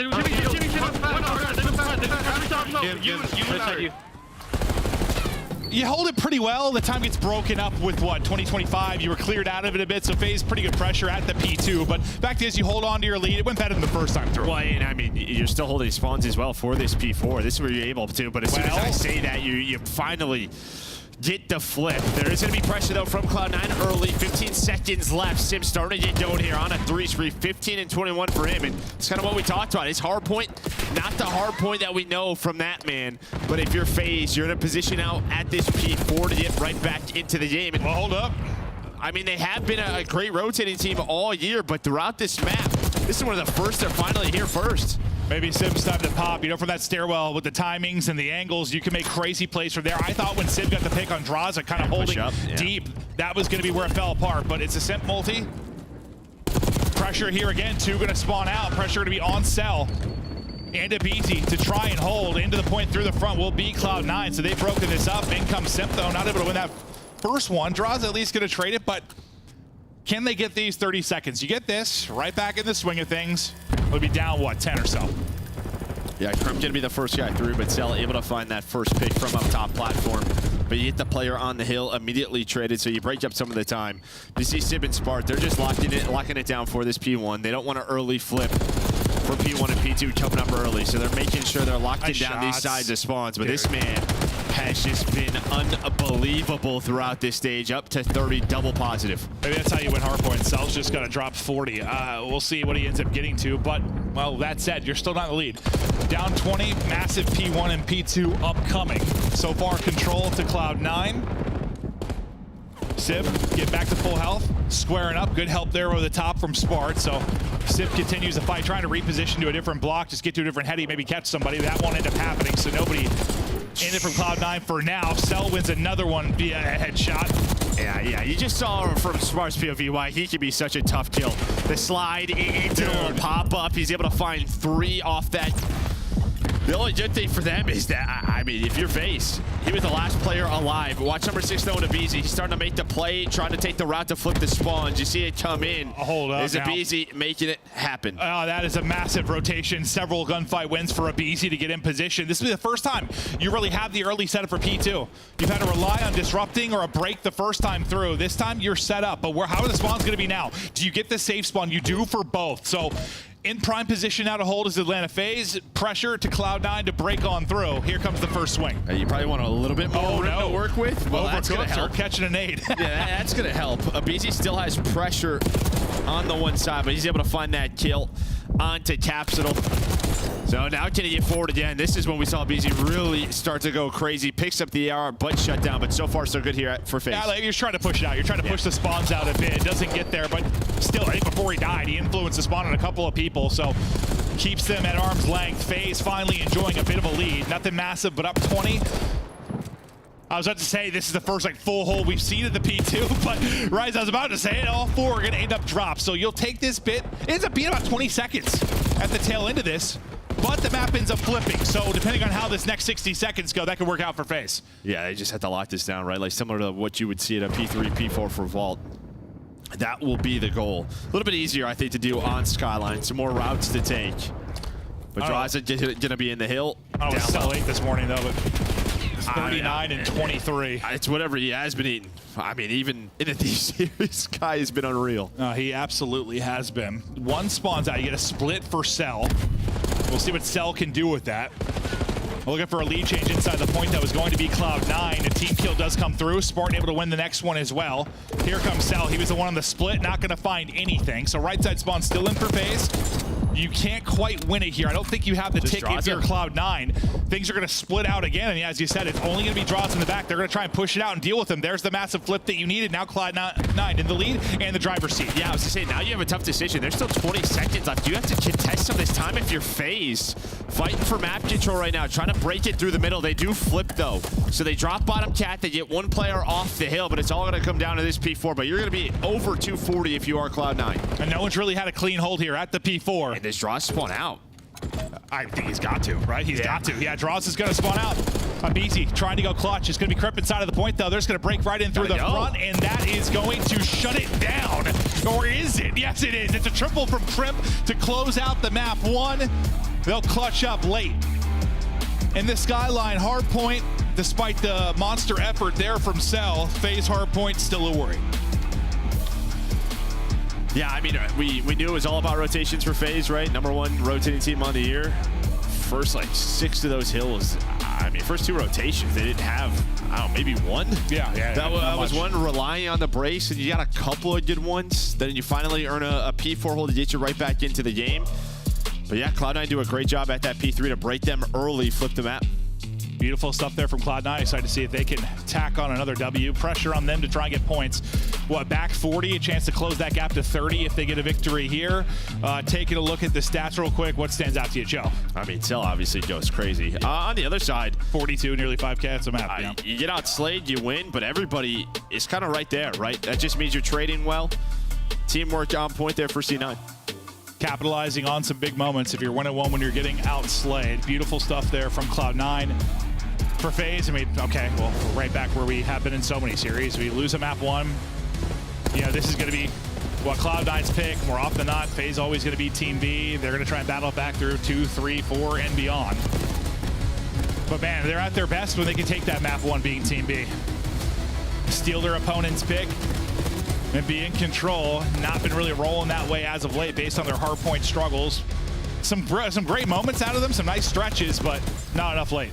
Yeah, they're just some badly timed deaths, right? Even that last P4 when Draza gets picked, and that's going to happen on Skyline just because the type of the map that it is. But it's just not when you want it to happen. And for them, that seems to be the issue. It's like these, I don't know, that first, like the last 10 seconds of a hill before the next one pops. No, that's why I'd love a stat. Like, I don't know what I'd categorize my transition period, like, you know, we talk about. Oh. If it's like final 10 and first 10 or something like that 20-second stretch. But I'd love to know, like, Faze's KD and the rest of it, and then that 20-second period. Because I swear sometimes it's not good. No. And this is where you get the break. You earn so much time at the P3. Then, yeah, you had the 3 versus 4. Faze were hoping draws spawn with them. They were playing safe all the way back patio. Doesn't happen. And you just get pressured on the hill. Yeah, no. You lose one player, and instantly they're flying in the front. So another hard point loss for Faze, but they'll try to bounce it back now in the search. We know what a strong 2-3-5 team they can be. I mean, their first lead really outside of like that first set of rotations early on at the P3 after the P2 break, it doesn't happen again, until that last P2 where they get a chance to maybe take over, but flatline in the last couple of hard points. Beautiful stuff and clutches there from this Cloud9 team. That's fun to watch so far. No, I mean, honestly, for Cloud9, you're in a good spot because your Search Destroy has looked solid. With this roster. Yeah, with this roster. Capsule, he has looked fantastic, comfortable in this game mode. We always know with challengers, they're just grinding away, right? I mean, all the cups that you have, everything, you're playing more Search probably than our pros. You have some new ideas, new strats, and yeah, he seems great last week. It's been great to see some of the challengers player kind of assimilating into the structure here at the CDL. We've had, I mean, over the years, some that do great, some that do bad. I swear there's this mentality that every challengers player could come up and just play like a pro. I mean, those people also, you're are always morons, but you're always in a tough spot. Like these guys are, you get a couple of weeks. Yeah.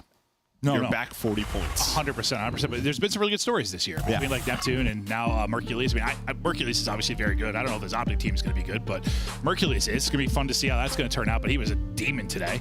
Capsule and Spart Looking forward to see what they're going to be able to do. Obviously, Spart's had some great moments in the CDL. Not always had the longest tenure, but he's had some moments. That win back with LAG over this Atlanta Faze team ages ago now. Capsule. Let's take a look at him and Simp when it comes to search and destroy. Where Simp has definitely not had the best hardpoint stretch, he has been a hero for them in some search and destroys. Let's see if he'll do it here. If Capsule will get the last laugh. Yeah, I mean, opening dual win percentage. That's pretty Both good. of those are insane, but 83%. That's absurd. Guy's averaging a kill around. He is everywhere. But yeah, we'll see if he can do it against this team. The average damage too. I mean, he's putting in work. Incredible stuff from Capsule. See if they can continue that together. Because yeah, a lot of times when teams come in, I mean, we've touched on it. It's usually when you bring in some new players, typically like Hardpoint that clicks first. You look all right. Just late in the year. Not usually like Search where you seem to click right away, but that's sort of what it's looked like for this team. Some good search and destroy addings. They'll chat through it here and see what they can bring within this best of 5. Try to get the upset. And I mean, when Stib and Kremp, like this Cloud9 team, when they looked at their best, like almost into the top 4, was at stage 2. And the thing that turned around for them was search and control. It's just, we don't know where it went last stage. No. It was very odd. Just normally once a team just felt like they figured the game out. It did. And then it was like, oh no, I guess they didn't. I guess they were just good for 3 weeks. Yeah. No, it was really, really odd. It was like contender to pretender so fast. It felt like with this squad. Obviously looking a little different now, but they'll get fired up and ready for this map too. See if they can catch this Faze team. Obviously some sensational search players on it. 3-0 so far in this qualifier 4. Yeah, don't forget, I mean, Faze beat Vancouver, they beat Thieves. They're right their 2 toughest opponents. Yeah. They're rivals right now. So they're happy with the start of stage 4, but again, it's been on the back of, well, they're undefeated in search, they're undefeated in control, 5-0. Still like, yeah, I don't know. I'm still worried about him. I don't know if I agree with Chris when Chris said this is the worst we've seen them over the past 6 years, but I mean, the beginning of this year is Well, I think it means like in terms of like point standings, maybe. Like, yeah, this is probably the toughest battle. Yeah, that's what it means. Oh, Yeah, okay. yeah. With how good Thieves are right now. Yeah. This might be their first chance. I don't remember like the Vanguard year. Like, I know they were number 1, but I don't remember how close it was because they were like Thieves, like, last second, 2 and everybody wins. else just kind of stunk. Yeah, no, So I mean, Thieves. they hit second at every darn event. But yeah, it's still an insane stat. Just number 1 in CDL points, basically, always. We'll see. It'll likely come down to them and Thieves late in this one. Opening round, though, on Red Carb as Draws tries to push up and combo an 8 into the top window. Not going to connect, but they are taking space. I mean, Spartan's going to have to deal with this deep. And he might be in trouble. We'll see if they can isolate him quickly. Yeah, it needs help from Capsule. It needs Capsule to get there. Just going to be a little bit too late. And Simp gets a double. Yep. We just brought up that graphic, how good he has been. Plus, he's got the bomb. BZ does get picked on the other side of the map. Celium trying to hunt down Kremp. Yeah, Capsule is there a second too late to the point Simp's gun up. Hoping he's able to trade out at least 1. But now, you saw their conversion percentage behind First Bloods, how good they have been. Hold up now. Simp might have to get the ace. Spots him, toying with him, back to full HP. Now I'm challenged. Give it to him. An ace for Simp out of the opening round. And yeah, the hard point, as I said, hard point maybe not been great for him, but the search, it has been there. Yeah, another added to his ace tally on the air. I feel like a lot of them jump on this right guard. But doing it all, nice little sidewalk push there. Catches Cloud9 off guard. Hoping Spart buys enough time to get his teammates there, but Simp was ready for that gunfight. Yeah, I don't know who's had the most aces on the year, but I feel like he's had a bunch. Well, I mean, he had the one before, obviously. We've only had a couple of those, but he definitely at least one more I can think of off the top of my head here. Not really the most important stat, but now I'm kind of curious like who leads the way in the ace category. But it's an ace for Simp to start. And what's Cloud9's look going to be like? And you'll see number 7 Simp playing D. That's because he's got a car out. Yeah, so we'll show that for a second.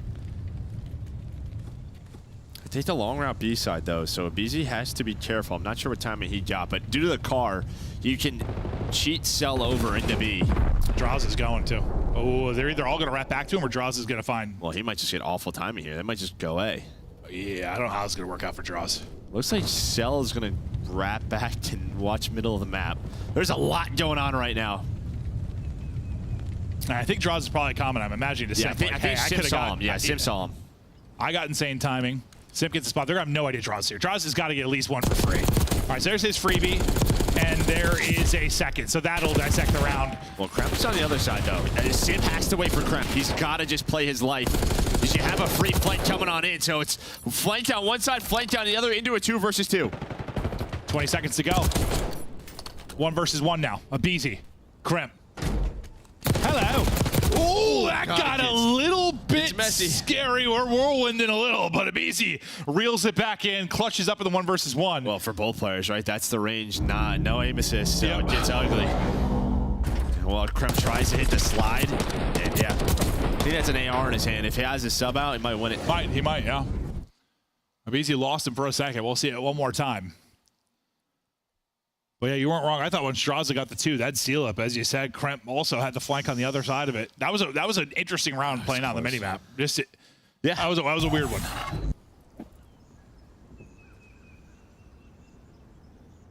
Okay. They relied on a simp ace last time on offense. A little different look this time. We were going right at B quickly, and they call it because the only person nearby is going to be Sib, and well, he's not going to be able to do much. Yeah, he's not even inside, right? So you're just playing retake here if you're Cloud9. It's better that than him getting caught, right? Now you can at least play the 4-on-4 retake. Will bomb get down clean? It will. So plan in. Now Faze try to hold. New York try to break. It's another first blood for Faze. I feel like they've been getting the first 1 or 2. More often than not, they'll continue it there. Sib continues to dance around the bar. Abizi's able to get it. Sib, I don't know if Sib got any of those. I think he was involved in basically every gunfight, but I'm not sure he actually walked away with any. But I don't think FaZe lose a player. They lock it down post. A little too easy, right? On the B side, maybe you're just calling something, switching it up, trying to catch them on some A aggression middle stairs. That just leaves Sim middle. He's got to watch middle and B, right? So you're picking your poison. All right, if they go B, we just play 4-on-4 retake. The problem is you just got destroyed. And that's just when you're really hoping they go A. Maybe. It is. It is like, because that you're playing retake. They retook nothing. There was not even much of an attempt. That came in. But sometimes you're gonna make calls like that. Like, I gotta feel it. They're going A. Take a chance. Yeah. Rely on like sort of capsule through the middle of the map. That was sort of the big thing. If you have no pressure on the pinch there, it can get tough. You talked about the pressure on Cloud9 for this series. Some pressure on these opening few maps because you gotta think the control going the way of FaZe. Finally, though, their first blood for Kremp. We know how good he can be in that position as an entry. Had some brilliant moments last year with Thieves. And while he continues to open them up, takes out 2. Last player up is going to be Cell now. 1 versus 3. Cell just comes hammering through the door and he will fall. So Cloud9 finally on the board. Yeah, I mean, both teams able to find just openings B side with that first blood onto the tiny terrace. And yeah, Tremp does it all. We saw kind of Cap's POV where he just kind of walks on up, wanders on in, sees nothing. Droz tries to make a play for FaZe on the flank, but they're just in a 2 versus 4 at that point. So nice answer there from Cloud9. Now, what kind of gamble do they take defensively this time around? We saw kind of letting FaZe waltz into B for free last time around. FaZe, like to take it to either bomb site. Obviously, a different split already out of Cloud9. Well, I thought for a second it was a 2-2, but I lied. Sib a little bit different, is playing from inside of B at least for now. Yeah, Trump's gonna go up top though, so yeah, it's kind of like it's a 2-1-1. Yeah. We're talking like it's soccer, so. But I mean, the good thing with Trump's position, he just fly out the window to help out. But this is on Cap. He's just kind of lurching sidewalk, prone there. Cannot see him. Nice help there from Abizi. I thought Capsule maybe get a pound. Yeah, he was thinking about it, but that's what he's worried about is that timing. He did not want to. Wanted a little bit more, and now it's going to turn into, I think, a FaZe round win behind the knife. Draws the butcher. Sib last up. Hey, that's what we're Capsule. I mean, his team is like, help me. Like, Pop, help me. He's like, trust me, brother. And then he finally does hop and just gets caught. You just have to lurch a little bit more. Yeah. It's got to be weird to be in that role sometimes. Like you feel like you're being selfish, but that's that spot. It's a gamble. Yeah. I mean, yes, it is. You're either going to catch him or you kind of have to bait your teammate a little bit and just hope you can turn it into 2. Sib 6-2 start after the ace in round 1. He'll close it out here on the Sib, but things fell apart early. We'll take a look at Droz's 2 within this round. Check it out one more time. The knife hits. Nice reaction there from Droz. as the boys laugh it up, and they go up 4-1. Or it's them think about their hardpoint gameplay. I'm sorry. I can't help but take shots because it just pisses me off. It always will, I swear. It makes no sense to me. Oh. Sib, not scared to take a fight, and he'll be pushing up really. Yeah, he was real convinced there was nobody there, I guess. I mean, maybe they saw the push A side. Maybe they're just thinking they gave this up. But we're into the 2 versus 2. That just looks so funny from Sib's POV. He's like, do-da-do-da-do-da. Oh, there's a guy there. Well, they're going to push out Celium. He's been so good here from this spot at times. And all he has to do is find one. And now he's playing his life. But there is the info for Abizi. He just can't get one. Yeah. Cell's got to die there. And I know it's Cell, but he's just got to die there. It's the right call to push out a side here. Like, it is the right call. He just hits the long slide and just fries him, bro. Yeah, he pops it right behind that trophy. I think he had like 3 health left, so that is a tough gunfight loss, but that's just a gunfight you got to win if you're going to put him away, or put the team away. 5-1 now. Abizi went from Yanin to Cheesin, now waking up in the series. And as good as Cloud9 looked early in search for this roster change, kind of get beat up a bit here. A different beast. Okay, yeah. Faze, historically, pretty good at search. They're all right. Yeah. Death, taxes, and Faze are pretty good at search. That'll be another first blood. Simp tax another one on. It could end here. That opening duel percentage looking good. Their conversion percentage has been great. They try to seal it. More info there for Simp as he has eyes on one on the cross. Still lurking on the offsite will be number 3 in Sib. We'll see when he's going to get involved, but it's not going to be for a while, I don't think. Oh, they just force a rotate back, but this could be down to Sib. They have to be worried about him. Well, Sib's going to hear all that glass start to break. He's able to find one. He gets a second as well, so he's going to turn this into a round. That's insane from Sib. I went from saying he might not be involved, which, to be fair, if they went to B, he wouldn't have been. But the fact that it comes down to him and he walks away with 2. Listen, he's done his job. Now can the other boys clutch up? They're going to have to win many rounds in a row if they're going to win this. Yeah, well, Crump and Spark guessed wrong. They think they wrap back towards A. Yeah, this timing, though, they haven't got in for the plant yet. This might come quickly. Cloud9 might be able to get in and catch someone. They still haven't started the plant. Okay, plant started. A trophy down. Do they catch anyone while he's on it? Well, they wanted a nade, but you have the trophy. Yeah. Nice little stun then to take a breath.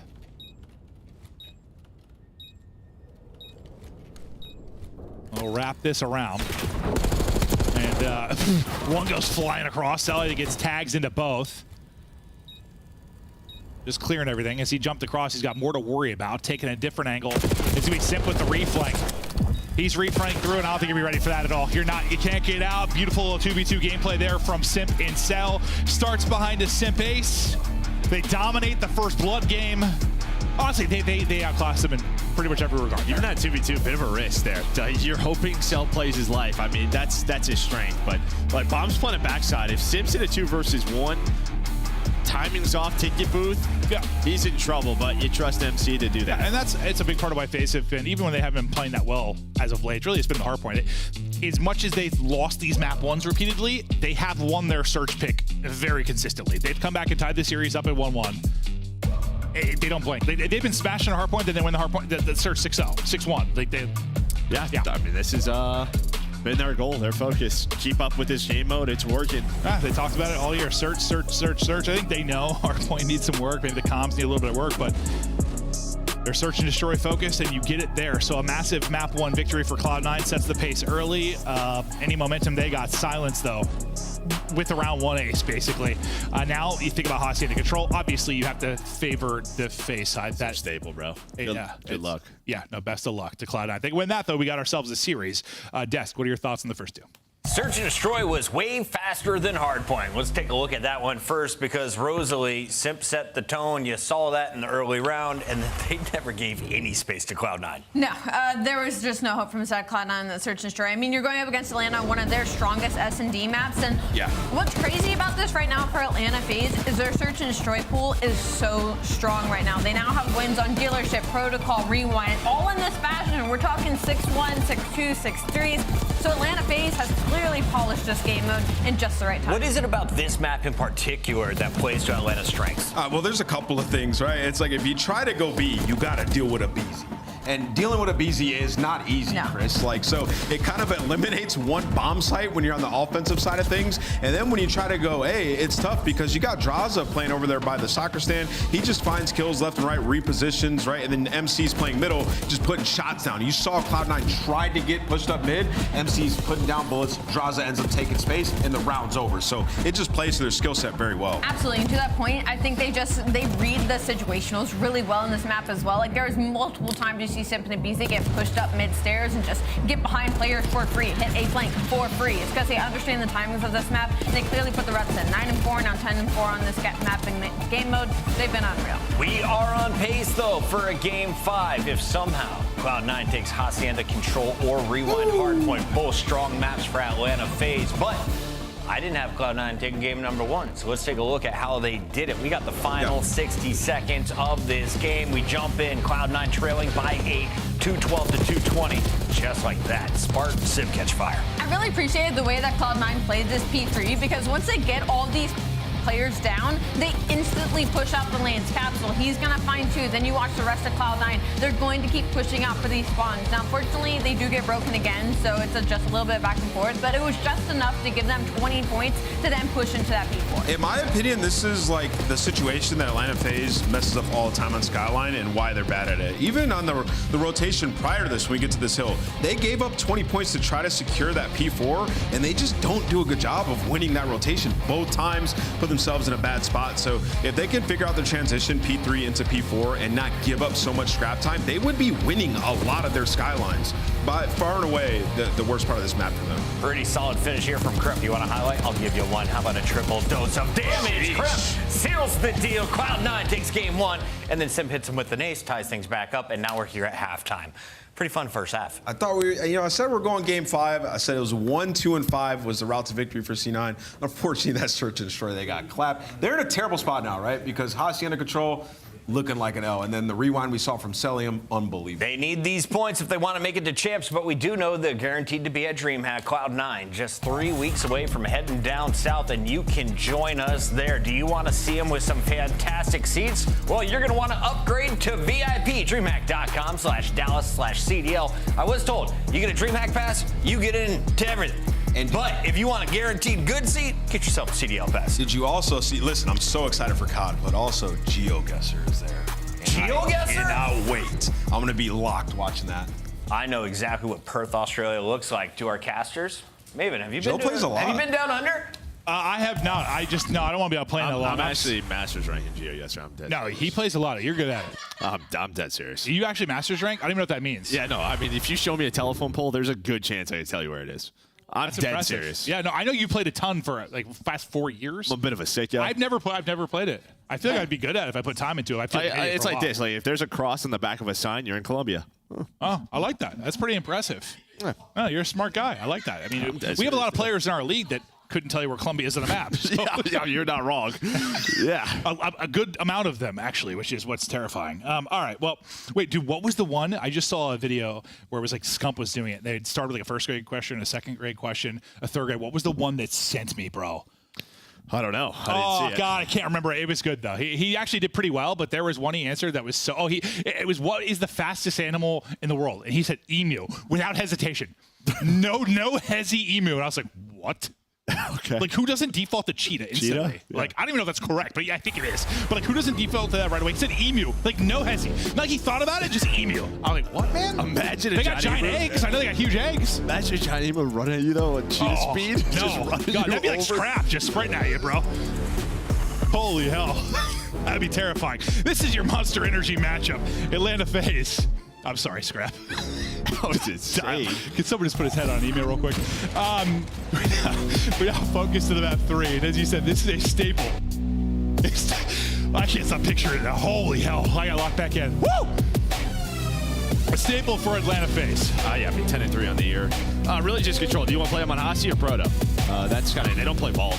So, I mean, this has been the strategy since stage 1. Hacienda is coming to play, and they're like, yep, we're going to be good at this. We hate Vault. They sure do. for Hardpoint. I mean, I think they hated it for Search too, but they're really good at it. But no, any of the respawns, not a fan. Okay, well, Cell literally stopped shooting, and Crimp pops a triple there. Brilliant from Crimp. Cell, I think, just thought he finished the kill. I'm not really sure. But the break does not work out well for Faze. It is all Cloud9. Now this is a time where you sometimes get a little too aggressive on the defensive end. You get caught and things flip on their head. Does the aggression work out for Cloud9 as they try to take space? Sib's still up and battling, and they're trying to continue to apply pressure. Yeah, this is where normally Faze are so good at, right? Just getting out of this trap. 45 seconds, though, off the clock, and really, you don't have much room. So great trades there. Kremp having a map or a start so far. No, you know I've touched on. Like, I think one of the best skill sets or best things you could say for a control team sometimes is dealing with the bad break off. Like, you have a bad break off on offense or defense and bouncing back from it. Like, yeah, and just realize the importance of, like, maybe even just your single individual life. If you're pushed up into position, the time you can buy your teammates. And one of the best at it is this man, Abizi, as he runs into a pre-aim. He sure does. And now this is going to be the retake call for Cloud9. Draws in Simp, the two trying to hold. Simp able to take down two now one-on-one. Tries to hit the pre-fire, but not going to work out as Capsule will slide under it. Trying to hit it quick with the reinforce. Sometimes they'll hit it with 4 subs. They've got 3, I think, out right now. As Cell pulled one out, they're trying to change the pace. Desperation pressure. Sometimes the call here. There's the second tick done. And Spark gets 2. It's been multi-kills for Kremp or Spark. I think it's kept them in it. Cell not able to put him on skates, and now with that last spawn in, what do you do here? 15 seconds to go for Faze last push. Yeah, you're hoping like Cell can find one. Wow, we didn't see how Spark got his 2-piece, but still time for you to get to the objective. Abizi finds the opening. He wants to help out his teammates, though. Deal with that. Gonna be 3 dead for Cloud9. Now he's gonna jump to the point. You're on both objectives. You get all 4. Get just the rebound that Faze have after going 4 dead. The rebound potential can be so good. Now you get the extra minute in, and well, you played it pretty much even in live. So you're still in an okay spot there. These would be great kills for Cloud9 right after you cap the point to make sure not any kind of clean movement over towards A. Shutting it down on both times. Well, I thought both sides trying to deal with the rock side spawn they knew was coming in. See if this will come down to lives or come down to the capture. Cell looking for an opening, not able to do it. It's a multi-kill from Spart again. Yeah, and you've always found that one player pushed on up. This time it was Cell. Normally so good in those positions. I swear Spart has 6 and 3 or doubles. In them just being aware of this. I mean, Draw's taking a bit of a long route through B. Almost still able to win it. But finding that one player forward has been huge for C9. 4v7. Sib, good he got away with 1. Did they slow it up enough, though? Cell's not going to check the corner. I love the patient play there out of Capsule. Spark, good tracking there, close range with the AR. 1 versus 4. It'll go to time. So far, you're able to do on the defense, but I think with new teams, it's not usually a question of defense and control, it's offense. Yeah, but I mean, just good heads-up plays, sort of what Faze like to do. Finding that one player, maybe taking a route multiple times, fences, Capsule, we saw from his point of view. Just sort of waiting, platform, just staying patient, not overextending, catching that player. Abizi with the best play to get them onto the B point. But it doesn't matter. 3 ticks, and yeah, you take that if you're C9. And control, I think, sometimes can be the biggest indicator of like where a team's at. It tests everything, bro. Like, the communication has got to be on point. You get super punished for like pace of play being off or someone ego challenging. Cloud9 do a really good job there in the defense, but now this is the tough part.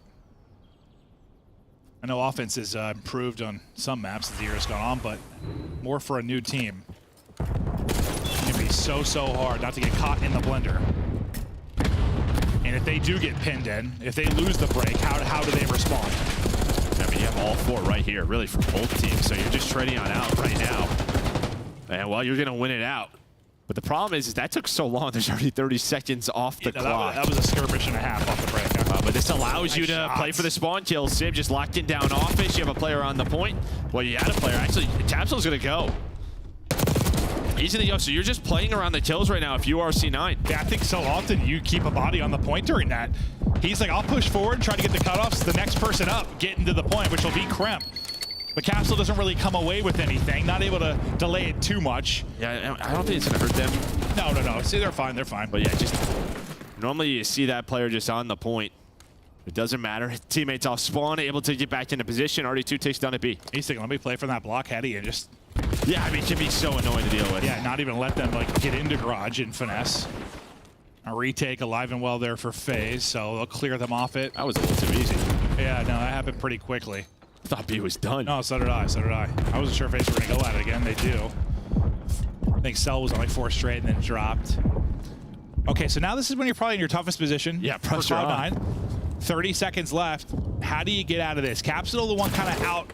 But Sim's got the read on that. Well, he can read, but doesn't mean he's going to finish the book. He gets shut down as Capsule gets the kill. Spart turns into one as well. Now you'll stop it with 12.6. Yeah, you're going to keep draws over there just in case, you know, they like to rotate through B. B has 2 ticks. You would love to work that objective if you could. And well, Tremp's going to sneak on through, and that's going to be the play call. So really, you're doing both right now.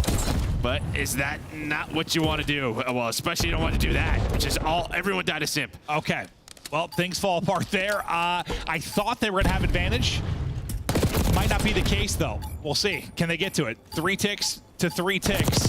Time's a dwindling. Last effort to go. Draws this time. The multi-kill warrior to close it out. So neither team able to find success on offense. We're all square in the ticks department. Yeah, like we see that often, right? Where you sort of put multiple bodies on A, and then if someone gets to B, you start to bump on over, right? You just bump on over through connector because you want to get the B point done, get the minute extension, but they stay because this guy just jumps out the window and kills you all.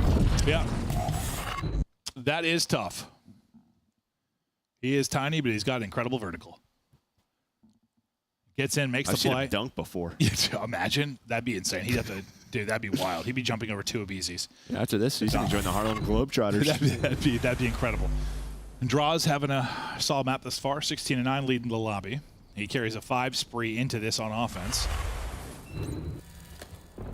He'll be the one guy playing outer fences. Well, tosses a trophy, still catches a stun. Sip right out the window to maybe try and help him. Yeah, he's close to the Hellstorm, but he's going to get flanked, actually. Capsule takes the route, able to cut him down. So no streak for Draza, but Simp is here, just pausing the clock, winning the gunfights. Now going to have the help from up top. That's when MC activates, but he does get caught. So Cloud9 are dealing with everybody else but Simp and Abizi right now. Nice win there from Spart. I thought Simp's one-on-one was really maybe enough to get a bit of progress here. Simp winning another one. Draws just trying to stay down, but Kremp able to take out both. It was the multi-kills, I think, in the round 1 defense that really stood out for Cloud9. Get a big advantage here because they were up 5 lives for a moment. Haven't really been able to pin Faze in for too long, but another chance to maybe do it. Making a play well side, that'll be Simp. We'll hop to his POV. Great win from him. I would say get in and get out. Great timing there. Draza was almost ready for it, but Trimp now playing his life. Nobody really overextending. Problem is, though, Tremp doesn't have help, and Sib dies. That means well is open, so you can get on to B, and that you just can't happen. That's sometimes a problem. When you get a bit aggressive on the defensive end, they get dropped, and now the progress gets rolling. First tick in. A retake push now for Cloud9. Sip trying to get back involved. Some tags in for Capsule, but Cell off spawn able to deal with him. Second bit of progress is in, looking for the expansion. Cell still continuing to dominate their top hall. I thought Spart was dead to right, so he'll finally get traded out, but it wins that first one on Simp. And now you get the extension. Can you get some progress today, though? That's going to be the big thing. Yeah, it's just so tough for C9 because you had everything that you wanted, but you're just so split, right? And then you're hoping Sib finds a little bit more once Kremp dies, if they're going to transition out of that, but instead he gets caught. All headshots for Abizi makes that look like a sick joke. That was insane because he got hit with like the first 2 bullets there, I swear. Yeah, it's just a little flinch to the head. That absolutely was straight headies. Let's see what kind of progress you'll get here as they try to set the pace when it comes to the ticks. Abizi dies, so nobody on it for now. Draws is thinking, let me finish this tick, and he's able to do that. Finish the tick, and then just keep moving. That's fine. Don't have to worry about any more progress. At least finish that so it doesn't get cleared. And now you're back to the building blocks. Not the easiest shots at range, but Draws will ultimately finish it. Nothing left to actually fight with, but able to reload and get back up. Yeah, well, he's the one player you want maybe to play a little bit slower. He's just by his lonesome. Again, that one player push on up, C9 have dealt with. The rest of Faze, though, 10 versus 8, 40 seconds to go. Just trying to find anything. A little time to work with, but not a ton. Watch Kremp. Kremp's going all the way through well side. If they get both these, okay, that might be the time to go. now. That's going to be 3 dead. Crimp, what can he find? Nobody onto the point yet. They want the kill. The fact that Crimp gets 2 there may win the round for them. That might be everything to win the round. He doesn't get 2. This might be done. Well, we talked about the multi-kills in round 1. There's another example of it on defense. For them, though, round not over. 10 seconds, 5 versus 4. Simp able to find a pick. Up easy. He gets his as well. Have to play the objective, though. Bait it out. 3 versus 3. A massive win there from Cell. Maybe switch to the pistol. Capsule had to. 2 versus 2 now. Onto the point. Second tick. Ready and looming. Crimp, Spart, Abizi, Simp. To battle we go with 2.6 on. They've got to collapse on the point now. It's getting close to finishing. Here comes a slide out and swing. Simp going to be down to a 1 versus 2. He's not going to be able to take it. Cloud9 clutch up. You were tied, what, 3-3 in ticks, so now an 8-3 advantage for Faze. But I'll tell you what, I mean, this is a good showing for C9 because Faze is a team. They win a lot of offenses on this map. No, 100%, 100%. Normally, when they get offense, like plat control, they start to punish teams. You're just not seeing that. No. So good sign early here for C9. And granted, it has been a couple like multi-kills. Like if Crimp doesn't, for instance, if Crimp doesn't get 2 there, that round might be done. Like there have been some incredible individual moments.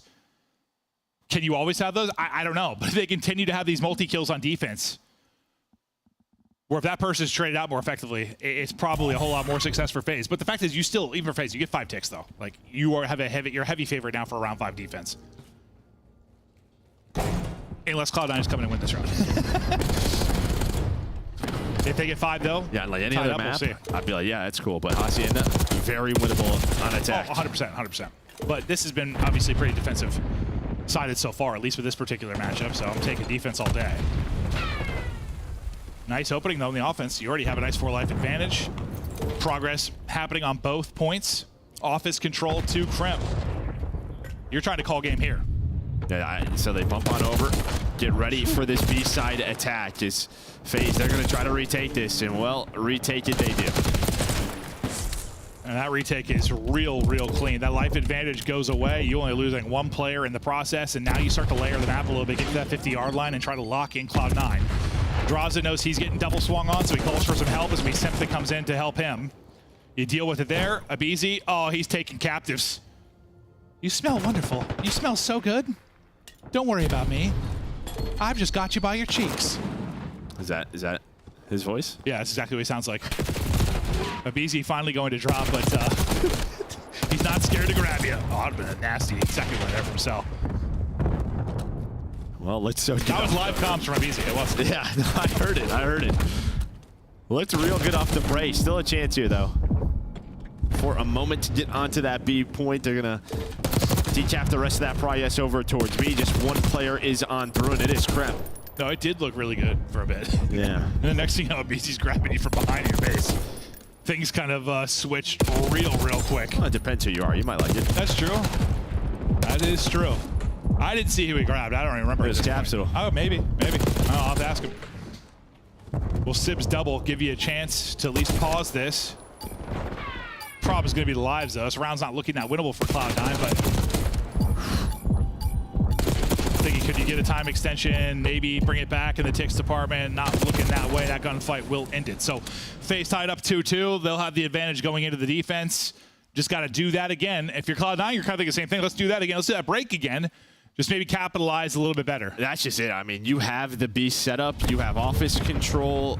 It just felt like there were some comms that were off. Yes, because Crimp was so worried about back block in Shed side. He ends up getting caught through plat. It's just like they had to slow down there. I assume that's happened. There's been like 2 or 3 times where Faze have retook like really easily. Like, yeah, it's just sort of set again, new team. Yeah, how you want to set up these points. That's what I'm thinking. It's probably chalked up to. And like rarely in a pro game do you get like clean 4 dead. Not really. Especially on, like, a retake. Like sometimes that's the hardest part. No, it's like, what do we actually want to do here? Yeah. I'm sure it's just 1 domino. Heads start turning and things fall apart. All right. Well, no one has won an offensive round, but Cloud9 have got to win an offensive round win to get the map. This is probably where they were the biggest underdog in the control. A win here would be incredible for their chances in this series. Hoping for a great break. Not looking like that's going to be the case unless Capsule does something insane. Not nearly able to pre-fire that and get the gunfight win, but won't happen. So on the back foot early will be Cloud9. The problem is now you're spawning broadside, right? So you're not really near an objective. Faze have angles on the A point. They're locked in down lobby. They know where this push is coming from, so everybody going to turn. Sim just playing his life. It's not always the worst thing spawning there. It can be like an easy, like the fences route can be so hard. Like that push is so difficult and all, but yeah, when you're all like 4 dead at the same time like that, kind of it all grouped up and everyone can lock it in, it can definitely be tough to get out. But they'll get onto B, they'll get a little progress. See how much more they get. Hold up now. They're so weak though. That's why Faze are flying in, and this is where Faze are so good. They know there's only 2 players alive. The last player in Cell can just try to play his life. But again, it's been multi-kills throughout this game that have been team for C9, and there is another one. Hold on now. Yeah, Crip has been only player out to BZ. Faze able to trade that out, but this is going to be an interesting round 5. 90 seconds to work with. Lives basically even. Crimp continuing to hunt. 2 are going to be dead. Crimp wins another one. 4 straight for him. Continues to just pick apart. That's all Atlanta Faze all going to be dead. Nobody on A yet though. They're just thinking we're getting the kills. Let's push this out as much as we can. You love to get some capitalization done. Though on the actual objective, finally going to get 1 body on it, but they're going to continue to hunt. 6 straight now. Finally, that streak comes to an end. And just still playing around the objective. They see 9. Capsule on the point. Pistol out. Good luck peeking this. Number 6 in the BC is going on a long route, though. He's all the way through Secret. He may be the one player to make the play. He's able to find 1. Celium gets in. All 4 dead. 11 versus 9. Oh, and that's like you said, playing around the objective. They only had 1 person in for a long time. It looked like 2. Yeah, no, they did. They did towards the end of it, but like they were really playing around the kills for quite a while there. And I don't know if that's going to cost them. I thought they were going to stack a little more heavily. I love that. They come out diving. Look like James Bond. I mean, that's 2 dead, and now you're... Hold up. This is done. This is done. 3 dead, no offense into round 5 Magic. Never seen that before. Yeah, we have. And that's an upset of a map. As Cloud9 take it. And now with the woes of the hardpoint for Faze, you got a big chance to take this one 3-1.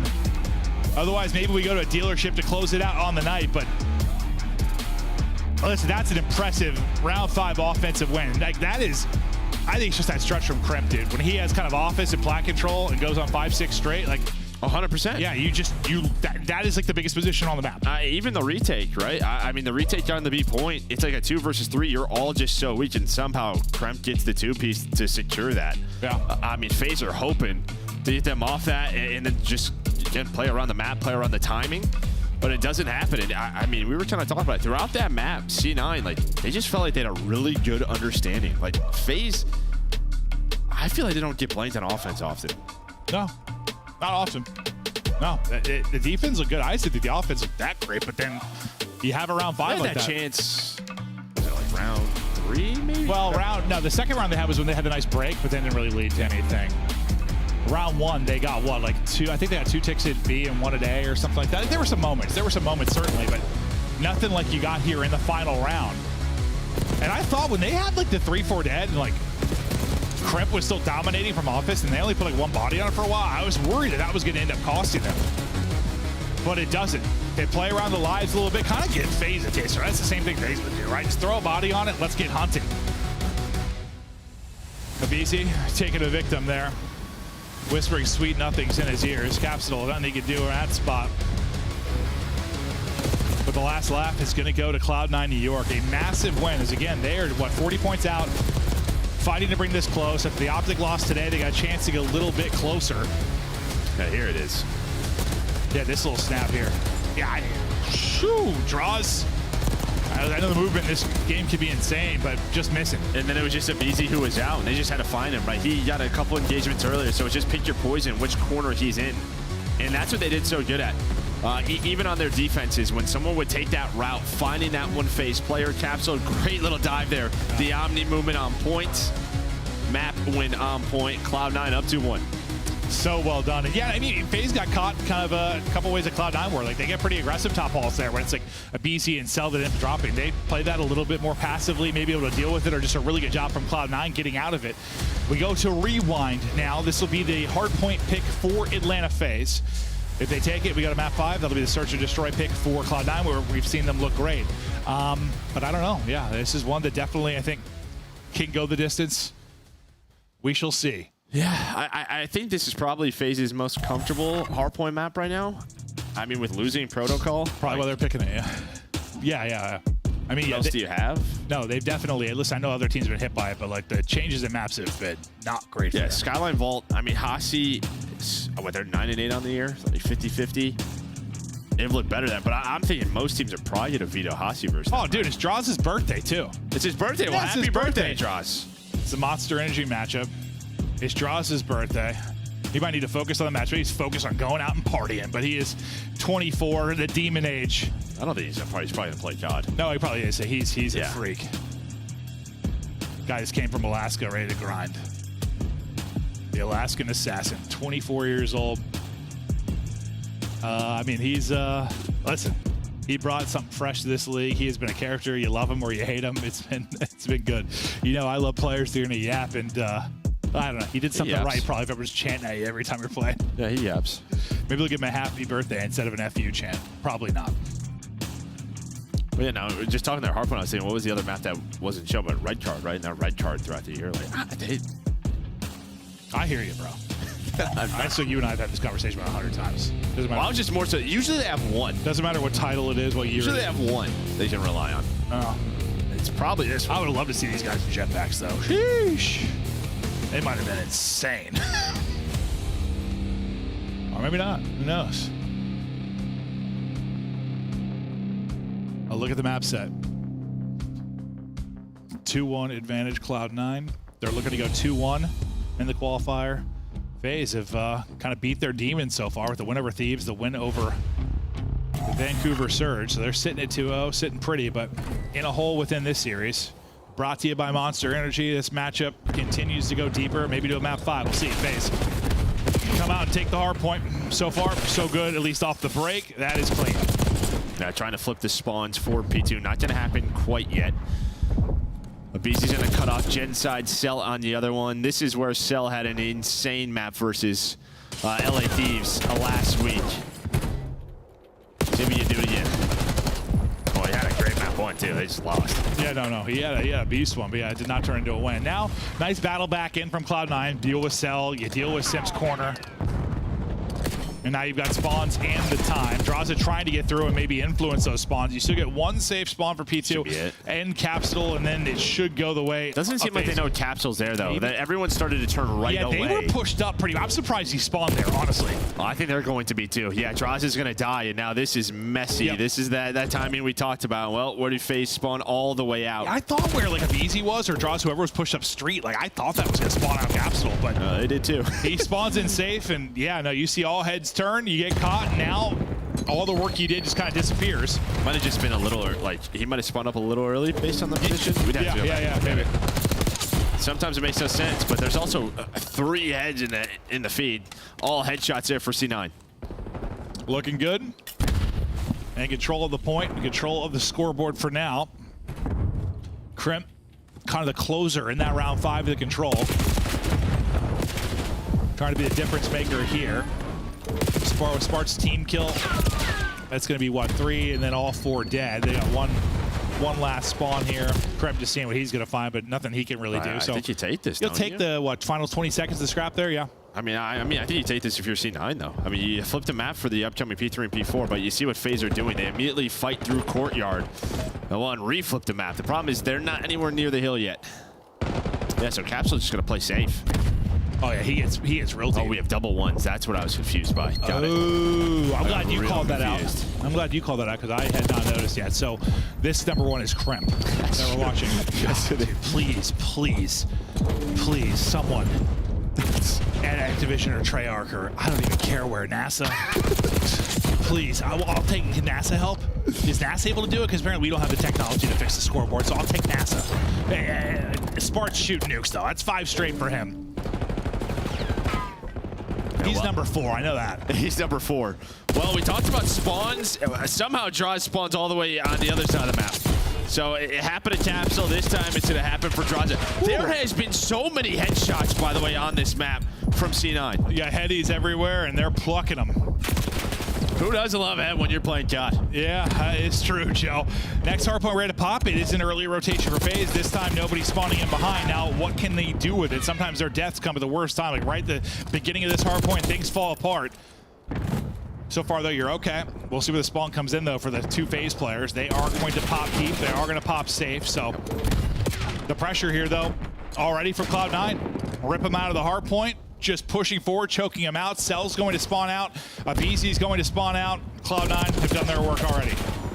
Yeah, but Draws and Simp are trying to hold on. Well, with Simp going down, again, just a money hill where you got to be better if you're Faze.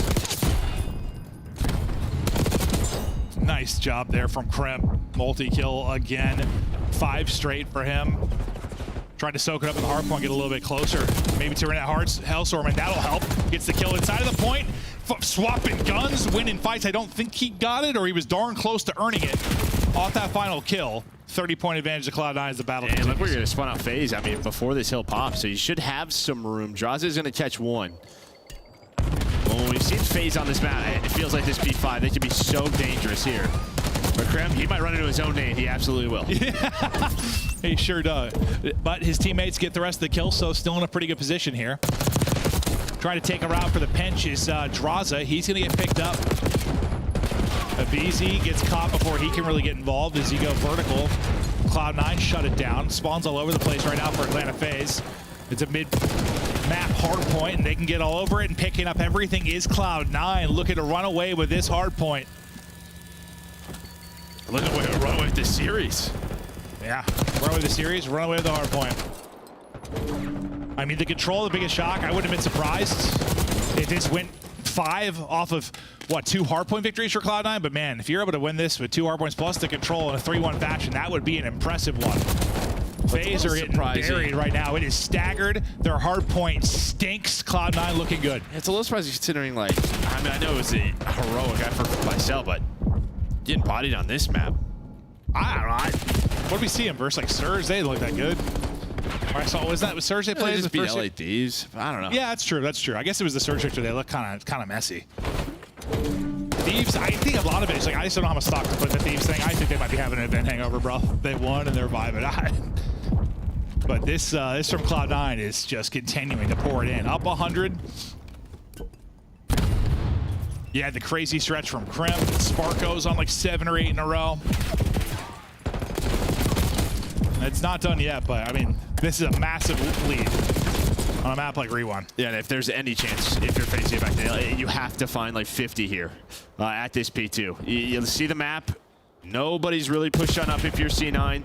Krem's trying to work through, or sorry, Capsule's trying to work through Burger on the other side of the map. Nice gunfight, wins by Selim. All right, you've done what you needed to do on this transition period here for Faze.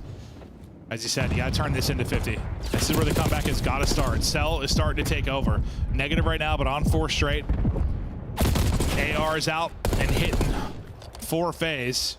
Your best push and break opportunity in for Cloud9. Nice little double chow there. Kin draws a trade off, both he does. So great play from Cloud9. A better one from Draws. You win it on the front side of it as well. And so far, so good with 30 seconds remaining. You've held this perfectly. And yeah, honestly, as much as this is not good for Faze, if it's not for that capsule spawn the first time we were here, they could look a little different. I'd have to go back and watch that one, but that's where it fell apart, right? You had the early setup. Yeah, they had one though with Draws. They just threw it away at the P4. True. You give and you take. God gods, you give and you take. But that is a flawless hold. And you're right back into it. I mean, even with the flawless hold, you still got some work to do. Down 60, Burger popping. Faze now going to rely on a break. Yeah, and this is one of those hills where if you're C9, you just want to be on this as much as possible, right? Faze are going to be so focused on flipping 4P4, retaining map control, and you're just chipping away. Just chip it away if you're C9, because you are so close to 250. Yeah, take any seconds you can get here. Just don't allow all this time to go to Faze, and then obviously get flipped out as well. Spark trying to hit the utility trophy there for coverage, or is it? His nade will hit onto one. Big seconds for Cloud9 for now, but it's just a frenzy here around the point. Selim is one with the ground in the car. I don't know how he came away with 2. Sel's still alive. I don't know either. Now you have splits.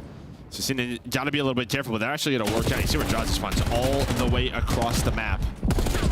So C9, they do what they need to do at this P3. They do. You get a little bit of time if you're Faze, but now you'll take that if you're Cloud9, considering the margin you are up. Next Hardpoint, rip it and reel in. Headshots clean from Crimp. Oh no! Nobody block it in the back.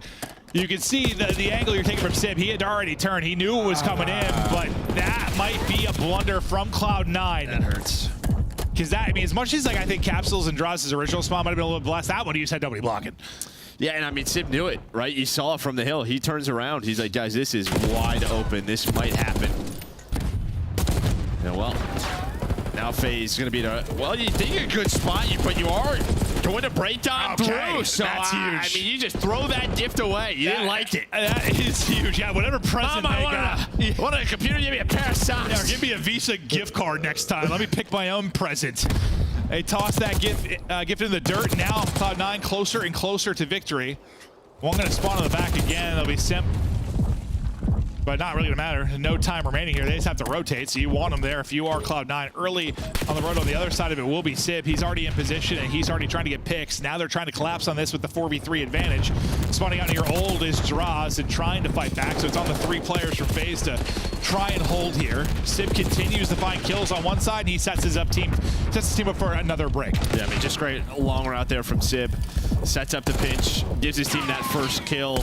It's looking like they're gonna do it. Sim trying to fight on back, but only 12 seconds needed here for C9. And I'll tell you what, if your hardpoint's going to be bad, you at least need your control to look good. And Faze right now, it seems like only have search and destroy to rely on, at least at this very moment. This has been a Cloud9 dominated series, 11 points needed for the dub. It is awesome to see this new roster finding some success early. Yeah, you take the loss to Ultra, but if you can start out 2-1, you gain 10 points on Optic today. Optic, it's mixed feelings. You're feeling good about Mercules' play, but now Cloud9 breathing over your shoulder. They're probably thinking like, today's Faze guys, dude. Always annoying us. Yeah. Even when they're losing, they're pissing us off. Pissing us off, but doesn't matter. All props to C9. I mean, just such a balanced effort 100%. In the respawns. Great to see with Capsule and Spart on the roster. They are fired up. Cloud9, that is a massive win, and they'll celebrate that. Beautiful stuff out of Cloud9. Hardpoint looking good. I mean, obviously, it's the control. The fact they won that round 5 in control, I think everything in the series, otherwise you're going map 5, and who knows how that plays out. That probably would have been a hell of a one. A hell of a map 5, but Faze already up out of their seeds. They've got to be frustrated. And yeah, I mean, I'll be honest with you. You know how I am. I know I'm very negative about Faze, but I didn't take much from their Vancouver win. I didn't take much from Thieves win. I'd say a little bit from that. I really didn't. Just because Thieves are 0-2, bro. Just won the event. I'd say a little bit from that one. Yeah, but they just, both their series, the Thieves kind of look all right. I didn't look great in their first one either. They lost to Heretics in map 5. You're just blaming Nate Shot, huh? Talking about the dinner?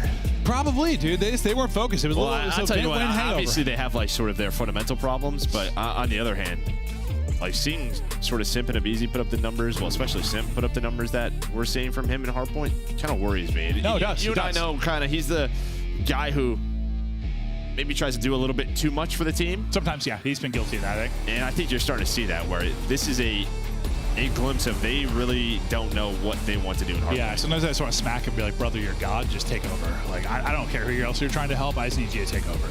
But yeah, no, he's not looking good. He's not. I mean, search, control fine most of the time, but that's because they know what they're doing. They don't know what they're doing. No, they don't. Which I still just don't get. It's one of the most baffling things in the world. Faze lose. Cloud9, massive win. Final match of the day. Desk, talk to us. All right, break it down for me, Ant and Rosalie. Yep. Is Simp trying to do too much, or should he take Maven's advice and just take over? I mean, I think at times, yeah, maybe. I think that's been a lingering problem that they've had, but we'll talk about Faze in a bit. Let's talk about Cloud9. Okay. They've been insane. Is Cloud9 the real deal? Yes, they're the real deal. I mean, you're watching that, like, the first rotation, P4 to P5, was electric. Kremp popping 2 pieces left and right, like rotating, finding the spawns, and just bullying Atlanta Faze, quite frankly. And, you know, even in the control alley, that last round was unbelievable. Yeah, I mean, I look at this Hardpoint, and I figured Rewind would fit the playstyle of this newer are a Cloud9 team because it's going to be an extremely mixy map. You have many opportunities on side of the SMGs, but I didn't expect them to win it handedly the way they did versus Atlanta Faze, because Atlanta should thrive in this environment. Abizi and Simp should thrive in this environment, but unfortunately they got shut down this time. I don't know if this is them just getting caught off guard because their hard points are so difficult. Because going off of Chris's point, there was a time where Atlanta Faze, their biggest issue was confidence, right? And maybe that is going to be kind of playing a part here in this situation where once they're down, they're feeling like, all right, well, somebody's got to do everything, and unfortunately that ends up hurting them more than helping.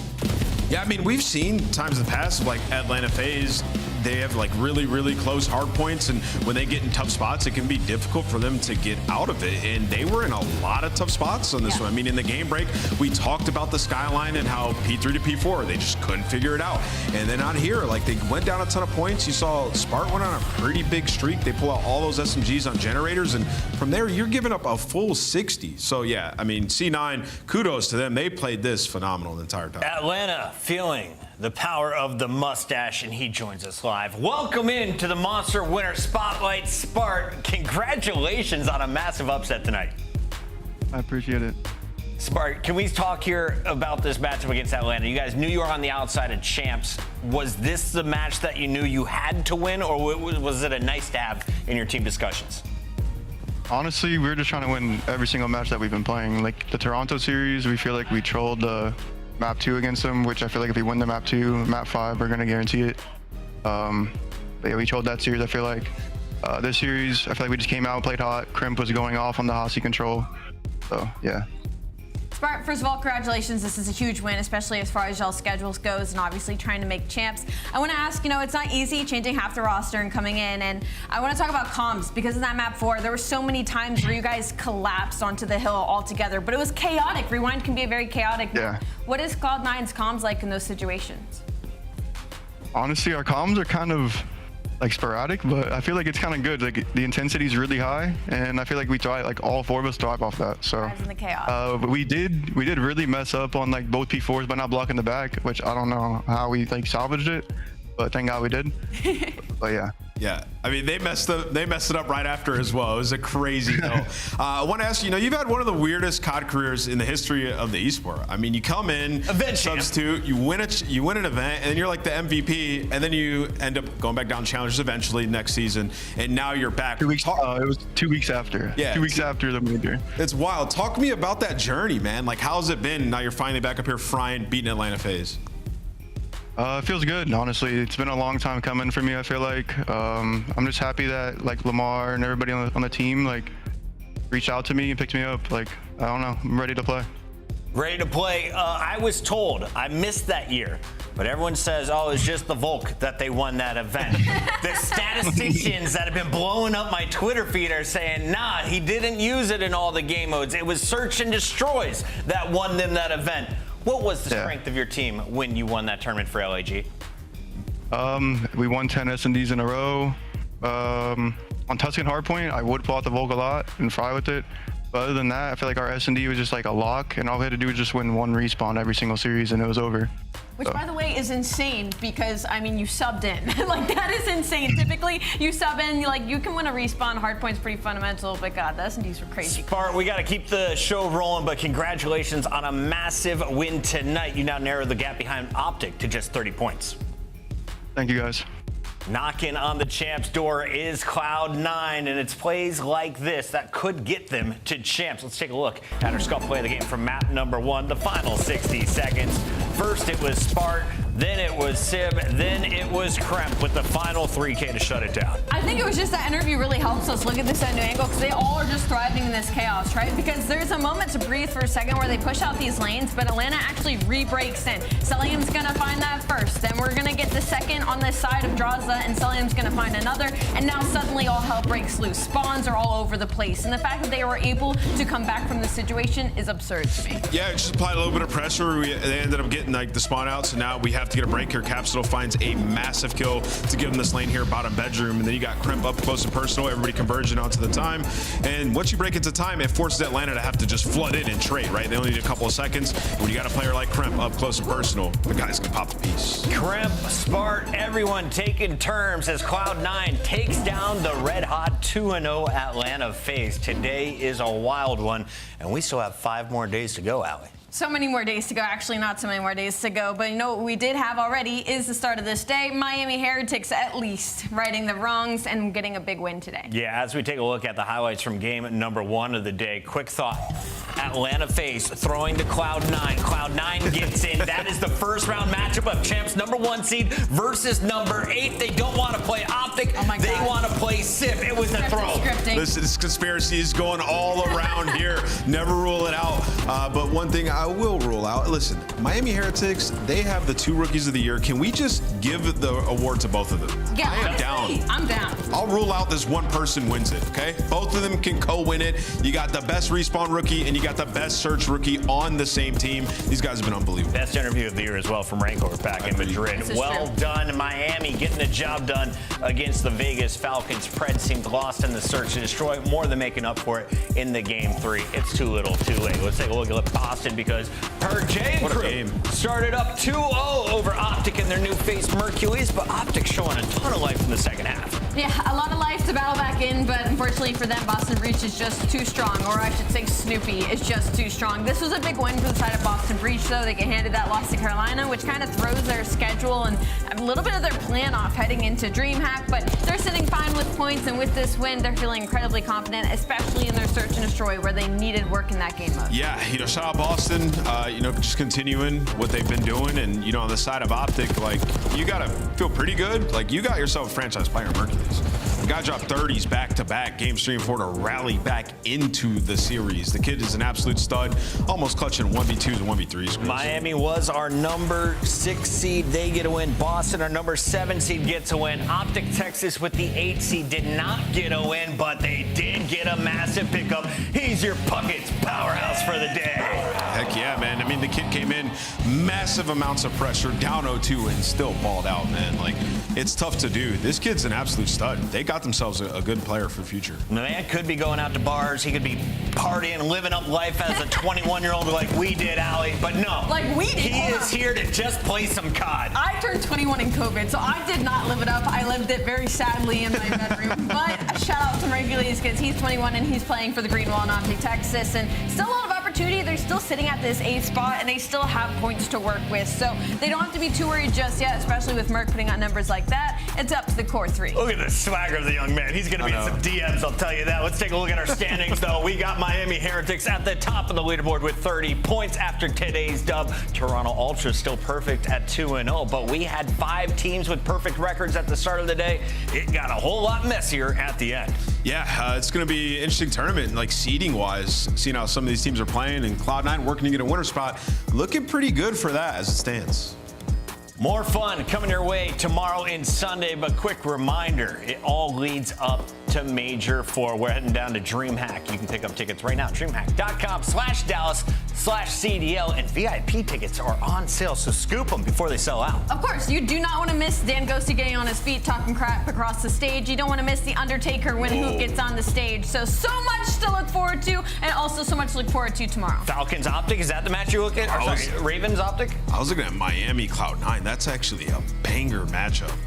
But also, I was kind of looking at Thieves Falcons. That's our monster matchup. 3-0. Miami and Cloud9? That could go hit 5? Yeah, I think that's the best match of the day for sure. Given what we just saw from Cloud9, could be amazing. Hey, thank you all for tuning in. Stay dry. We will see you tomorrow, a Super Saturday. 4 games coming your way. 2:45 guys.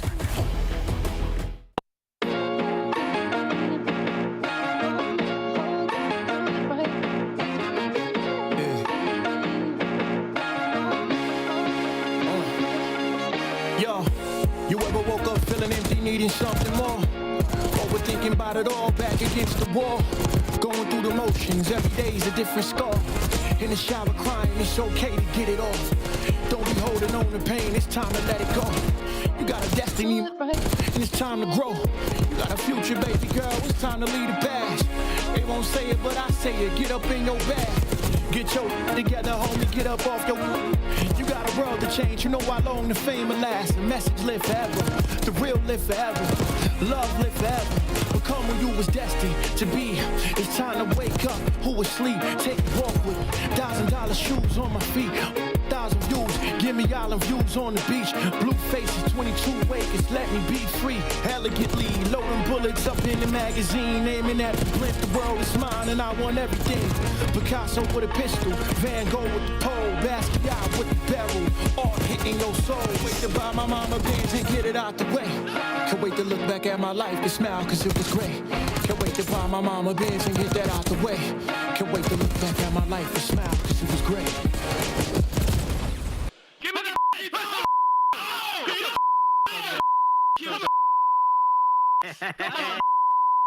He's cut me 15 times. Yo. Mom's set up. Mom. Hit twice, mom. He's going, let's double chomp, bro. He's going on. Yeah, Charles got. Yeah. He's weak, he's so weak. In the water. Nice try, bro. Oh, really try? Oh my god. Come on, bro. I'm not even trolling. Just went snell. Come on, that's trolling.